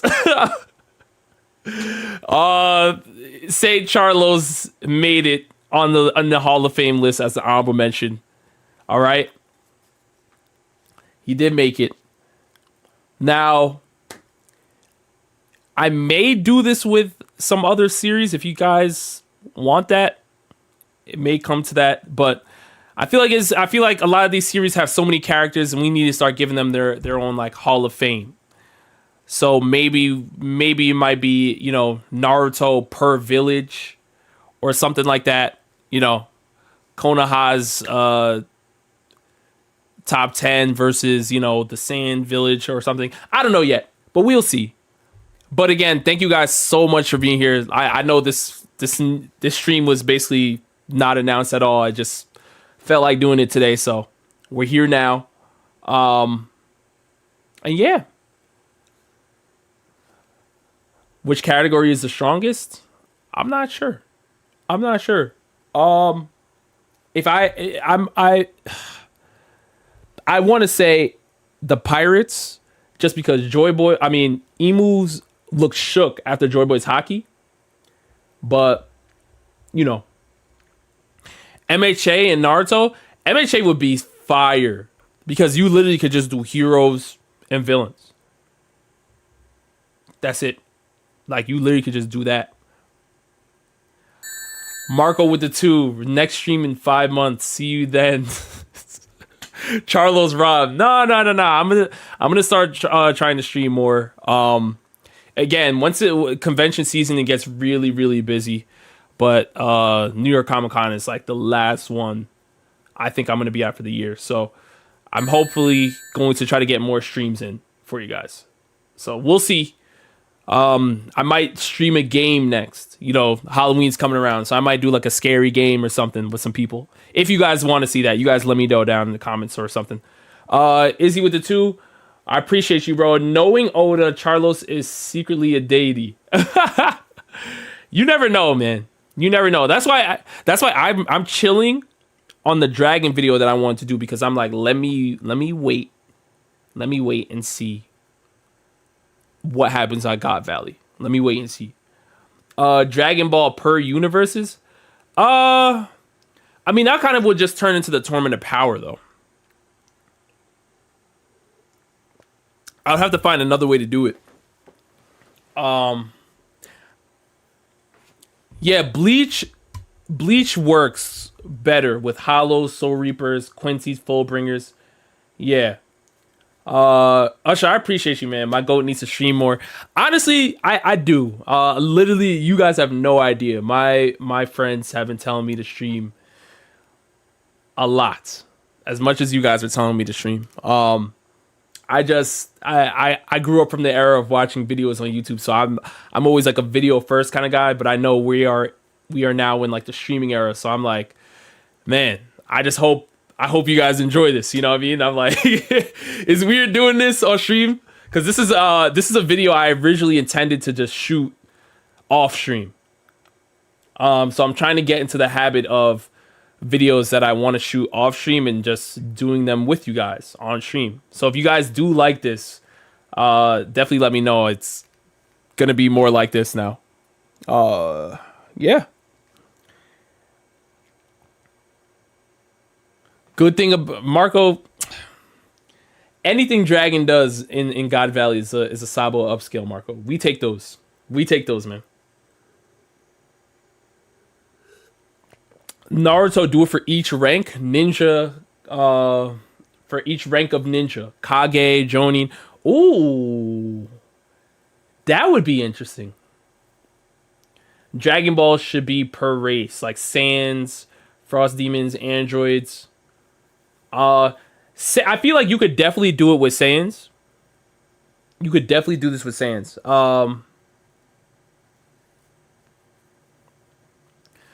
Like I said, way less editing, but not as good for the algorithm.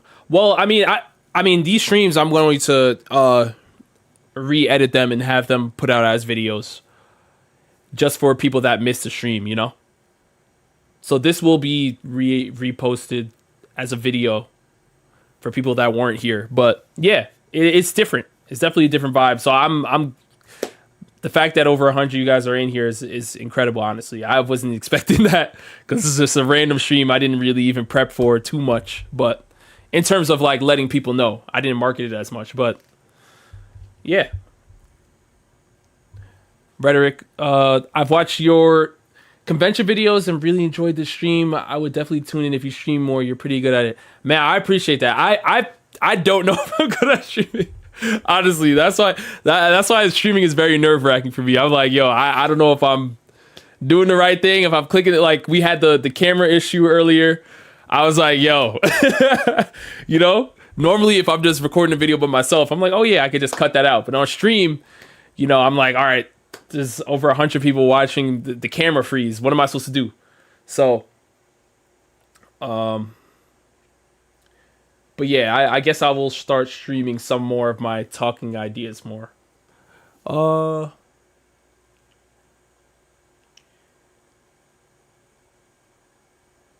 Make the draft the anime team stream again. I want my rematch. We could do that. It's not that I don't want to do that. I actually do want to do that again. But the thing is I was trying to add more characters to the decks now. So now the One Piece one is gonna have more. Naruto one's gonna have more. A lot more is gonna be there, and I'm gonna be adding newer roles as well. So I will do another one. I will absolutely do another one. A gaming stream sounds really fun. Or really good. Thank you. I'm happy to see that. Mike saying, "Nah, you're really good at it, homie. Don't sweat it, man." I appreciate that, bro. I really do. I really do. Usher's saying today was a W, even though I had to mute every time manga spoilers were incoming. I'm sorry. I'm sorry. I did say in the beginning of the stream though. I said, yeah, I'm gonna have to talk manga here because if I don't talk about manga, we can't really cover like half the Hall of Fame. Like a lot of stuff has happened in the manga that's allowed people like, you know, Rocks to be here and stuff, right? So Micah said, I love your videos with the anime flashcard games. Absolutely, bro. I have another one coming soon that I'm excited for you guys to see. But those coming up with those concepts is honestly the most fun I have. Like being able to find fun ways to talk about characters, whether it's, you know, whether we're power scaling, sometimes they're battles, sometimes it's story, right? So I love that. And I feel like the next game that you guys see will be the perfect mixture of that. There's power scaling, but then there's also the story behind the characters. So I'm really excited for that. Marco said Among Us with Life of Anime Podcast topped Kumar and Mel. That would be interesting. I wouldn't be opposed to that. I've never played Among Us. I've never played it. I don't even have it downloaded. I've never played it. But that would be fun. I know some of my friends want me to play some scary games because it's Halloween time. I'm like, man, I don't know if that's just a stream thing, or I mean, not a stream thing. If that's just a Twitch thing, or if I should stream it here on YouTube as well. I don't know yet. The new Dragon Ball game. What do you mean? There's another one? I thought it was just Sparking Zero, and then that was it. I didn't know there was another game that came out. One game I never got to play was the Bleach game. The Bleach game that came out, I didn't get to play it. But I don't see anybody talking about it, which is crazy. When the trailer came out, it looked wild, and then no one's really talking about it. Uno versus Mr. Music Major. He don't want this work. He don't want this work, man. Luffy versus Prime Ray. Well, let's wait. We're literally about to see God Valley go crazy next chapter. I need to see who Rayleigh fought in his prime. I do. Because from a hockey standpoint, I probably would say Prime Ray has it right now.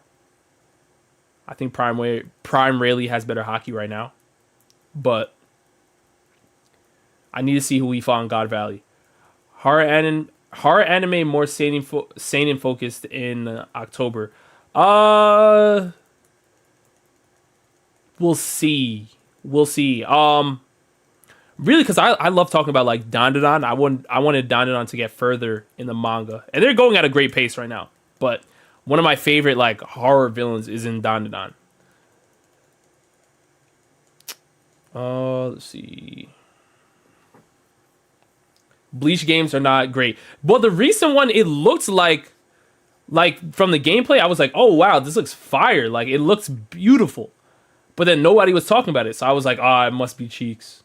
It must be. It really, really must be. Do you think Emu is going to be final villain or Blackbeard? I think that Emu is going to be the big bad. But whether we see Blackbeard team up to destroy Imu with Luffy or something like that, and then Luffy fights Blackbeard after the fact is something we need to wait for. But I think Imu's gonna be the big bad villain. I just don't know if it's gonna happen before Luffy fights Blackbeard or after.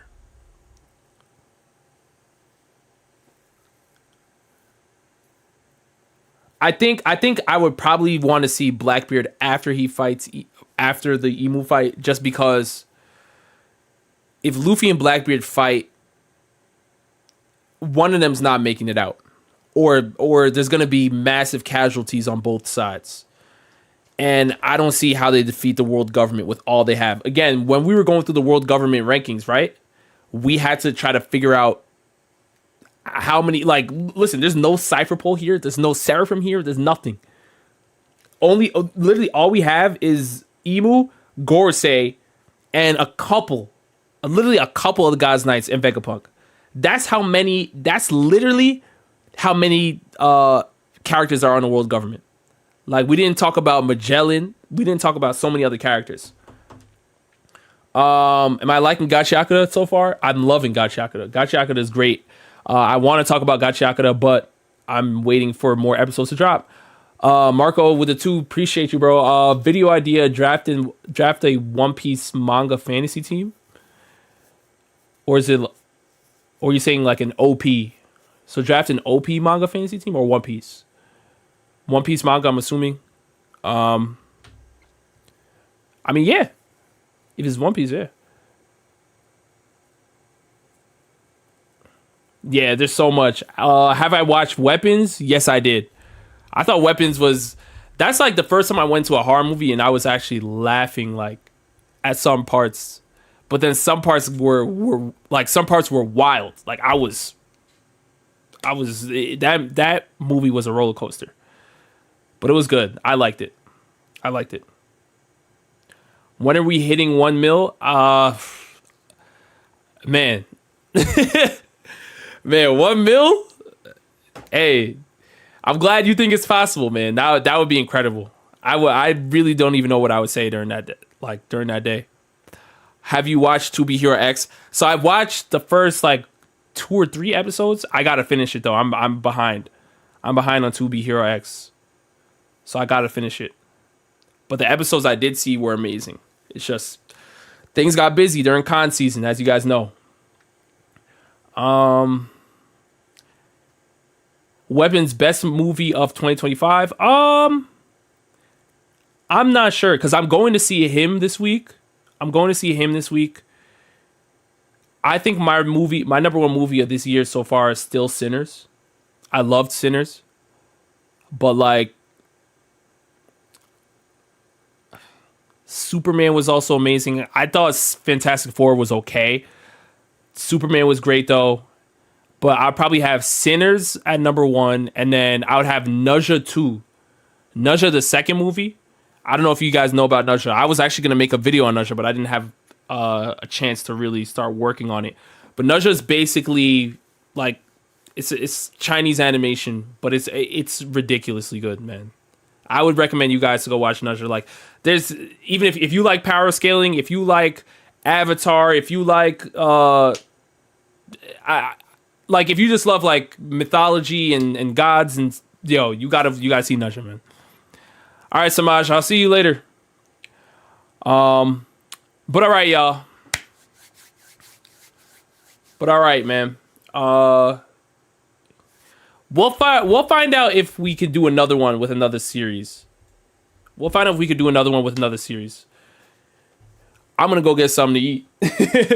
But thank you guys so much for being here. I really, really appreciate it. And I will definitely try to stream more often. So you guys will see more soon.